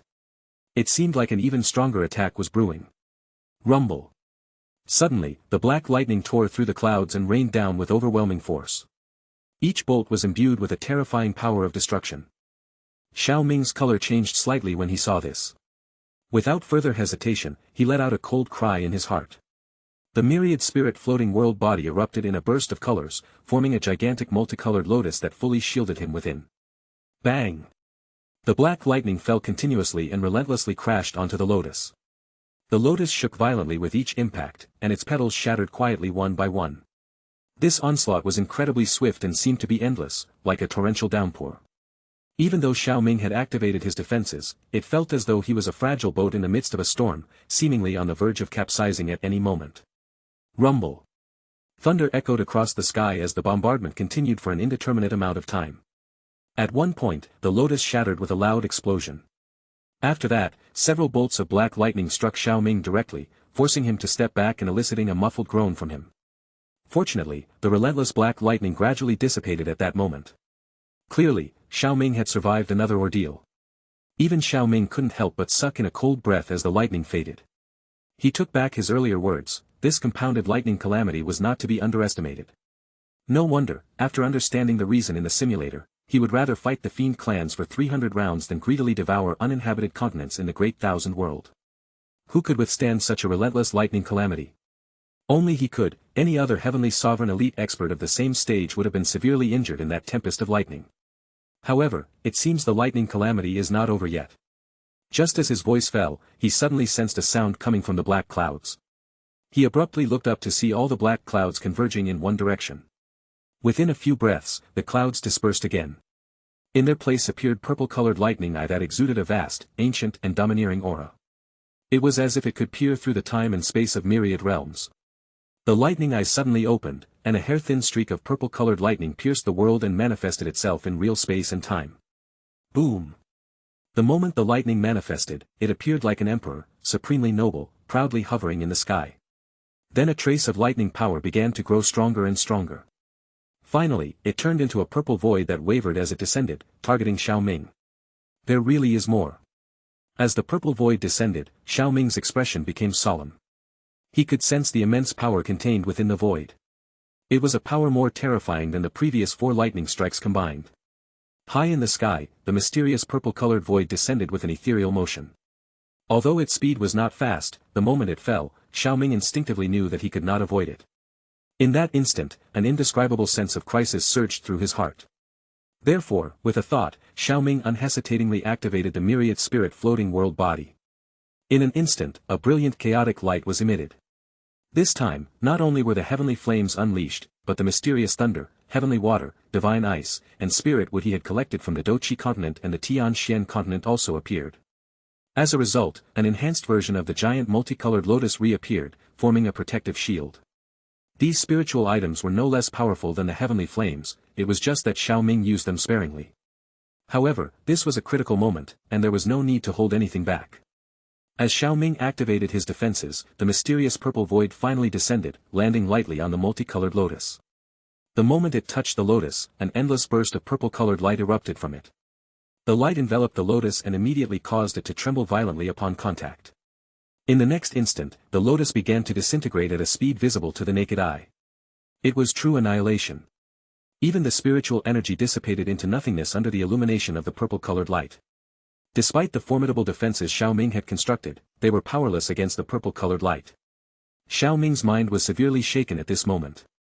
If such a force were to strike him directly, even with his robust physical body, he would either be dead or severely crippled. He looked up at the lotus, which would be corroded in just a few breaths.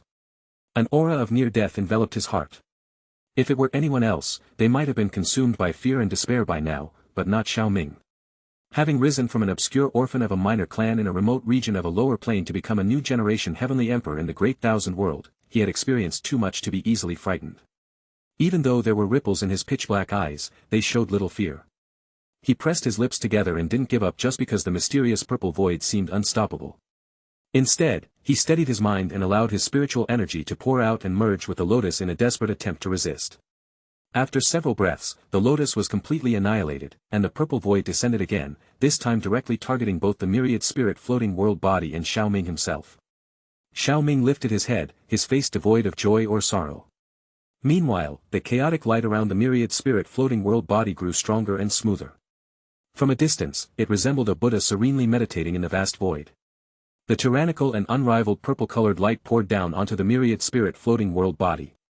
As the purple-colored light descended, the chaotic light gradually dimmed, and finally, the myriad spirit floating world body began to dissolve into nothingness from the top down. Xiao Ming gazed at the scene and slowly closed his eyes. In this moment of destruction, his mind seemed to fully merge with the myriad spirit floating world body, and a flash of enlightenment arose in his heart. Deep within his bloodline, something intertwined with his spiritual energy and gave birth to an innate divine ability. Chaotic Calamity Light. Chapter 654. Chaotic Calamity Light. A brilliant light rose from behind Xiao Ming, so dazzling that it seemed to embody the very colors of chaos itself. Merely looking at it left one mesmerized. Xiao Ming opened his eyes as the chaotic light rose. With a flick of his sleeve, the light shot directly towards the descending purple void. Whoosh! The chaotic calamity light swept over, and an astonishing scene unfolded. The overwhelming and tyrannical purple light vanished in an instant, and the myriad spirit floating world body's tendency to dissipate abruptly ceased. The chaotic calamity light didn't stop there, instead, it continued sweeping upward towards the purple lightning eye overhead. Rumble. It was as if the ancient and commanding lightning eye had been provoked and enraged. It widened further, and in an instant, 3 lightning bolts as powerful as the previous purple void shot downward. The 3 lightning bolts thundered, and countless black holes appeared around the surrounding void, as if the world itself was on the verge of collapse. But it was all in vain. The lightning bolts lasted only a moment before they were swept away by the chaotic calamity light. Shortly after, the lightning eye itself was also swept away and disappeared.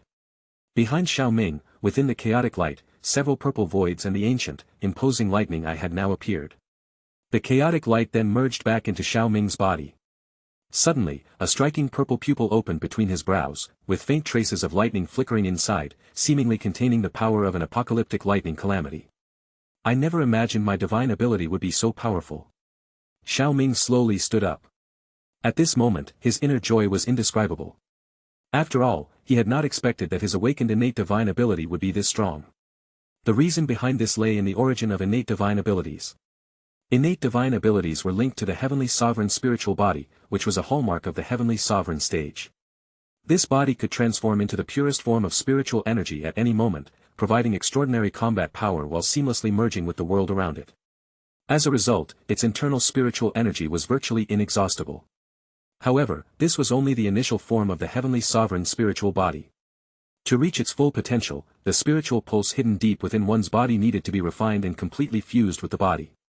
Only then could the heavenly sovereign spiritual body gradually reach perfection. At this point, a spiritual pulse divine ability would be created, and that divine ability would be one's innate ability. When the spiritual pulse appeared, it varied in form but was categorized based on quantity, ranging from 1 to 9. 1 and 2 pulses were considered of human grade, 3 and 4 were of earth grade, 5 and 6 were of heaven grade, while 7 to 9 were of divine grade. The form of the divine ability was related to the cultivation method practiced, while its strength was linked to the number of spiritual pulses. Some divine abilities derived from divine grade spiritual pulses possessed such power that they were among the most formidable of all divine abilities, perhaps even rivaling the 36 peerless divine abilities. Since Xiao Ming was from the Doqi continent, he had no idea if he even possessed a spiritual pulse. As a result, he had a rather indifferent attitude towards innate divine abilities. But unexpectedly, it brought him a huge surprise this time, akin to hitting the jackpot. He reached up to touch the lightning eye glowing with purple lightning between his brows. His smile grew broader and broader. His awakened innate divine ability, the chaotic calamity light, could obliterate all things and destroy powerful enemies while stripping them of their divine abilities and treasures for his own use. The lightning eye between his brows was the same unrivaled purple lightning eye that had appeared in the sky moments ago. Now, he had harnessed it and transformed it into his own using the chaotic calamity light. It was a testament to its formidable and domineering nature. In terms of functionality, it seemed to be no weaker than the 36 peerless divine abilities. The lightning eye could unleash the same purple-colored lightning that had attacked him earlier. The power of this purple lightning spoke for itself, as even with all of his spiritual items, Xiao Ming was unable to defend against it. Its sheer destructive power was undeniable. After subduing the lightning eye, Xiao Ming learned that if one were struck by this purple-colored lightning, it would embed itself in one's body like a bone-burrowing maggot. Moreover, it would be difficult to detect. With a single thought, Xiao Ming could trigger the injury to erupt. If one wished to remove it, based on the scenario in the simulator where Xiao Ming himself was severely injured and suppressed, one would need to sever its connection with Xiao Ming to be able to do so. However, this was easier said than done. After all, if Xiao Ming injured an enemy in battle, it would be extremely difficult for them to escape. Furthermore, Xiao Ming wasn't stupid enough to reveal the method for recovery from it. Finally, it would be extremely challenging to sever the connection between the purple-colored lightning and Xiao Ming. If someone were struck by the purple-colored lightning, death was likely not far off. The first 4 bolts were part of the heavenly sovereign calamity, but the purple-colored lightning must be the actual wrath of heaven. In terms of power, it's probably not much weaker than the 36 peerless divine abilities. Xiao Ming sighed. It was a pity, though, that he had never witnessed the specific attack capabilities of the 36 peerless divine abilities, so he couldn't compare them to his chaotic calamity light or purple lightning to gauge how much stronger or weaker they might be. Nevertheless, these 2 divine abilities were enough to allow him to roam unchallenged at his current spirit-grade heavenly sovereign stage. As for the immortal-grade heavenly sovereigns, he would have to fight them to find out. It was only after touching the lightning eye again that Xiao Ming reluctantly lowered his arm and muttered to himself, since it can unleash lightning similar to the wrath of heaven, it deserves a resounding name. From now on, it shall be called the Eye of Heaven. The Eye of Heaven slowly closed as he spoke. Eventually, it formed a strange purple-colored lightning pattern between his brows. This added an enigmatic touch to his already striking appearance. Xiao Ming scanned his surroundings as he stood on the myriad spirit-floating world body. The space was continuously churning. Where the small continent had been, a massive black vortex had formed, devouring everything in its path. Paying no heed to this, Xiao Ming's figure suddenly vanished. The endless blue sky stretched overhead, with clouds drifting across the horizon. An occasional breeze stirred the green waves below, rolling across the grasslands as far as the eye could see. Whoosh! A sudden, violent spatial ripple disrupted the calm sky, and a massive pitch-black spatial channel mysteriously appeared out of nowhere. Shortly after this spatial channel appeared, a figure slowly emerged and finally stood in this unfamiliar world. So this is the small inner world of the myriad spirit-floating world body. The energy here is incredibly dense, at least tens of times stronger than outside. Absorbing that much chaotic light wasn't wasted. Xiao Ming surveyed the newly created world around him and noticed that the energy in the air had almost materialized. Even the clouds were formed from spiritual energy. He nodded with satisfaction. He had created small worlds before, but in terms of energy density, this one surpassed all the others and was also the largest in size. Moreover, this world had something that no other world could compare to. Here, he had the power to rewrite the rules at will. This place truly belonged to him. The only downside was that aside from some plants, there was no other sign of life. Xiao Ming pondered for a moment, then with a thought, a mountain range suddenly rose from the ground. Then, with a wave of his hand, countless seeds were scattered across the mountains. Once the seeds touched the ground, the abundant energy in the air caused them to mature quickly, and soon a medicinal mountain took shape. At the top of the fog-shrouded mountain, a strange medicinal fragrance spread, creating a sense of tranquility and making one feel as if they were in a heavenly paradise. On the mountaintop, vast stretches of medicinal herbs gathered like a sea. Xiao Ming was quite pleased as he looked down at his creation. If I have time, I'll capture some spiritual beasts to bring more life here. Now it's time to return and find Qing Tan and Qing Yanjing. Market District. In the secluded courtyard, which was secretly watched by countless forces, Qing Yanjing and Qing Tan sat in the living room, feeling a bit restless. It wasn't because of the tigers, leopards, wolves, and jackals lurking outside, but rather because when they emerged from their seclusion, they were surprised to find that Xiao Ming was missing. If Qing Yanjing hadn't known about Xiao Ming's extraordinary strength and that he wouldn't be harmed, she would have already dragged Qing Tan through the streets to look for him. Nevertheless, without Xiao Ming around, both women still felt uneasy. Master must have gone to take the pill and restore his strength. I wonder how he's doing. Qing Tan paced back and forth with a worried expression. Qing Yanjing could not answer, as she had also been in seclusion. After some time, the doors to the hall suddenly swung open, and a familiar figure stepped inside. Master. Upon seeing the familiar figure, Qing Tan immediately rushed to greet him with joy. You're at the second-grade sovereign stage now. Not bad. But what's the rush? Xiao Ming raised an eyebrow slightly and gently patted Qing Tan's head as she approached. Master, you still have to ask. Why didn't you leave us a note before heading out? Qing Tan puffed her cheeks and said in a huff. I was in a hurry and forgot. It won't happen next time. Xiao Ming understood the situation and, seeing Qing Tan's usually good-natured face look a bit upset, he gently ruffled her hair and promised. Qing Tan let out a soft hum but remained silent afterward. Then Xiao Ming turned to Qing Yanjing. Sorry for worrying you both. It's good that you know, Qing Yanjing replied with a hint of helplessness in her tone. Xiao Ming could only smile before changing the subject. Have you made a breakthrough? Chapter 655. This is thanks to you. The pill you gave me was very effective. My injuries healed quickly, and once my strength recovered, I attempted to break through and managed to reach the quasi-heavenly sovereign stage. Qing Yanjing's lips curled slightly as she spoke in a casual manner, as if breaking through were as simple as eating and drinking water. If those outside heard this, they'd probably be so angry they'd cough up blood. Reaching the quasi-heavenly sovereign stage from the perfected earth sovereign stage was a difficult barrier that had held back many cultivators. Breaking through was no easy feat. Qing Yanjing wasn't trying to show off either. She had already been somewhat confident in attempting the heavenly sovereign breakthrough, so reaching the quasi-heavenly sovereign stage was simply the natural next step and didn't arouse much emotion in her. Only a real breakthrough to the heavenly sovereign stage would have excited her. But she had no plans to attempt it yet. The heavenly sovereign calamity wasn't something to be taken lightly. This disaster usually occurred at the moment of breakthrough, even before one reached the heavenly sovereign stage, and yet one had to endure a lightning calamity that could threaten the heavenly sovereign. The danger was obvious, and the number of people who died during this tribulation was countless. So this means we have 3 reasons to celebrate. My conversion to spiritual energy has been successful, and I've fully transitioned to the Great Thousand World cultivation system. My realm has also been restored, Xiao Ming laughed. Qing Yanjing's eyes flickered slightly at his words, and she couldn't contain her curiosity. So what realm are you at? Spirit Grade Heavenly Sovereign. You guess, Xiao Ming didn't answer directly. I'm sure it's the Heavenly Sovereign stage. Qing Yanjing's tone was full of certainty. Her ability to conceal her aura was among the best in the Great Thousand World. Unless someone had vastly superior strength, no one could see through her realm. But Xiao Ming knew at a glance that she'd broken through, which meant that he was likely a heavenly sovereign. Although she had never asked Xiao Ming's age, his aura was distinctly youthful and vibrant. It was entirely different from the heavenly sovereigns in her clan, so she assumed that he couldn't be very old. Limitless potential. Qing Yanjing felt a stir of emotion inside her.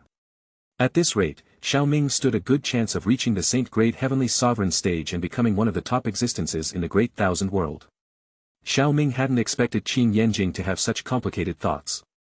Seeing her firm tone, he pursed his lips without confirming or denying her assumption and instead said, in any case, dealing with those little rats outside will be easy. Are we going to make a move against them? Qing Yanjing's eyes lit up at his words. Honestly, if Xiao Ming hadn't been away, she would have already taught those people a lesson herself. As the saintess of an ancient clan, she had never been so blatantly monitored before. Yes, the 2 pills I refined are of high quality, and they've had ample time to gather their people. I'm confident that we'll reap quite a reward this time. If that's the case, what are we waiting for? Let's get ready and head out. No hurry. We'll leave at dusk and first make ourselves appear weak. It wouldn't be fun if they all ran away. As the sun set, most people would typically relax quietly during this transition between day and night. So, Xiao Ming chose this moment to quietly slip out of the secluded courtyard with Qin Yanjing and Qin Tan. They blended seamlessly into the crowd and made their way out of the city. As they left the secluded courtyard, a proud young man holding a cup of fragrant tea stood in a pavilion within the city. A cold smirk slowly formed at the corner of his mouth. He waved his hand to dismiss the maid gently massaging him, then stood up and directed his slightly chilly gaze towards the city gate. Thinking you can slip out of the palm of my hand this way? He sneered mockingly, then with a wave of his hand, a gaunt old man appeared behind him like a ghost. Old Yen, it's time to act. We must get our hands on that greenstone azure flame this time. The gaunt old man nodded indifferently. Shortly after, the space around them rippled and their figures gradually vanished into thin air. As they vanished, the same scene repeated itself across numerous courtyards throughout the city. Multiple groups quietly slipped away without alarming anyone. However, with so many parties moving, some inevitably collided with each other. It wasn't time for a confrontation yet, so they exchanged awkward glances before continuing on their way together. The sunset, tinged with dark red, hung low on the horizon. Its crimson light bathed the earth in a subtle warmth that carried a slight chill. Suddenly, the silence of the dark red sky was broken by the rapid sound of the wind. 3 streaks of light shot across the horizon and speeded towards the distance with astonishing swiftness. Their hurried manner made them appear as if they were fleeing from pursuers. They continued in this fashion for nearly half an hour before finally slowing down and landing on a mountaintop. Xiao Ming looked up and glanced at the horizon behind them, then suddenly laughed. You've been skulking around for half a day. Aren't you tired? Hee, even if you're just a pretty boy living off women, you're not stupid. At least you know you're being followed. A voice filled with arrogance echoed in the air as Xiao Ming's laughter faded. In the distance, on a nearby mountain peak, space distorted slightly and 2 figures appeared out of thin air like phantoms. They were none other than Hua Mo of the Fire Spirit clan and the gaunt old man who had reached the quasi-heavenly sovereign stage. Hua Mo's gaze was mocking as he glanced at Xiao Ming and then looked around. This place has a lovely view, and the feng shui is perfect. You have a good eye for choosing a place to bury your bones. This was prepared just for you, and rest assured, there's no charge. Qin Tan's willowy eyebrows immediately shot up as she retorted sarcastically, unable to hide her disdain for Hua Mo who dared to continually insult her master with such arrogance. Little beauty, it seems you are quite confident, Hua Mo said with a faint smile. If you think you can be so confident just because the lovely lady next to you has regained her perfected earth sovereign strength, then I'm afraid you're going to be sorely disappointed. He extended his palm towards Qin Yanjing. Hand over the greenstone azure flame and that divine pill bordering on spirit grade. If your attitude pleases me before I lose my temper, I might let you go. Of course, if I'm in a good mood, it's not like I can't spare your little lover and little sister as well. Little lover? Qin Yanjing glanced at Xiao Ming's exceptionally handsome face. She hadn't noticed it before, but a purple-colored lightning pattern had appeared between his brows, making him even more striking. Her heart rate quickened as she swiftly looked away. Instead of refuting the little lover remark, she asked, You brought the sovereign spiritual liquid from the auction and the fire spirit holy scripture from the fire spirit clan with you, didn't you? The fire spirit holy scripture was the core cultivation method of the fire spirit clan. Considering that Hua Mo had a quasi-heavenly sovereign stage elder as his protector, his status couldn't be low. He was likely one of the most important heirs of the clan and therefore qualified to cultivate the scripture. Hua Mo's smile slowly faded as he stared expressionlessly at Qin Yanjing. You've given up your only chance. Could it be that you're not even qualified to access the fire spirit scripture? Xiao Ming asked with a frown. Pfft. Qin Yanjing covered her mouth and let out a soft laugh, mocking Hua Mo without mercy. Old Yen, clear the area and then make your move. No need to hold back. The veins on Hua Mo's forehead bulged out, and the smile on the corner of his mouth gradually became somewhat hideous. Behind him, the gaunt old man slowly stepped forward, his hands that had been tucked into his sleeves slowly coming down. A terrifying aura was emitted from his aged face at this moment. A terrifying storm of black flames erupted from within his body, sweeping across the entire area. The surrounding temperature plummeted as the black flames carried an unusually cold aura. The mountain peak beneath the old man began to crumble under the immense pressure, and deep cracks quickly spread throughout the entire mountain, causing it to collapse. Everyone, the Fire Spirit clan is handling matters here. Please step aside.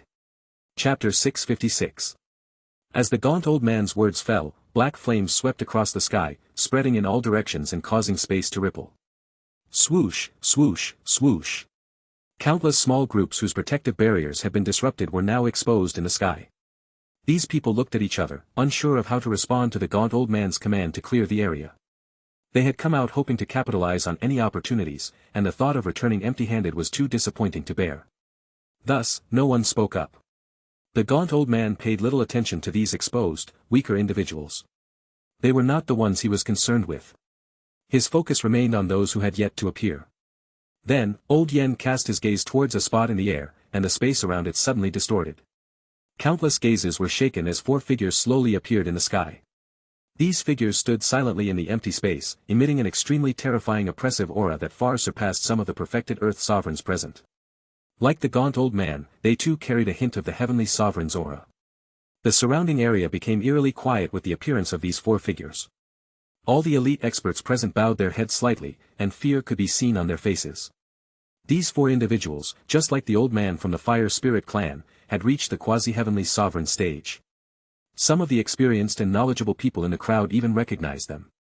Sage Si Yun, Fairy Huanxi, Red Heaven's Emperor, and Eastern Thunder Pulse Master. They were all renowned figures, powerful enough to dominate below the heavenly sovereign stage. On the mountaintop, Old Yen gazed at these 4 figures. On the far left stood a middle-aged man in flowing white robes that exuded a detached, otherworldly charm. Yet, his purple eyes radiated a strange and eerie feel that discouraged any slight underestimation. To his right stood a woman with a clear, beautiful complexion, dressed in very revealing clothing. Large areas of her snow-white skin were exposed, and the few pieces of clothing she wore were adorned with images of men and women in intimate poses. Her innocent face wore an intoxicating smile that constantly attracted the gazes of others. Standing next to her was a figure dressed in a golden dragon robe, who exuded an imposing, emperor-like presence. He stood with his hands behind his back. His face displayed a faint golden color, faintly radiating an endless majesty that made one's heart race. On the far right, an old man in a black Taoist robe stood with a cold expression. His eyes were filled with ruthlessness, and every move he made seemed to be accompanied by the sound of thunder, striking fear into the hearts of those who dared to look at him for too long. Powerful fluctuations emanated from the bodies of the 4 figures that caused the surrounding space to tremble. The boiling spiritual energy of the world seemed to quiet down as it approached them, becoming as docile as a lamb. Just by standing there, they seemed to merge with the world, creating a mystical sense of unity between man and nature. It felt as though attacking them was akin to attacking the very world itself. This extraordinary sensation caused Old Yan's eyes to narrow slightly. It had been a long time since he had ventured out, and among these individuals, he recognized only the last one, the Eastern Thunder Pulse Master. This person was one of the 4 great Pulse Masters of the superpower known as Thunder Extreme Temple. Although Thunder Extreme Temple was not as prominent as the Fire Spirit clan, it was backed by a spirit-grade heavenly sovereign named Lei Ji. Just as Old Yen was about to inquire about the origins of the others, his ears picked up snippets of conversation from those he considered insignificant, providing the information he sought. That man in the white robe, isn't he Sage Si Yun? The sect master of the Purple Cloud sect from the north region of Sky Law Continent, one of the overlords there. In the north region, no one dares to disobey his orders. So he comes from a significant background then. The top forces of Sky Law Continent are all backed by superpowers. In fact, Sage Si Yun is backed by Sage Zi Qi of Zi Qi Spiritual Cave, who has been a spirit-grade heavenly sovereign for many years. Without such backing, the Purple Cloud sect wouldn't have become a top force in Sky Law Continent. You're all talking about Sage Zi Yun, but the origins of the other 3 are not to be underestimated. That man in the imperial robe is the supreme emperor of the Red Heavens Continent's imperial dynasty. As for that voluptuous woman, she is Fairy Huanxi from the Joyous sect, a cultivator of the great Joyous technique. Her strength is no less than the others. I heard she has a fondness for handsome men. The way she looked at that pretty boy, her eyes practically lit up as if she wanted to devour him right there. She must have already staked her claim on him. The Joyous sect. TSK, not sure whether to envy that lad or pity him. Zi Qi Spiritual Cave. That's almost on par with the Thunder Extreme Temple. As for the Joyous sect and the Red Heavens Continent, they are just quasi-heavenly sovereign powers, nothing to be particularly concerned about. Old Yen muttered to himself before exchanging a glance with Huemo. They both understood each other's thoughts. Then, Huemo and Old Yen rose into the air and declared. Ladies and gentlemen, I am Huemo, the young master of the Fire Spirit clan's Fire Pulse. Beside me is our clan's elder, Huyen, also known as Cold Flame Yama. These individuals have had conflicts with us in the past, so we kindly ask you to give the Fire Spirit Clan some face and not interfere in this matter. Upon hearing the name, Fire Spirit Clan, the expressions of the four figures changed, especially those of the Red Heavens Emperor and Fairy Huanqi, who lacked the backing of a heavenly sovereign. The mere mention of the Fire Spirit Clan was enough to instill fear. However, the Eastern Thunderpulse Master narrowed his eyes and then said with a smile. Of course, we must give a face to the Fire Spirit Clan, especially since I am an old acquaintance of Cold Flame Yama. However, the Eastern Thunderpulse Master paused for a moment, his expression becoming somewhat troubled. Before I set out, the Sovereign decreed that I must bring back the Grandmaster Alchemist capable of reaching the Spirit-Grade Divine Pill Realm. If I fail to do so, I will face punishment. We of the Purple Cloud sect have a similar mandate. That great person asked me to bring back the Grandmaster Alchemist, Sage Ziyun added calmly, his eyes lingering on the Eastern Thunderpulse Master. This, I also want to take that handsome little brother with me, Fairy Huanqi said with a pitiful look and soft tone, as if taking him away would be a form of bullying her. The words of the three made Huemo frown. He understood their intention, they were willing to compromise by giving him the Greenstone Azure Flame and the Spirit-Grade Divine Pill, but they insisted on taking the beautiful Lady Alchemist with them. As for Fairy Huanqi, her behavior was even more outrageous. She had taken a liking to the pretty boy and seemed uninterested in the Grandmaster Alchemist. Huemo didn't believe for a second that she had come initially for the pretty boy, but now her eyes seemed to be glued to him, barely moving away even as she spoke. As for the Red Heavens Emperor, who had remained silent, Huemo couldn't quite discern his intentions, but his presence suggested that his thoughts were likely aligned with those of Sage Ziyun. Of course, these people might simply want to seize the divine pill, but now that they had been intimidated by him, they had changed their demand to seize the person instead. After all, a wild, high-ranking Grandmaster Alchemist would have already found a faction to align with if they had wanted to. After a moment of reflection, Huemo's gaze hardened and he coldly said, "So it seems that you all have no intention of showing the Fire Spirit Clan any face. My ancestor once told me that since he had not appeared in the world for a long time, outsiders might have forgotten his renown. It seems he was right. It may indeed be time for him to come out of seclusion and re-establish our authority." Although Huemo was proud, he was not stupid. The beautiful alchemist could refine pills that were close to spirit grade, and if she escaped today, she would undoubtedly become a great Grandmaster Alchemist in no time. Huemo knew that he couldn't withstand the target of a spirit-grade Great Grandmaster Alchemist. Since they were already deeply offended, he was determined to go all out today. Allowing the Grandmaster Alchemist to be taken away was absolutely out of the question. If these people insisted on interfering, he would be forced to play his trump card. Chapter 657. Sage Ziyun's face turned exceptionally ugly. Master Huemo is being too domineering. The Eastern Thunderpulse Master and others also darkened their expressions. They had already backed down by simply asking for the person, yet Huemo continued to push them aggressively. Did he truly think the Fire Spirit Clan could instantly teleport here to aid him? Humph. Huemo snorted coldly, and just as he was about to utter more harsh words, a loud boom resounded in his ears. Boom. Simultaneously, in the vast sky above the endless plains, it seemed as if the sun, moon, and stars had appeared. Finally, they swiftly transformed into a massive array that enveloped the entire space. All the elite experts on the continent took notice when the celestial bodies appeared in the sky. Especially Sage Ziyun and the others, who abruptly looked up. Even with their composure, they were instantly horrified to the point of their scalps tingling when they saw the grand array. The grand array that suddenly appeared had completely trapped them all within it. Not just them, the array that seemed to bring down the sun, moon, and stars was unimaginably vast and had enveloped everyone in the area. This caused countless strong figures to turn pale with shock. Many were aghast as they gazed at the majestic array that had appeared high above.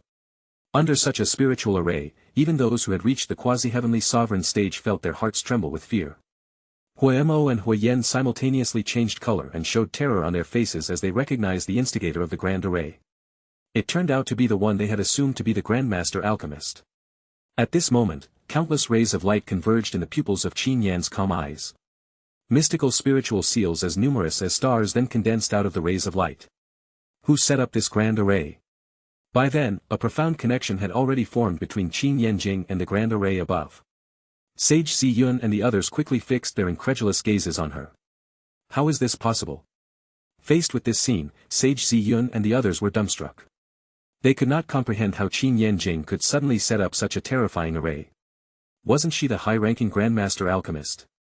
How could her spiritual array skills become so terrifying? This spiritual array already posed a great threat to them. Moreover, her strength also seemed to have reached the quasi-heavenly sovereign stage. Sage Ziyun and the others had already cursed those responsible for the intelligence work in their hearts. What kind of shitty intelligence work was this? None of the information they had received was accurate. The idea that Qin Yanjing could simultaneously excel in spiritual energy, spiritual array mastery, and alchemy, and achieve great success in all of them, was something they simply couldn't believe. Therefore, there was only one possible conclusion: Qin Yanjing's main expertise was in spiritual array mastery, and there must be another person who was the Grandmaster Alchemist. The ordinary Earth sovereigns were also visibly shocked. After some frantic thought, everyone turned their gaze towards Xiao Ming. Not looking was fine, but the more they looked, the more terrified they became. His aura seemed weak, yet it was as vast and unfathomable as an abyss. All their attempts to probe him were like tiny droplets disappearing into the ocean without making a ripple. Damn, the one who appeared to be the weakest turned out to be a massive slab of iron. And the hardest kind at that. Everyone's face turned green, especially Sage Ziyun and Old Yen. Being the strongest, they felt at the deepest with their strength nearing the quasi-heavenly sovereign stage, they could not detect anything about Xiao Ming. If this had been just before, they would have thought Xiao Ming was just a freeloader, with such poor strength. But now, it seemed he was at least as strong as them, if not stronger. Thinking back, they realized that the spiritual array scholar had been subtly deferring to him all along.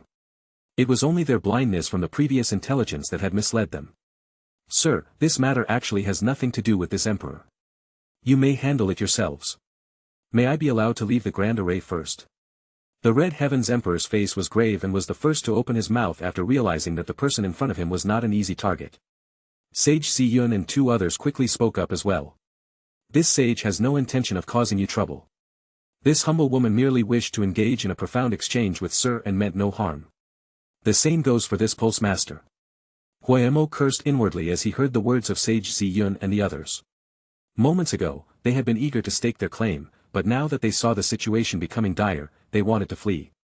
A bunch of old foxes indeed. Cursing aside, Huayemo knew that their decision was wise. The size of the Grand Array was far beyond what an ordinary spiritual array scholar could set up, and since Sage Ziyun and the others hadn't actually started a physical confrontation, it wasn't worth fighting to the death against such a formidable array. For elite experts at the quasi-heavenly sovereign stage would certainly give the other side pause. The thought of them successfully escaping, leaving himself and Old Yen to face a spiritual array scholar and an alchemy grandmaster, made Huamo's face contorted slightly. The combat abilities of both opponents were generally stronger than others at the same stage. Looks like I have to resort to my trump card, he muttered inwardly as a jade token engraved with the character for fire appeared in his palm. Just as he was about to press it, he was interrupted by Xiao Ming's voice. Leaving is not impossible, just leave behind all your possessions, and this emperor might grant you a way out. Xiao Ming's eyes were as calm as an ancient well, but his serene words caused an uproar among everyone, especially those whose strength did not match Sage Ziyun's, who had been excluded early on. This man wants all of our possessions. Impossible. I've worked 500 years for mine. Right, let's fight him. We have more people anyway. We don't need to be afraid of him. You're going too far. Do you really think we're afraid of you? Sage Ziyun, the Red Heavens Emperor, the Eastern Thunderpulse Master, and Fairy Huanqi all said angrily, their faces turning iron blue when they heard this demand. Ladies and gentlemen, why don't we join forces? 5 quasi-heavenly sovereigns should subdue these 3 first, Huayemo said, actually pleased. He had not expected Xiao Ming to be so audacious and quickly extended his invitation. This proposal slightly tempted Sage Ziyun and the others. After all, handing over all their possessions was out of the question, and a confrontation seemed inevitable. Qin Yanjing's eyes flashed with a cold light as she observed the opponents in front of her. Within her Grand Array, a peer at the same stage could not last 15 minutes in a one-on-one fight, and even with a few more, escape would not be so easy. Had Xiao Ming not told her to let him handle it, she could have already begun crushing those whose strength was less than the quasi-heavenly sovereign stage. When Xiao Ming saw that Sage Ziyun and the others had rejected their only chance, he lowered his eyelids slightly and said indifferently, "Go ahead, don't say that this emperor bullied the weak by not giving you a chance." Arrogant. The anger of Sage Ziyun and the others surged when they saw Xiao Ming's attitude, as if he was ready to take on everyone and even letting them strike first. They were revered ancestors who had dominated their respective continents, how could they tolerate such an insult? Since he dares to be so presumptuous, let's join forces to defeat him and break the Grand Array. Sage Ziyun's face darkened as he shouted. A vast purple light spread, and a giant purple figure emerged behind him. This was clearly the sovereign celestial body he had cultivated. Purple Emperor Star-Plucking Finger. Sage Si-yun chanted in a deep voice as his hand seals changed. He bent his fingers together and suddenly pointed into the air. Similarly, the purple giant behind him extended 2 fingers, surrounded by swirling purple light, creating the illusion of a vast purple starry sky. Its fingertips reached out as if to pluck stars from the sky. Upon seeing this, the Eastern Thunderpulse Master immediately circulated his spiritual energy without hesitation. Dazzling lightning bolts shot into the sky as he fixed his eyes firmly on Xiao Ming. Fairy Huanqi gave a slight smile, her sleeves fluttering as her body gently rose. Vast spiritual energy surged behind her, and faintly, it seemed as if a massive, translucent silhouette loomed. Boundless black flames suddenly erupted from Old Yen, swirling around him and forming a black ice mountain behind him. The ice mountain emitted strange fluctuations. The 5 great powerhouses attacked at the same time. Their combined spiritual pressure enveloped the entire grand array. Countless cultivators trembled under this pressure, their faces showing terror. Under such oppressive force, even those at the perfected stage lost all will to fight and refrained from joining the attack. They were not the targets of the attack, yet they found it so unbearable. One could only imagine the tremendous pressure Xiao Ming was under as he directly confronted the 5 quasi-heavenly sovereigns. Countless gazes turned to the figure in the sky, only to see that the young man remained absolutely still, his clothes rigid as if forged from iron. No matter how fierce the waves of spiritual energy that swept towards him, they could not move him in the slightest. Xiao Ming lifted his head and gazed at the distant figures shining like the fierce sun. The united front of the 5 quasi-heavenly sovereigns failed to arouse even the slightest interest in him. I'll just crush them with my aura, Xiao Ming thought. Boom! Billions of rays of spiritual light suddenly erupted from within him. The space behind him transformed into a vast world of flames that spanned thousands of miles, its boundless pressure sweeping across the world. Boom, boom. Even the world itself trembled under this immense pressure, and the ground below began to crack continuously. Those cultivators who were below the Earth Sovereign stage collapsed to the ground almost instantly under this crushing force. Even those who were above the Earth Sovereign stage could hear their knees creaking as their bodies gradually began to buckle. The unbridled release of aura from a heavenly sovereign was not something an Earth Sovereign could withstand. As for the massive attacks that blazed like the fierce sun, they were violently dispersed. Sage Si-yun and the others stared at the handsome young man in horror. They could clearly sense the terrifying surge of spiritual energy emanating from his figure. This kind of fluctuation had clearly surpassed the quasi-heavenly sovereign stage. He was a heavenly sovereign. Huemo and Old Yen were left utterly dumbstruck. It was as if they had been struck by lightning, and it took them a long time to regain their senses. This was a heavenly sovereign. The pinnacle of existence in a great thousand world, a realm countless prodigious geniuses could never reach, even at their fullest potential. How could this be? Chapter 658. Those strong individuals kneeling on the ground could hardly believe their eyes as they looked at the young figure. In their eyes, someone they thought they could easily crush at will had suddenly transformed into a heavenly sovereign. The shock and terror they felt were beyond what outsiders could comprehend.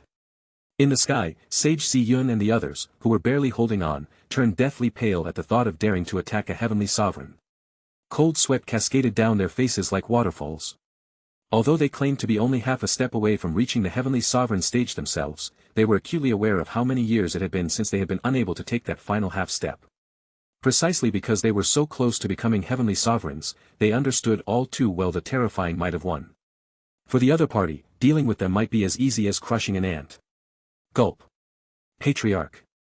Sage Si-yun swallowed hard and was about to beg for mercy and mention Sage Zi-chi as his backing, hoping the other party would spare his life out of respect for another heavenly sovereign. However, just as he uttered 2 words, he was interrupted by a low roar. Sage Si-yun, fearing that his delay in pleading might get him killed, turned angrily towards the source of the roar. He saw Huemo, eyes wide with fury, holding a fiery red jade pendant reverently. Huemo bit his tongue and spat a mouthful of blood onto the pendant. Ancestor, save me. Buzz. As the blood touched the pendant, it suddenly erupted with a sky-covering fiery light. Within that light, an extreme and terrifying aura spread, one that seemed to dominate everything. Another heavenly sovereign's aura. Has this young fool lost his mind? Starting a heavenly sovereign battle could kill us just from the aftermath. Sage Si-yun cursed inwardly, knowing without a doubt that Huemo was summoning Ancestor Huling. Ancestor Huling had been a heavenly sovereign for tens of thousands of years, far surpassing an ordinary heavenly sovereign, but it was impossible for him to descend personally in such a situation. At most, it would be an avatar, and what could an avatar do against the true body of a heavenly sovereign? If heavenly sovereigns fought, the entire merchant continent would be shattered. Could Ancestor Huoling protect him in such a scenario? Not a chance. Moreover, in the time it took for Ancestor Huoling to descend, that young heavenly sovereign could easily crush him, possibly killing all of them in the process. With this in mind, Sage Si Yun caught a glimpse out of the corner of his eye. Sure enough, he saw the young heavenly sovereign's brow furrow slightly, and then felt an oppressive force several times stronger than before sweeping over them. This damned fool is going to get us all killed. Sage Si Yun let out an inner roar. Unable to stand it any longer, he and the others fell from the sky like birds with broken wings, crashing to the ground and leaving craters several dozen meters wide. Thud. Sage Si Yun and the others, who were at the quasi-heavenly sovereign stage, saw stars from the fall but were otherwise unharmed. Huomo, on the other hand, lacked their strength and was beyond Old Yan's protection at this moment. Under the immense pressure, his limbs twisted, blood spurted from his ears and nose, and he let out piercing screams of agony. Xiao Ming remained indifferent to the plight of these people, his gaze fixed intently on the fiery red jade pendant. Beside him, Qin Yanjing quietly stepped forward and said in a low voice, "As far as I know, Ancestor Huoling has been a heavenly sovereign for 10,000 years and is now at least at the immortal grade. That's why Sage Si Yun and the others were so worried about Huomo's threats. The heavenly sovereigns backing them are only at the spirit grade." Xiao Ming nodded calmly. If Ancestor Huoling descends in person, it might be troublesome. But an avatar is not much of a threat. Don't worry, I won't let anything happen to you. Qin Yanjing was stunned, then smiled sweetly. I believe you. Her radiant smile could light up anyone's eyes, evoking an irresistible urge to pull her into a tight embrace. Xiao Ming also smiled, then lifted his head, squinting slightly as he looked at the fiery red jade pendant. Firelight spread from it, and eventually, a red figure gradually condensed. In the sky, the fiery red figure stood with his hands behind his back. His red hair blazed like flames, and although he appeared old, his eyes held endless wisdom, and his skin was as smooth as a baby's. Naturally, the immense, majestic aura that radiated from him matched his status perfectly. Those strong individuals who had been thrown to the ground or were kneeling felt this immense pressure and trembled, wishing they could strangle Huemo. A supreme being like a heavenly sovereign wouldn't bother with small fry like them. They might have been released after a few kowtows earlier. But now that another heavenly sovereign had been summoned, if a fight broke out, they would be utterly doomed. Unfortunately, it was too late for regrets. Xiao Ming had already given them a chance that they failed to take. Now they would have to reap the bitter fruit of their choices. Lack of strength meant not being able to truly control one's own destiny. As soon as the figure appeared, his gaze turned to Huemo, and a thunderous voice echoed across the land. Who did this? Huemo was almost unconscious from the pressure and was unable to respond. Seeing this, Old Yan had no choice but to shout, reporting to the ancestor, "It was that heavenly sovereign across from us." Ancestor Huoling had actually noticed Xiao Ming and sensed that the matter was related to him. After all, the terrifying heavenly sovereign pressure of the other party could not be ignored, but he still needed to be sure. Upon receiving the affirmative answer, Ancestor Huoling paused, suppressing his shock and anger as he looked toward Xiao Ming. After scrutinizing him carefully, Ancestor Huoling formed a preliminary impression: young, powerful, vibrant, and someone he did not recognize. This old man is Ancestor Huoling. May I know your name? Realizing the gravity of the situation, Ancestor Huoling frowned and spoke in a loud voice. Heavenly Emperor, Xiao Ming. Xiao Ming wore a slightly lazy smile in contrast to Ancestor Huoling's seriousness. Heavenly Emperor. The imposing title made Ancestor Huoling think of the ancient Heavenly Emperor at first. However, he quickly dismissed the thought. This person was so young, he couldn't possibly be the ancient Heavenly Emperor. It must be a coincidence, as it wasn't uncommon for names to overlap in the vast great thousand world. So it is the Heavenly Emperor. May I ask how this clan member of mine offended the Heavenly Emperor to deserve such a heavy hand? Heavy hand? Xiao Ming showed little interest in explaining. The fact that he hadn't slapped everyone to death was already a sign of his good temper. What he had done was merely a small punishment. Ancestor Huoling saw that Xiao Ming did not give him a face and looked somewhat dissatisfied. Therefore, he could only look at Old Yan. Based on the latter's explanation, it did not take long for Ancestor Huoling to grasp the full story. Such an unfilial descendant, relying on a bit of talent and strong backing to act recklessly. After understanding the situation, Ancestor Huoling felt an intense urge to slap Huemo. What a blind idiot. Of all the people he could have robbed, he had to choose a heavenly sovereign. If it weren't for the fact that the Fire Spirit clan had been in decline for years, with all the other heavenly sovereigns perishing except him, and the need to nurture the younger generation and maintain the clan's reputation, he really wouldn't want to deal with such an embarrassing matter. Chapter 659. No matter what, Huemo was still the young master of a main branch and one of the most talented individuals in the Fire Spirit clan, representing the face of the clan. Ancestor Huoling certainly couldn't just abandon him. In the sky, Ancestor Huoling shot a fierce glance at Huemo, ignoring his current state. He then turned his head and stared at Xiao Ming with a grave expression, forcing a gentle smile. This matter is indeed our clan's fault. However, the Heavenly Emperor has already punished these juniors. How about giving our Fire Spirit clan some face and letting this matter rest? Ancestor Huoling spoke with great confidence. Even though the Fire Spirit clan had seen better days, it still held significant prestige from its long-standing heritage. Compared to other superpowers such as the Northern Profound Palace and the Ziqi Spiritual Cave, which were somewhat secluded, the reputation of the Fire Spirit clan resonated throughout the Great Thousand World. In addition to his formidable strength, Ancestor Huoling was also known for his extensive network of friends. Hence, most people would give him some face when they saw him. Unfortunately, he didn't know that Xiao Ming had only recently arrived in the Great Thousand World and had little concept of the Fire Spirit clan's influence. Xiao Ming was even planning to make a move against Skylaw Continent, which boasted more than 10 heavenly sovereigns.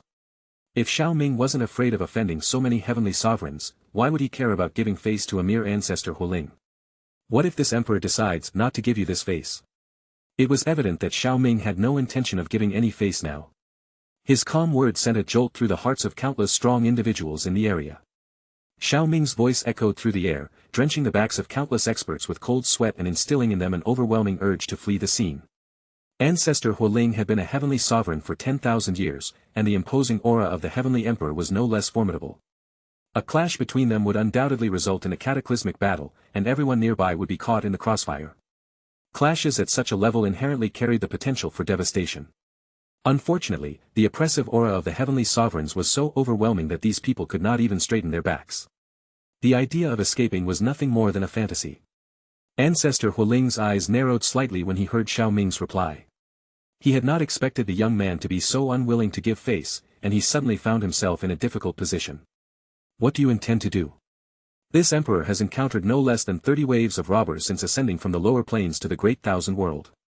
Every single one of these evildoers, along with their backing forces, has been annihilated by this emperor. Xiao Ming said this with a smile, but the underlying message and the exceptionally strong scent of blood made Ancestor Huoling's frown deepen. He hadn't expected Xiao Ming to be someone from the lower planes. If another heavenly sovereign had appeared today, perhaps they might have given some face. However, since it was someone from the lower realms, it was unlikely that he would back down easily. Those who ascended from the lower realms were always the strongest in their own plane, and as long as they were there, others would give them face rather than them giving it. Moreover, as newcomers to the Great Thousand World, they often lacked knowledge of its power structures. It was likely that this heavenly emperor had never even heard of his name. If the other party didn't know his name, his earlier mention of giving a face was as good as saying nothing. Of course, by now Ancestor Huoling's patience had worn thin due to Xiao Ming's words. His eyes sharpened like an eagle's as he fixed his gaze on Xiao Ming. Are you implying you want to annihilate my Fire Spirit clan? Not to that extent. The Fire Spirit clan is not an evil force, and it's normal to have a few bad apples among tens of thousands. As long as you cripple the cultivation of Huemo and his protector and compensate this emperor with 20 billion sovereign spirit liquids and 5 divine flames ranked in the divine flame ranking, this emperor can let bygones be bygones. Ancestor Huoling almost laughed in anger. 20 billion sovereign spirit liquid was nothing to him, but ranked divine flames were incredibly hard to find. Even within the Fire Spirit clan, their number was limited. Many of these divine flames had accompanied the predecessors of the Fire Spirit clan in countless battles over the years. Their spiritual essence had long been intermingled with the clan, making them akin to the avatars of those ancient powerhouses. They were the true foundation of the Fire Spirit clan. Even the clan's most outstanding disciples couldn't easily gain recognition to wield them. Yet, Xiao Ming casually demanded 5 of them as if they were cabbages.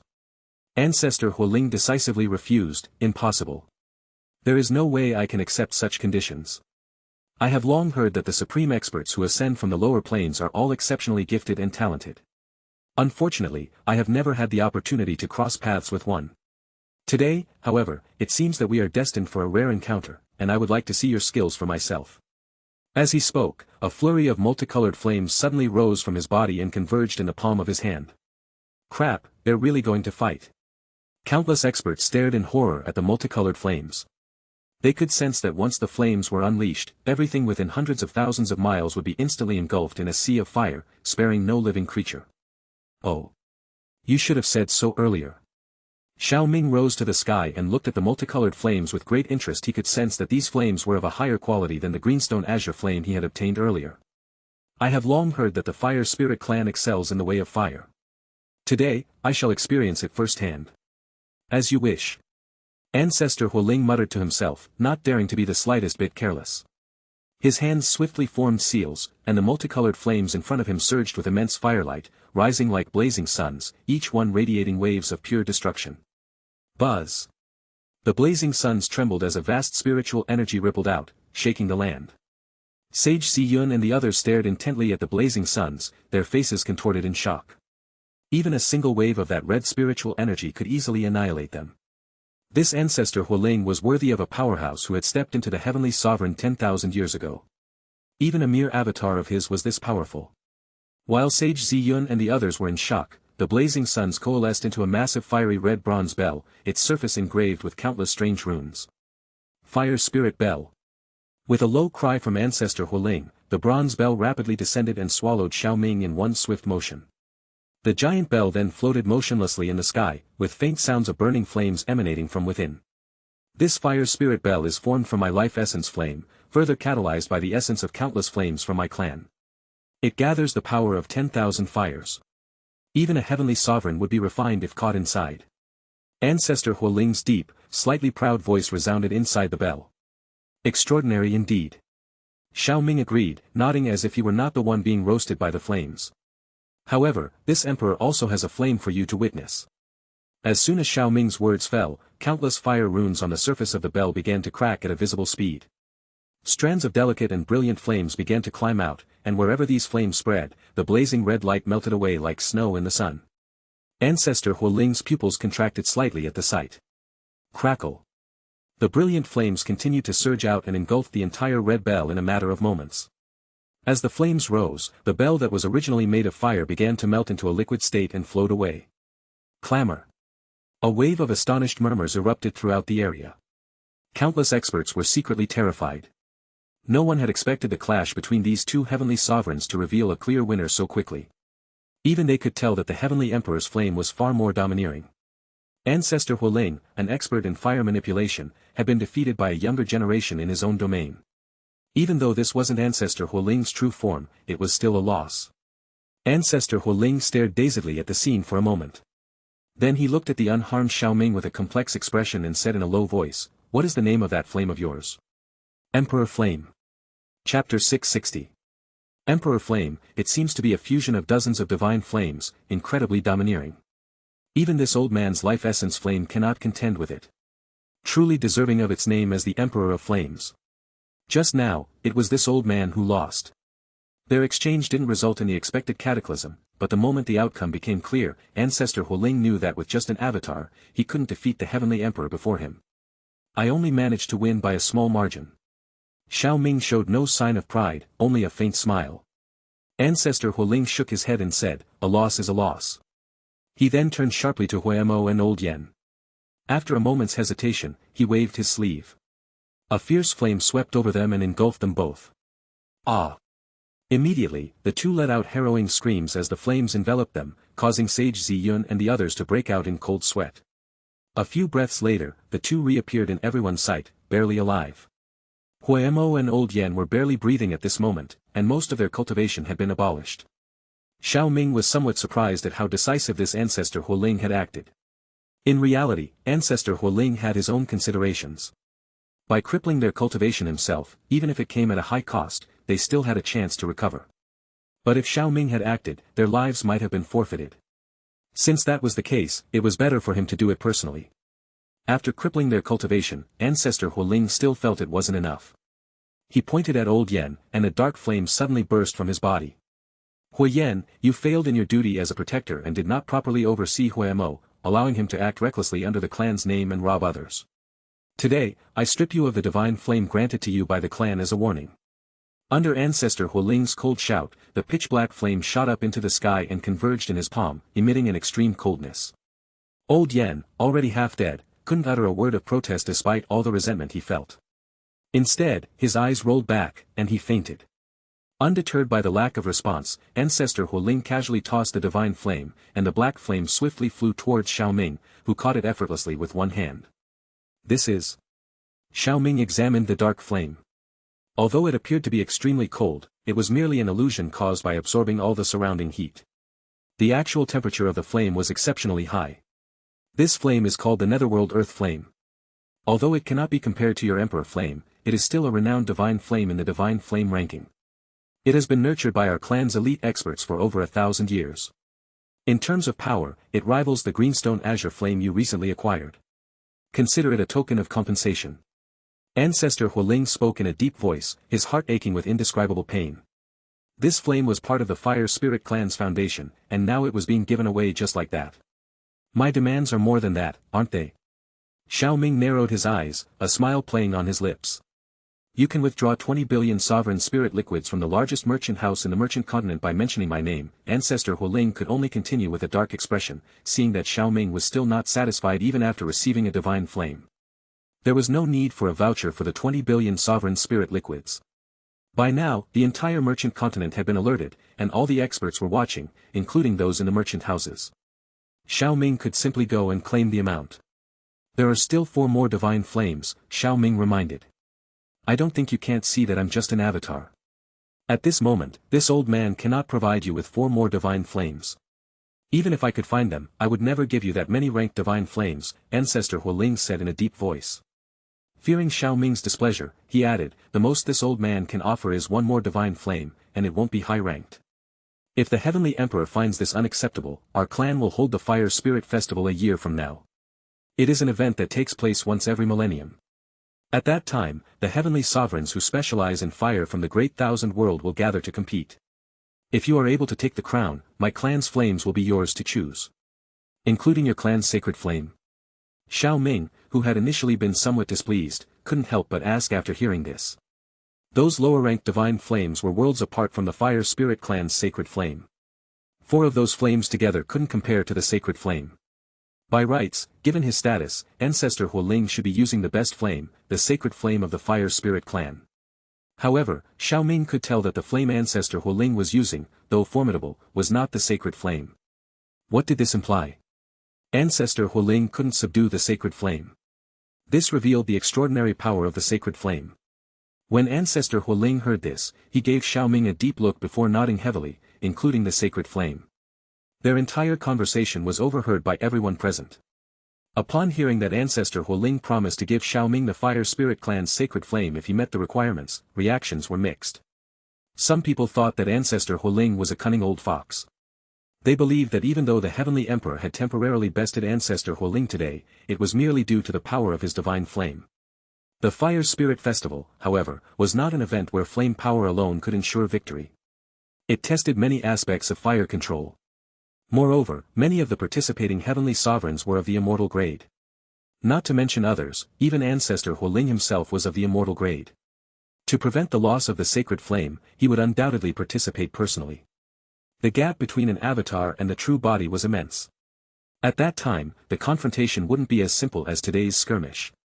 If the Heavenly Emperor lost at the Fire Spirit Festival, even if the Fire Spirit Clan had to compensate with another lower-ranked divine flame, they would still regain their lost face. However, there were a few who thought that Ancestor Huoling might suffer a significant loss. After all, with the appearance of the Emperor Flame, Xiao Ming's identity as a Grandmaster Alchemist was confirmed. A Grandmaster Alchemist on the verge of reaching the Spirit Grade Great Grandmaster rank. How could his control over flames be lacking? Of course, if Xiao Ming truly managed to surpass all the other heavenly sovereigns and win the crown, his name would resound throughout the Great Thousand World, and the impact of Ancestor Huoling's defeat today would be minimized. Losing to an unknown person and losing to someone with a prominent reputation were entirely different matters. Besides, if everyone else also lost, it would be as if the Fire Spirit Clan hadn't lost. However, the primary thought of Ancestor Huoling was that Xiao Ming wouldn't be able to take the sacred flame. From their earlier exchange, he had gauged Xiao Ming's level clearly. Xiao Ming was only at the initial phase of the Spirit Grade Heavenly Sovereign. The chances of him taking the sacred flame at the Fire Spirit Festival were extremely low. Ancestor Huoling was actually worried that Xiao Ming wouldn't agree, since it was essentially a gamble with very low odds of success. To his surprise, he actually agreed. In a year, this emperor will personally visit the Fire Spirit clan. I hope you won't go back on your word. As Xiao Ming spoke, he summoned Huomo's storage bag. Ancestor Huoling hesitated but ultimately sighed inwardly as he watched Xiao Ming pocket the storage bag. Never mind, the techniques on Huomo can only be cultivated up to the perfection earthly sovereign stage. Heavenly sovereigns have already found their own path. It's okay for him to see them. I can get it back when the Fire Spirit Festival begins. Since this is the case, I shall await that day and welcome you with open arms. Farewell. Ancestor Huoling glanced at Huomo and Old Yen one last time before cupping his hands towards Xiao Ming. A burst of red light enveloped them, and in the next instant, the three of them disappeared from the sky under the gaze of countless onlookers. Chapter 661. The oppressive aura that had enveloped the plains completely dissipated when Ancestor Huoling departed. The strong individuals who had witnessed everything finally managed to free themselves from the heavy pressure and stood up from the ground. However, the relief in their bodies did not translate to their hearts. Instead, they felt an increasing sense of dread. Now that the Heavenly Emperor had dealt with the Fire Spirit clan, he would likely turn his attention to them next. Unlike the Fire Spirit clan, they had no powerful backers. They would not be wiped out directly, right? The thought of escaping crossed their minds, but escaping under the watchful eyes of a heavenly sovereign was nearly impossible. Moreover, they couldn't break through the grand array surrounding them. They weren't Ancestor Huoling, who could come and go as he pleased. Countless hearts were filled with anxiety as they stared at the imposing figure in the sky, fearing that he might utter words of indiscriminate slaughter. With an impassive expression, Xiao Ming looked down at the numerous strong individuals below, having already made up his mind. Suddenly, deep crimson, almost eerie flames began to rise around him, forming lotus-like shapes as they flickered. This was the Red Lotus Karmic Flame, ranked 8th among the heavenly flames in the Do-Chi continent. Xiao Ming had found it in a small world on the verge of collapse connected to the Do-Chi continent after becoming a Do-God. This flame could invade a person's heart and cause them to recall their past misdeeds. It would then ignite the wickedness within. For those who had a history of heinous deeds, the wickedness would continue to feed the flame, causing it to burn out of control until they were reduced to ashes. Only those with pure hearts and clear consciences could withstand these flames. It was the perfect way to deal with these bandits. He wanted to see how many of them could withstand the burning of the Red Lotus flame. With a thought, the Red Lotuses transformed into thousands of flames and spread towards the strong individuals below. Before they could react, the flames had already penetrated their bodies. Ah! Immediately, piercing screams filled the air as countless people were engulfed in the eerie flames. For some, the flames were barely visible, while for others, they rose 2 to 3 meters high, causing them to roll on the ground in agony. Many tried to extinguish the flames with all their spiritual energy, but their efforts were in vain. All they could do was howl in pain and beg for mercy. Heavenly Emperor, I dare not do it again. Please spare me. Ah! It's burning me alive. We will surrender all our possessions, just please extinguish the fire. No matter how pitiful and sincere their pleas sounded, Xiao Ming ignored them as if he hadn't heard anything. When Xiao Ming unified the Do-Chi continent and established the Heavenly Court, he set order and punished those who committed heinous crimes. However, this did not mean he was a moral paragon. His actions were influenced by the values formed in his previous life. A few pleas for mercy were not enough to sway him. Qin Yanjing's formation slowly dissipated as the cries for mercy continued, revealing the scene to the entire merchant continent's powerful individuals. Countless onlookers felt a chill in their hearts, deeply fearing the Heavenly Emperor's ruthless methods as they saw the flaming figures writhing on the ground. Only 20% of the bandits remained a quarter of an hour later. The rest were reduced to ashes, their souls extinguished forever. Surprisingly, so many survived. Xiao Ming was somewhat taken aback. He had expected at most 10% to remain. It seemed that many among these people had come with different motives. It was worth mentioning that of the 4 experts who had reached the quasi-heavenly sovereign stage, only Fairy Huanxi survived, while the others all perished. Xiao Ming couldn't be bothered to pursue those who survived. With a wave of his hand, he said, "Today's matter is settled. You may leave." The remaining strong individuals were all filled with lingering fear, unable to conceal the terror in their eyes. The burning of the Red Lotus flame was an excruciating experience. Now, they all showed an expression of relief and shouted in unison as soon as Xiao Ming's words fell. "Thank you, Heavenly Emperor, for sparing our lives." After shouting, they immediately fled the scene as fast as they could. Even Fairy Huanxi, who had previously been infatuated with Xiao Ming, was no exception and vanished in the blink of an eye. Xiao Ming descended in front of Qin Yanjing and Qin Tan as these people left. The three of them returned to Merchant City and visited the largest merchant house after quickly cleaning up the battlefield. Finally, they left the merchant continent through a teleportation array. Xiao Ming did not hide his departure, which brought a sigh of relief to the entire merchant continent. However, the aftermath of this event continued to ripple through the merchant continent and the neighboring continents. 99% of the strong individuals who perished in this incident were members of forces from nearby continents. Some of them were the strongest members of their respective forces. Their deaths would inevitably weaken those forces and lead to a series of repercussions. Moreover, the rise of a young and unknown heavenly sovereign from the lower planes was a matter that many forces felt compelled to investigate. According to the rules of the Great Thousand World, becoming a heavenly sovereign meant reaching the pinnacle of existence within the Great Thousand World, akin to becoming one of its rulers. It granted one the qualifications to be revered as a supreme leader, to establish a superpower, and to dominate a region. Naturally, the emergence of a new superpower was something they had to monitor closely. It would be rather embarrassing if someone established a power right at their doorstep without their knowledge and they stumbled upon it unknowingly. Especially since the newly emerged Heavenly Emperor was clearly a force to be reckoned with. Even Ancestor Huoling had suffered a loss at his hands. As a result, the area around the merchant continent was rife with undercurrents in the ensuing period. The name of the Heavenly Emperor began to spread under these circumstances. Qin Yanjing and Qin Tan were also mentioned occasionally. The Skylaw continent was one of the top 10 supercontinents in the Great Thousand World. Its vast territory and abundant resources made it one of the true gems of the Great Thousand World. The ancient Heavenly Emperor, a saint-grade heavenly sovereign, creator of one of the 36 peerless divine abilities, the Three Pures, and one of the 9 emperors of ancient times, once unified the Skylaw continent and established the ancient Haven Palace. During the Great Ancient War, the ancient Heavenly Emperor, who had broken through to the saint-grade heavenly sovereign, was ambushed by the 9-corp Sky Monarch of the Fiend clans. Though he successfully sealed the enemy, he was ultimately killed in the process, the result being the downfall of the ancient Haven Palace. For tens of thousands of years after the fall of the ancient Haven Palace, the Skylaw continent was not unified by a single power. As a result, it became the target of numerous superpowers within the Great Thousand World. However, due to the complex and intertwined relationships among the many powers that were eyeing it, no single superpower dared to act rashly. In the end, the consensus among these superpowers was that none of them would send a heavenly sovereign to the Skylaw continent. Any conflicts on the continent would be allowed to develop naturally until a true hegemonic power emerged. Hence, various superpowers dispatched elite experts below the heavenly sovereign stage to establish forces in the Skylaw continent and nurture them to become the dominant power. The Skylaw continent thus became a chessboard for the clandestine struggles of numerous superpowers. The Skylaw continent was divided into 4 regions: East, South, West, and North. Most of the territories were carved up by these superpowers, leaving only a few marginal areas for local forces to survive. The North Territory of the North region was one such marginal area. Normally, such areas would be beneath the notice of the most powerful individuals, but sometimes things turn out unexpectedly.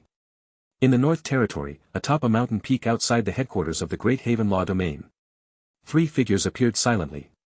Xiao Ming looked up at the scene before him as he stood on the mountaintop.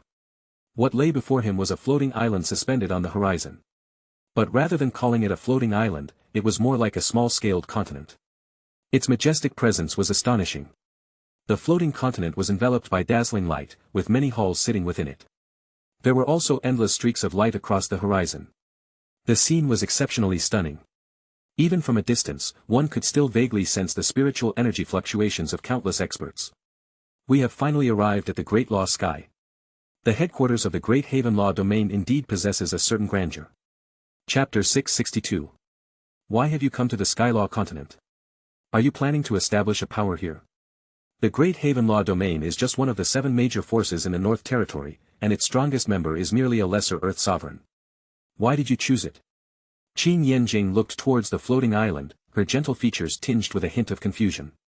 I have indeed come here to establish a power, Xiao Ming turned his head and explained.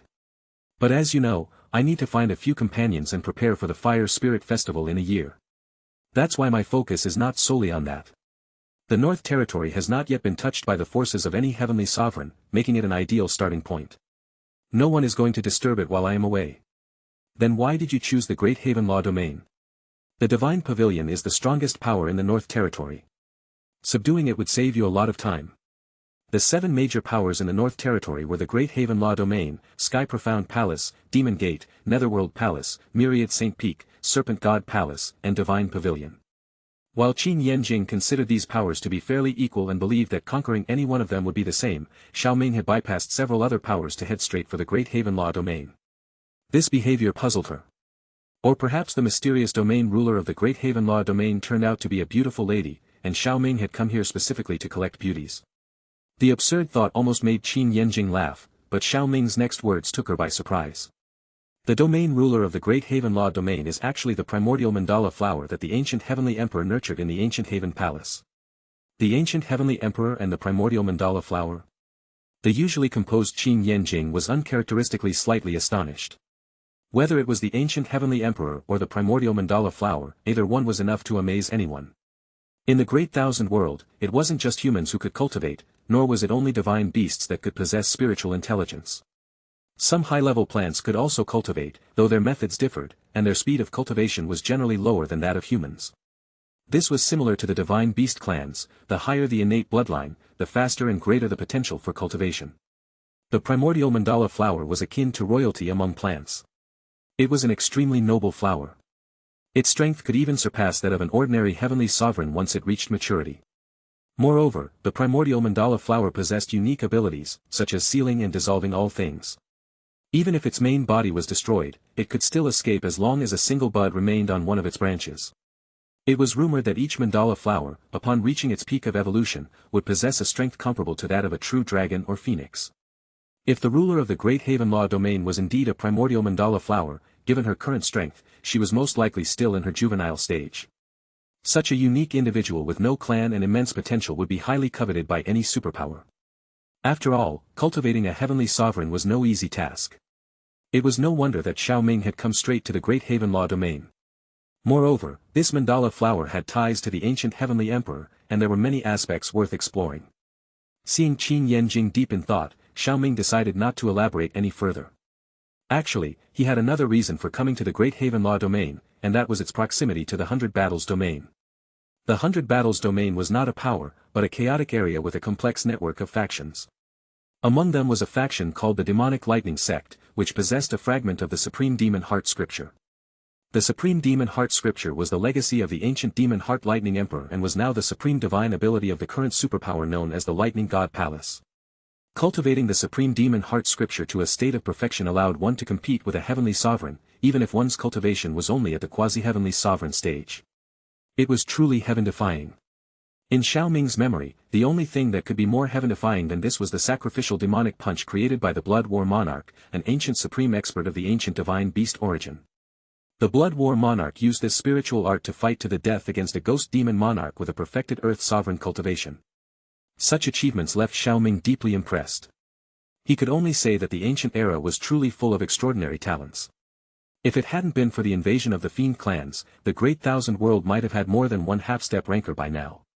Putting his thoughts aside, Xiao Ming smiled gently at the two women and said, "Let's go. We might be staying here for the next few days." Qin Yanjing snapped out of her thoughts at his words, smiled sweetly, and nodded. Xiao Ming took the lead and flew out, not revealing too much of his strength as he headed straight for the hovering Great Law Sky on the horizon. The two women followed closely behind him. As they gradually got closer, the Great Law Sky also became more distinct, with countless streaks of light flashing by. High above the Great Law Sky was a massive spiritual array. The array formed a protective screen of light that covered the entire Great Law Sky.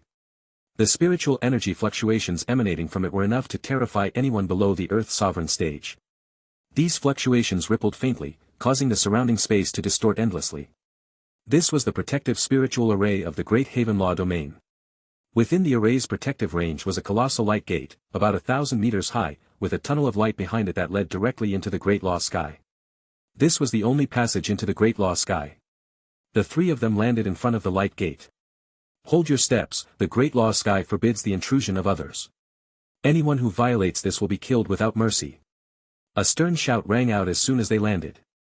Over 100 black-armored figures with sharp eyes appeared, pointing their long spears at them. An intense aura of killing intent emanated from the guards, but as it reached Xiao Ming and his companions, it quietly dissipated. A flicker of multicolored fire flashed in Xiao Ming's pupils as he raised his gaze slightly. The guards instantly froze like puppets, then naturally returned to their former positions as if nothing had happened.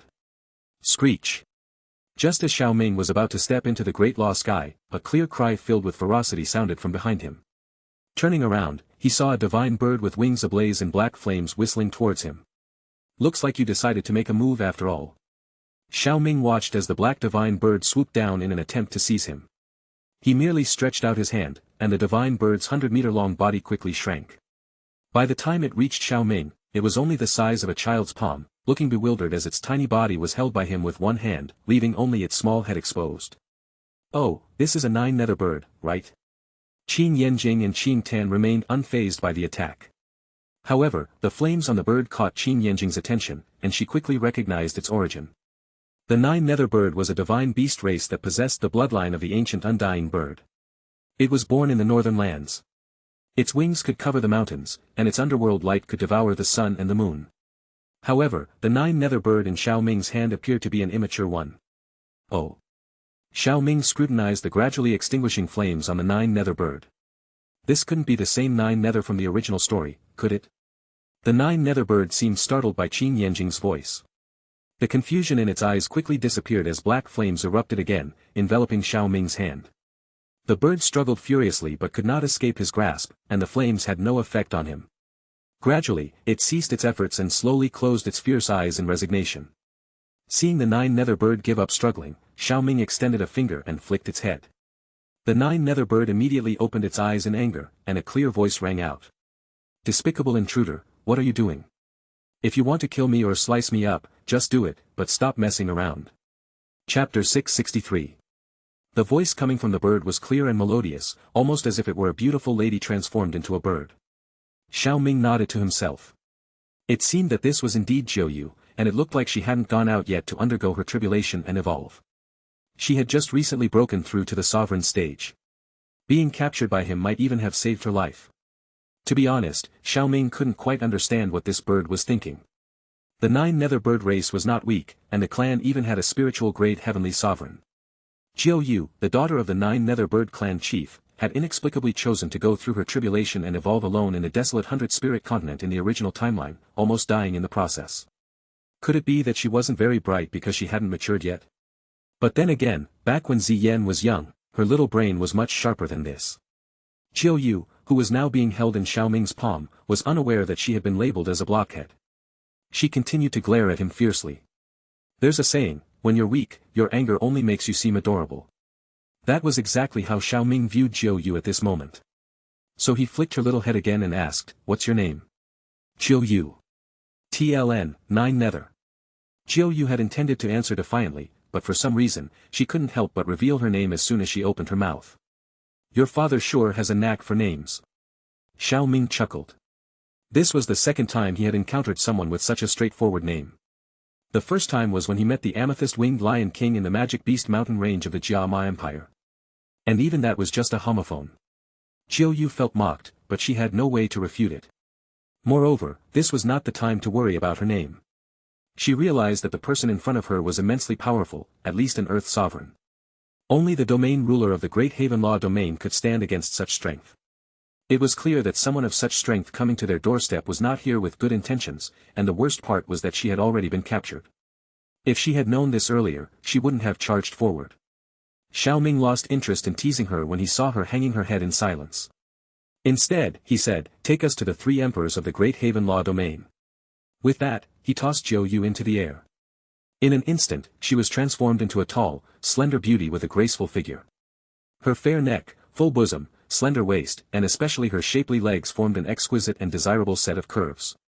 Jiu Yu's body moved in an uncontrollable manner in her human form, leading Xiao Ming and the 2 women to the gates of the Great Law Sky. Up in the sky of the Great Law Sky, there were orderly streaks of light flying across from time to time. They were the patrol troops of the Great Law Sky to prevent any abnormalities.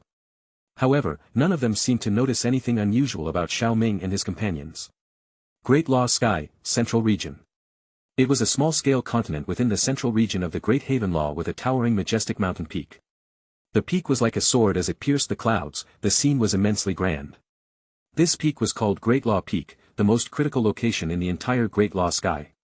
Not only were the three emperors in charge of this peak, but there were also rumors that it was the residence of the mysterious ruler. This was the backbone of the entire Great Law Sky and even the whole Great Haven Law domain. On the Great Law Peak stood a towering palace that was emitting an ancient aura, as if it was left behind from ancient times. Inside the palace, there was an elliptical stone platform that grew larger and larger as it extended deeper into the hall. The platform stretched almost to the edge of the palace, leaving an empty space in the center. At the highest point of the platform was a large throne that overlooked everything. However, the throne was currently empty. Before that throne, there were 3 golden lotus stages, with 3 figures that were emitting luster quietly seated there with their surrounding spaces showing signs of distortion. Amongst the 3 figures, the middle one was a skinny old man. His eyes looked like lights that had gathered and could pierce through the hearts of others. That piercing gaze could make others feel fear. On the left was an old man with white hair, but his skin was as smooth as a baby's. There weren't any wrinkles on his face, even his hair was emitting luster. He didn't look like an old man at all. Both of his eyes were completely black in color, there wasn't any white in them, and the darkness made others feel a chill. On the right was a sleepy man whose age could not be determined. But his lazy posture made him look like he could fall asleep at any moment. These 3 figures held important positions within the palace. They were unmistakably the 3 emperors of the Great Haven Law domain, second only to the domain ruler. The sleepy one was the Sleep Emperor, the white-haired old man was the Spiritual Pupils Emperor, and the skinny old man in the middle was the Sky Vulture Emperor. The domain ruler, Mandala, rarely appeared in public due to her unique circumstances. Most of the affairs of the Great Haven Law domain were decided by the 3 emperors. At this moment, the 3 emperors were in the middle of discussing matters when they suddenly saw Jiao Yu enter with a man and 2 women. When Jiao Yu entered the palace, her gaze first fell on the skinny old man in the middle. "Oh, little Jiao Yu, what brings you here?" The Sky Vulture Emperor's initial intention was to scold for the interruption, but his sharp gaze softened as soon as he saw Jiao Yu. Jiao Yu was able to stay in the Great Haven Law domain and hold an important position because of the old ties between the Sky Vulture Emperor and the 9 Nether Bird clan. Naturally, he wouldn't scold Jiao Yu. However, his question went unanswered. Instead, he noticed the anxious look in Jiao Yu's eyes. Something is wrong. These 3 had lived far longer than Xiao Ming, and their instincts, honed by countless years in the Great Thousand World, immediately sensed the anomaly. They mobilized their vast spiritual energy and prepared to act. But in an instant, they were pinned to their lotus stages by a single glance from Xiao Ming. The once surging river of spiritual energy within them now felt like stagnant water, unresponsive no matter how hard they tried to stir it. Jiao Yu couldn't help but sigh inwardly upon seeing this. As expected, the 3 emperors were no match for this person. Their battle ended just like hers. Save your strength. Xiao Ming appreciated their unwillingness to give up, but it was impossible for anyone at the sovereign stage to break free of his restraint. Your Excellency, our Great Haven Law domain doesn't seem to have offended you, does it? The Sky Vulture Emperor could only ask with a grim expression when he saw that they couldn't break free. Of course not. Then why did you intrude into our Great Law Sky and restrain our spiritual energy for no reason? The Sky Vulture Emperor asked. Rest assured, this Emperor is here to bring you under my command. It will be of great benefit to you. Now, summon your domain ruler, Xiao Ming said as he walked over to the high throne and sat down leisurely with a smile on his face. Bring us under your command. The 3 emperors exchanged glances. If the words of this powerful individual were true, they had little reason to resist. The Sky Law continent operated on the principle of the strong devouring the weak. They devoured others, and others devoured them. Moreover, this person's strength seemed to far exceed that of their domain ruler. At the very least, their domain ruler couldn't suppress their control over spiritual energy with a glance. However, their agreement didn't mean that their domain ruler would agree. But at the moment, they had no choice. The Sleep Emperor took out a jade slip and crushed it. The space behind him suddenly ripped open, forming a spatial channel. From within the channel, a ray of spiritual light shot out and transformed into a golden figure standing in the center of the hall. The figure seemed to be wrapped in a golden cloak, and the golden light surrounding it obscured any clear view of its exact appearance. Domain ruler. The 3 emperors immediately bowed and greeted the newcomer respectfully. The domain ruler sensed something was wrong the moment she appeared. Ignoring the 3 emperors, she turned her cold gaze to Xiao Ming, who was sitting on her throne. Who are you? The domain ruler's voice was somewhat hoarse, but anyone could hear the anger contained within. You may call me Heavenly Emperor. Heavenly Emperor. Mandala seemed to be taken aback when she heard those 2 words. Her voice faltered for a moment, and then, without any warning, she launched a fierce attack. It was as if there was a slight exhalation from her, and instantly, a surge of dark energy shot into the sky. Within that dark energy, a rustling sound could be heard as a massive and eerie black thorn grew out. In an instant, it transformed into a forest of thorns that appeared above Xiao Ming. Boom! However, the thorns did not have the desired effect. Xiao Ming nonchalantly waved his hand and sent the thorns flying back. Caught off guard, Mandala could only hastily defend herself. Although she was able to block the attack, the light of spiritual energy that was shielding her was dissipated in the process. As the light dissipated, a figure appeared. The Sky Vulture Emperor and the Spiritual Pupils Emperor among the three emperors stood in stunned silence, their mouths slightly agape. Where the light had faded, a petite figure appeared. She was dressed in an elegant purple and white robe with intricate patterns. Her long, flowing purple-colored hair was styled in twin buns that cascaded down her back. Despite her expressionless face, her beautiful features exuded an extremely cute and delicate charm. Chapter 664. The terrifying residual spiritual energy wave still rippled through the palace, yet the three emperors were all staring in stunned silence at the petite figure that had just appeared. It was the first time they had seen Mandala's true form. Who could have imagined that when the light surrounding the domain ruler dissipated, it would reveal such a beautiful little girl? Only the Sleep Emperor showed no sign of shock, as if he had known all along. Next to Xiao Ming, Qin Yanjing had a strange expression on her face.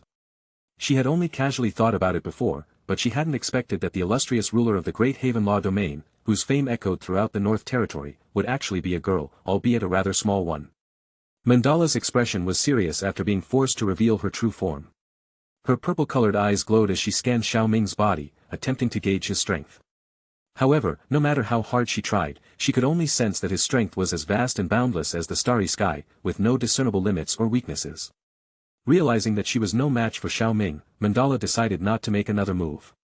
His ability to effortlessly suppress her made it clear that resistance was futile. As the saying goes, a wise man submits to circumstances.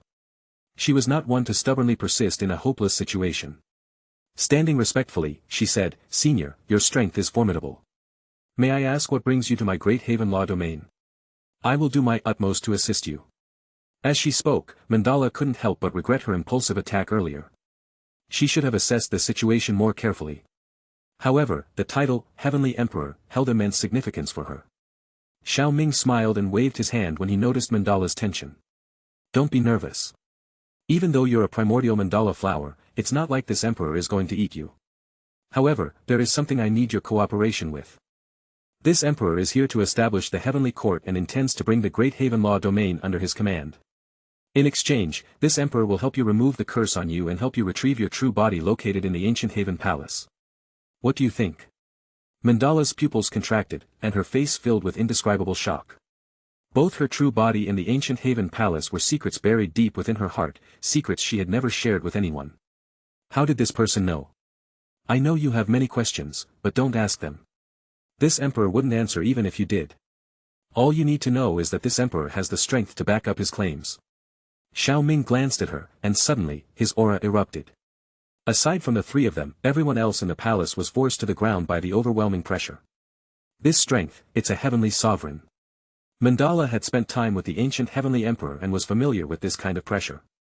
Only a heavenly sovereign could possess such an overwhelming aura. The person in front of her was indeed a heavenly sovereign. "Heavenly Emperor, I am willing to serve under your command." Mandala uttered these words without hesitation. After all, it wasn't like she was selling her body, she was simply becoming someone's subordinate, and the terms were incredibly generous. So why hesitate? How this heavenly emperor knew her secrets wasn't that important. The oppressive aura that weighed on them receded like a tidal wave as soon as Mandala finished speaking. The three emperors and Zhou Yu all let out a heavy sigh of relief. Just a moment ago, they thought they would be crushed to death. However, knowing that Xiao Ming was a heavenly sovereign and that they had already pledged their allegiance to him, the three emperors couldn't help but feel a surge of excitement. This was a heavenly sovereign. A figure who stood at the pinnacle of the great thousand world. Just meeting such a person was a lifetime boast now, they were going to serve under him. How could they not be thrilled? The most important thing was that a heavenly sovereign's faction would undoubtedly be a superpower, and the resources available in such a faction were incomparable to what they had access to now. Moreover, they had heard about the ancient Heavenly Emperor. Considering that the new Heavenly Emperor had come to the Skylaw continent, he surely wasn't aiming to establish a minor power. He might even unify the entire Skylaw continent in the future. As the founding members of the Heavenly Court, their future status would not be low at all. Had it not been an inappropriate time, the three emperors might have even let out a long howl to express their loyalty and relieve their inner excitement. Mandala, however, was much more composed than the three emperors. Since she had already pledged her allegiance to the new Heavenly Emperor, her main concern was when the curse within her body could be lifted. The curse had been inflicted upon her in ancient times by someone who had ambushed her. It constantly caused her extreme pain so severe that it could drive a 9th-grade sovereign expert to madness. Moreover, the curse would flare up periodically, forcing her to spend most of her time in seclusion to suppress it. This was why she had left most of the management of the Great Haven Law domain to the three emperors. Now that there was a chance to lift the curse, she naturally hoped it could be done as soon as possible. When Mandala asked when the curse could be lifted, Xiao Ming beckoned to her and said, "If you wish, it can be done now. Come over." Mandala hesitated for a moment before stepping forward to Xiao Ming. He remained seated on the throne and extended his finger to touch her forehead. A liquid-like green flame emerged from his fingertip, causing the temperature around them to rise rapidly. Images of countless plants slowly growing could be seen wherever the flame burned. As his finger touched her forehead, Mandala felt a powerful and pure energy flow into her body along with the flame. The curse that had plagued her body seemed to sense the danger and began to thrash violently. "Ah!" Mandala cried out in pain as the curse within her body erupted. Black thorns burst from her flesh, writhing like living creatures as they wrapped tightly around her muscles. These thorns, resembling venomous snakes, greedily sucked her blood. As more of these black thorns appeared, Mandala's originally fair and delicate skin began to turn an eerie shade of dark. Xiao Ming raised an eyebrow and increased his energy output upon seeing this. The emerald green flames instantly engulfed the thorns. Although the thorns emitted an eerie aura, they began to scream in agony, like damned souls in hell enduring unbearable torture. The flames surged, and wherever they passed, the thorns withered, losing their life force inch by inch. Despite their desperate struggle, they were completely powerless against the flames. Mandala felt most of the pain dissipate, replaced by a tingling sensation that spread throughout her body. Unable to control herself, she collapsed against Xiao Ming's chest as he sat on the throne. Xiao Ming wrapped an arm around her. Her petite body felt soft and smooth to the touch. Seeing that Mandala's pain had largely subsided, he left a cluster of green flames within her body and said with a light smile, "From now on, it is up to you. If you can absorb half of the energy from the life spirit flame, not only will the curse be lifted, but your strength will also increase significantly." Mandala did not answer. She remained leaning against his chest, her eyes tightly closed. The dispersing black smoke made it clear to everyone that she was working hard to remove the curse. Not long after, Mandala let out a soft moan, her voice filled with an unprecedented sense of relief. She then opened her eyes and woke up. Chapter 665. Mandala opened her eyes and took a moment to sense the state of her body. She quickly realized that the long-standing curse that had plagued her for years was completely gone. The long-lost feeling of ease brought a sweet smile to her face. What delighted her even more was that the spiritual energy within her was unusually active, and her strength had unknowingly broken through to the greater Earth Sovereign stage. This breakthrough had occurred even without fully absorbing the flame that the Heavenly Emperor had left within her. There was still a considerable amount of the flame's energy in her body, and it was being integrated into various parts of her being. It was clear that once she fully absorbed the remaining energy, her strength would undergo yet another significant leap. "Since the curse has been removed, you may now get off this emperor." Although Mandala was enjoying her newfound freedom with a delighted smile, Xiao Ming had to interrupt her. He noticed that Qin Yanjing's gaze had become somewhat strange, and he definitely didn't want to be mistaken for having any unusual preferences. With Xiao Ming's reminder, Mandala suddenly realized her position. Her face stiffened, and she quickly got off him. "Heavenly Emperor, I apologize, Never mind, it's a small matter." Xiao Ming, sitting on the throne, waved his hand, indicating to Mandala that she didn't need to apologize any further. He continued, "Since your curse has been lifted and your strength has increased, this emperor has a task for you. Here it comes." Mandala felt a sense of relief but also understood that Xiao Ming was now going to assign her some duties. After all, he hadn't gone through the trouble of subduing her just to admire her beauty, right?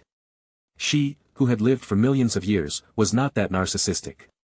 However, she was still a little apprehensive about the task, as she understood her current limits. Even though her strength had increased quite a bit, she was still only a greater Earth sovereign. If the task was too difficult, she might not be able to complete it. Xiao Ming was aware of her capabilities and did not give an unreasonable order. He instructed, "Unify the North Territory within 10 days. Unify the North Territory?" It was challenging but not too outrageous. As long as he didn't ask her to unify the entire North region, she could manage. Mandala hurriedly knelt on one knee and bowed her head respectfully. I will obey the Heavenly Emperor's decree. Xiao Ming nodded. Very well, you may go and make preparations. Also, take Qing Tan to the Great Law Gold Pond. The Great Law Gold Pond was an important area within the Great Haven Law domain. It was where Mandala had often secluded herself to suppress her curse. This pool possessed mystical powers that could perfect a sovereign celestial body. If one was lucky, one could even cultivate the Daluo golden body there. The Daluo golden body provided extremely powerful defenses, making a sovereign celestial body virtually indestructible. Even within the Great Haven Law domain, entering the Great Law Golden Pool required fierce competition. However, now that the Great Haven Law domain had been renamed the Heavenly Court, it was up to Xiao Ming to decide who could enter. Mandala naturally wouldn't refuse. She nodded in acknowledgement and left, taking Qing Tan with her. Are you planning to leave now?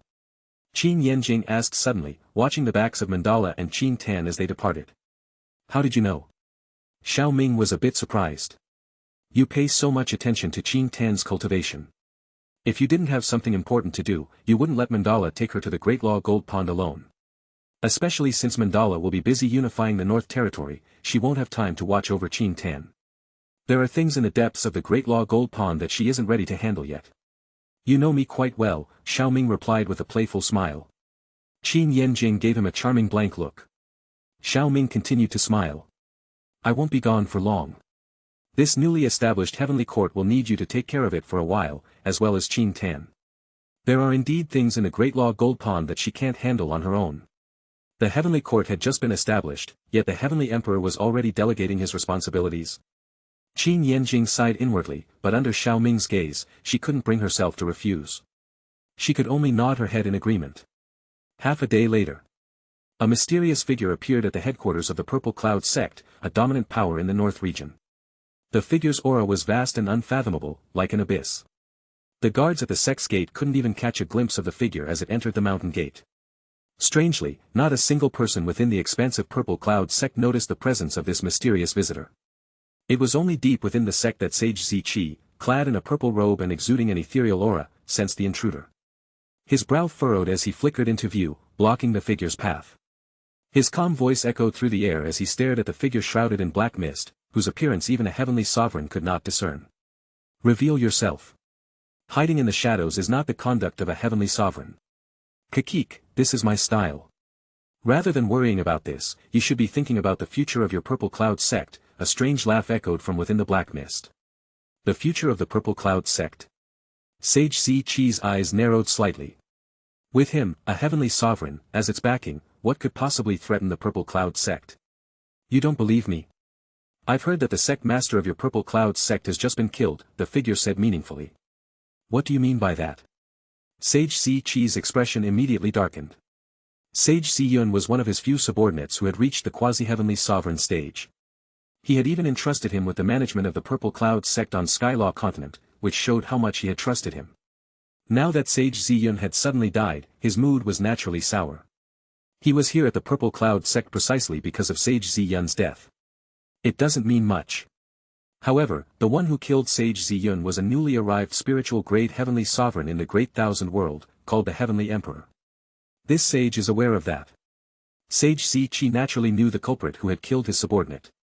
He also knew that this Heavenly Emperor had defeated Ancestor Huling in a duel, proving his formidable strength.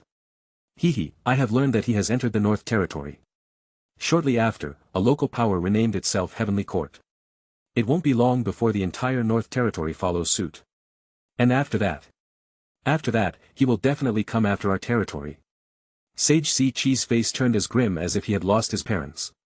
The cultivation of a heavenly sovereign required a massive amount of resources, making the establishment of a power a common practice. The Heavenly Emperor had established a power in the North Territory. It wasn't hard to believe the other party harbored ambitions to conquer the entire Skylaw continent. Wasn't this just a prelude to targeting him? Conquering the entire Skylaw continent would be challenging, but seizing territories within it wasn't necessarily so. Sage Ziqi hadn't forgotten that the Heavenly Emperor was also a spirit-grade Grandmaster alchemist with the ability to refine high-rank pills. Recruiting followers would be as easy as child's play for him. If all the Heavenly Sovereigns abided by the agreement not to interfere, who in the North region could stand against him? The more Sage Ziqi thought about it, the darker his expression became. He didn't even notice when the figure within the black mist had left. It was only when he snapped out of his thoughts that he realized the mysterious figure was gone. Sage Ziqi looked at the spot where the mysterious figure had been inside. Although he knew that person likely had ulterior motives, he decided to take action.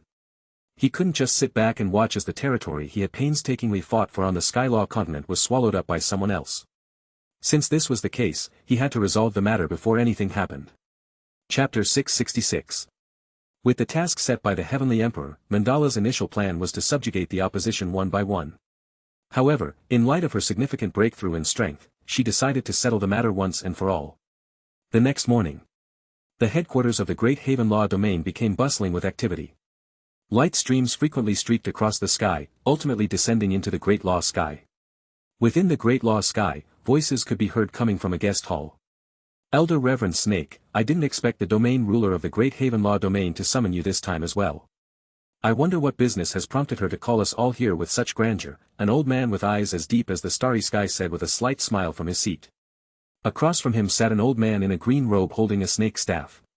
His eyes were slightly narrowed as he chuckled. Palace Master Lu, if you want to know something, there's no need to beat around the bush. Just ask directly. Even if this seat doesn't know, there are surely a few others in this hall who might have some information. Lu Tiandao did not get angry after being exposed by Elder Reverend Snake. Instead, he turned his gaze towards the others present in the hall. On his right was a middle-aged man dressed in black, with black mist swirling in both of his eyes. There was a black line in the middle of his eyebrows as if there was an eye hidden within, which made him look extremely evil. Palace Master of the Netherworld Palace. Lu Tiandao acknowledged with a nod and glanced at him briefly, but when he saw that the other party remained silent, he shifted his gaze to an old man in a starry white robe and a white jade cane to his left. This was the Myriad Saint Ancestor of the Myriad Saint Peak. The old me doesn't know much either. Maybe you should ask the Demon Emperor or the Divine Pavilion Master, the Myriad Saint Ancestor said with a slight shake of his head. Two other people sat in front of the Myriad Saint Ancestor and the Netherworld Palace Master. The first was a man with a demonic appearance, purple eyes, and clad in black armor. His imposing figure was shrouded in black mist and demonic energy. He was the Demon Emperor of the Demon Gate. The last person appeared quite ordinary, except for his eyes, which were a striking fiery red, as if flames were burning in them. He was the Divine Pavilion Master of the Divine Pavilion. These figures were the most prominent individuals in the Northern Territory. Normally, they were rarely seen by ordinary people. Yet now, all 6 Earth sovereigns had gathered in one place. The peak elite experts of the North Territory were all present at this moment. Alright, everyone, there's no need to hide anything. If the domain ruler of the Great Haven Law Domain hadn't mentioned finding a secret realm that requires several Earth sovereigns to open, and which contains opportunities to break through to the greater Earth sovereign stage, would you all have come here? The Divine Pavilion Master suddenly opened his fiery red eyes and spoke in a calm tone. He lowered his gaze slightly as he spoke, a hint of confusion flashing through his fiery red eyes. However, logically speaking, this seat should be the closest to reaching the greater Earth sovereign stage among us. Even though she needs people to cooperate with, it is strange that she has chosen to seek me out actively. Everyone present shared the same thought. The Divine Pavilion Master was the strongest among them, with the highest chance of seizing any opportunity. Why would the Great Haven Law Domain ruler invite someone like him? Could this be a trap? While everyone was pondering, the space around the main seat in the hall suddenly rippled. The space then tore open, and a petite figure stepped out. Everyone looked over and couldn't help but feel a bit astonished. Who was this little girl standing in front of them? Mandala glanced at the gathered individuals and, seeing that everyone had arrived, nodded in satisfaction. Very good, you're all on time. You are the domain ruler of Great Haven Law. Lu Tiandao couldn't help but ask in confusion after hearing Mandala speak. Have you forgotten who sent you the message? Mandala gave him a sidelong glance before taking her seat at the head of the hall, neither confirming nor denying her identity. The long mysterious domain ruler of the Great Haven Law Domain was actually a little girl. Not only that, but she had suddenly revealed her true appearance after hiding it for so many years. The experienced individuals present immediately sensed that something was unusual. The Divine Pavilion Master, in particular, noticed with his keen intuition that he couldn't quite see through the current mandala. A feeling of uneasiness began to settle in his heart. He wanted to question her, but someone else spoke up first. Great Haven Law Domain Ruler, is the information about that secret realm true? Compared to Mandala's appearance, these people were more concerned about the secret realm that could allow them to break through to the greater Earth sovereign stage. Of course. Lu Tiandao and the others felt a surge of joy upon hearing these two words. As long as the information was true, they didn't care if Mandala was really a little girl or not. Disguising one's appearance was a common practice. Mandala noticed their joyful expressions and let a slight smile curl at the corners of her mouth. Of course, it's fake. The abrupt turn froze the smiles on the faces of Lu Tiandao and the others. It took them several heavy breaths before they were able to regain their senses. The face of the divine pavilion master darkened. His fiery red eyes seemed to contain a world of molten lava, hiding an immense power capable of incinerating everything. Mandala, you'd better give us an explanation. Otherwise, we won't hesitate to reduce this great lost sky of yours to ruins today. That's right, Mandala. If you don't give us a satisfactory explanation today, it won't end well for you.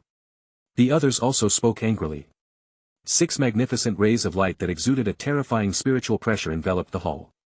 The oppressive force was so immense that even the space itself seemed to be emitting strained, distorted sounds. Mandala's purple eyes flashed with a cold gleam as she extended her slender finger and pressed it down sharply in the air. In that instant, a massive surge of spiritual energy erupted and transformed into a colossal finger of light that stretched for thousands of meters. Layers of crystalline spiritual energy covered this finger of light, making it seem indestructible. The moment the finger of light was formed, it shot straight towards everyone present. How daring! Lu Tiandao and the others laughed in anger at Mandala's sudden attack. Although they felt that something was amiss, there was no time for them to ponder it now. The various Earth sovereigns immediately launched their counterattacks without hesitation, each unleashing their powerful spiritual arts.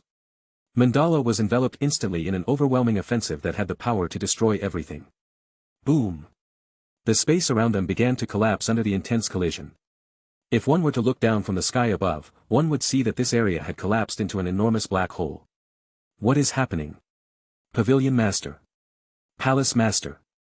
Lu Tiandao and the others naturally hadn't come to the Great Haven Law domain alone. Their subordinates, unable to attend the meeting, had been arranged to rest elsewhere. Hearing the commotion, they hurried to the scene, only to be left in shock and dismay by the sight before them.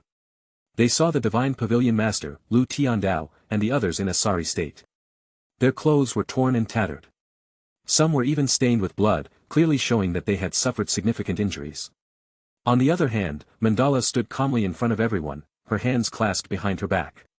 Today, you have 2 choices, submit or die. Make your choice. Hiatus, dropped.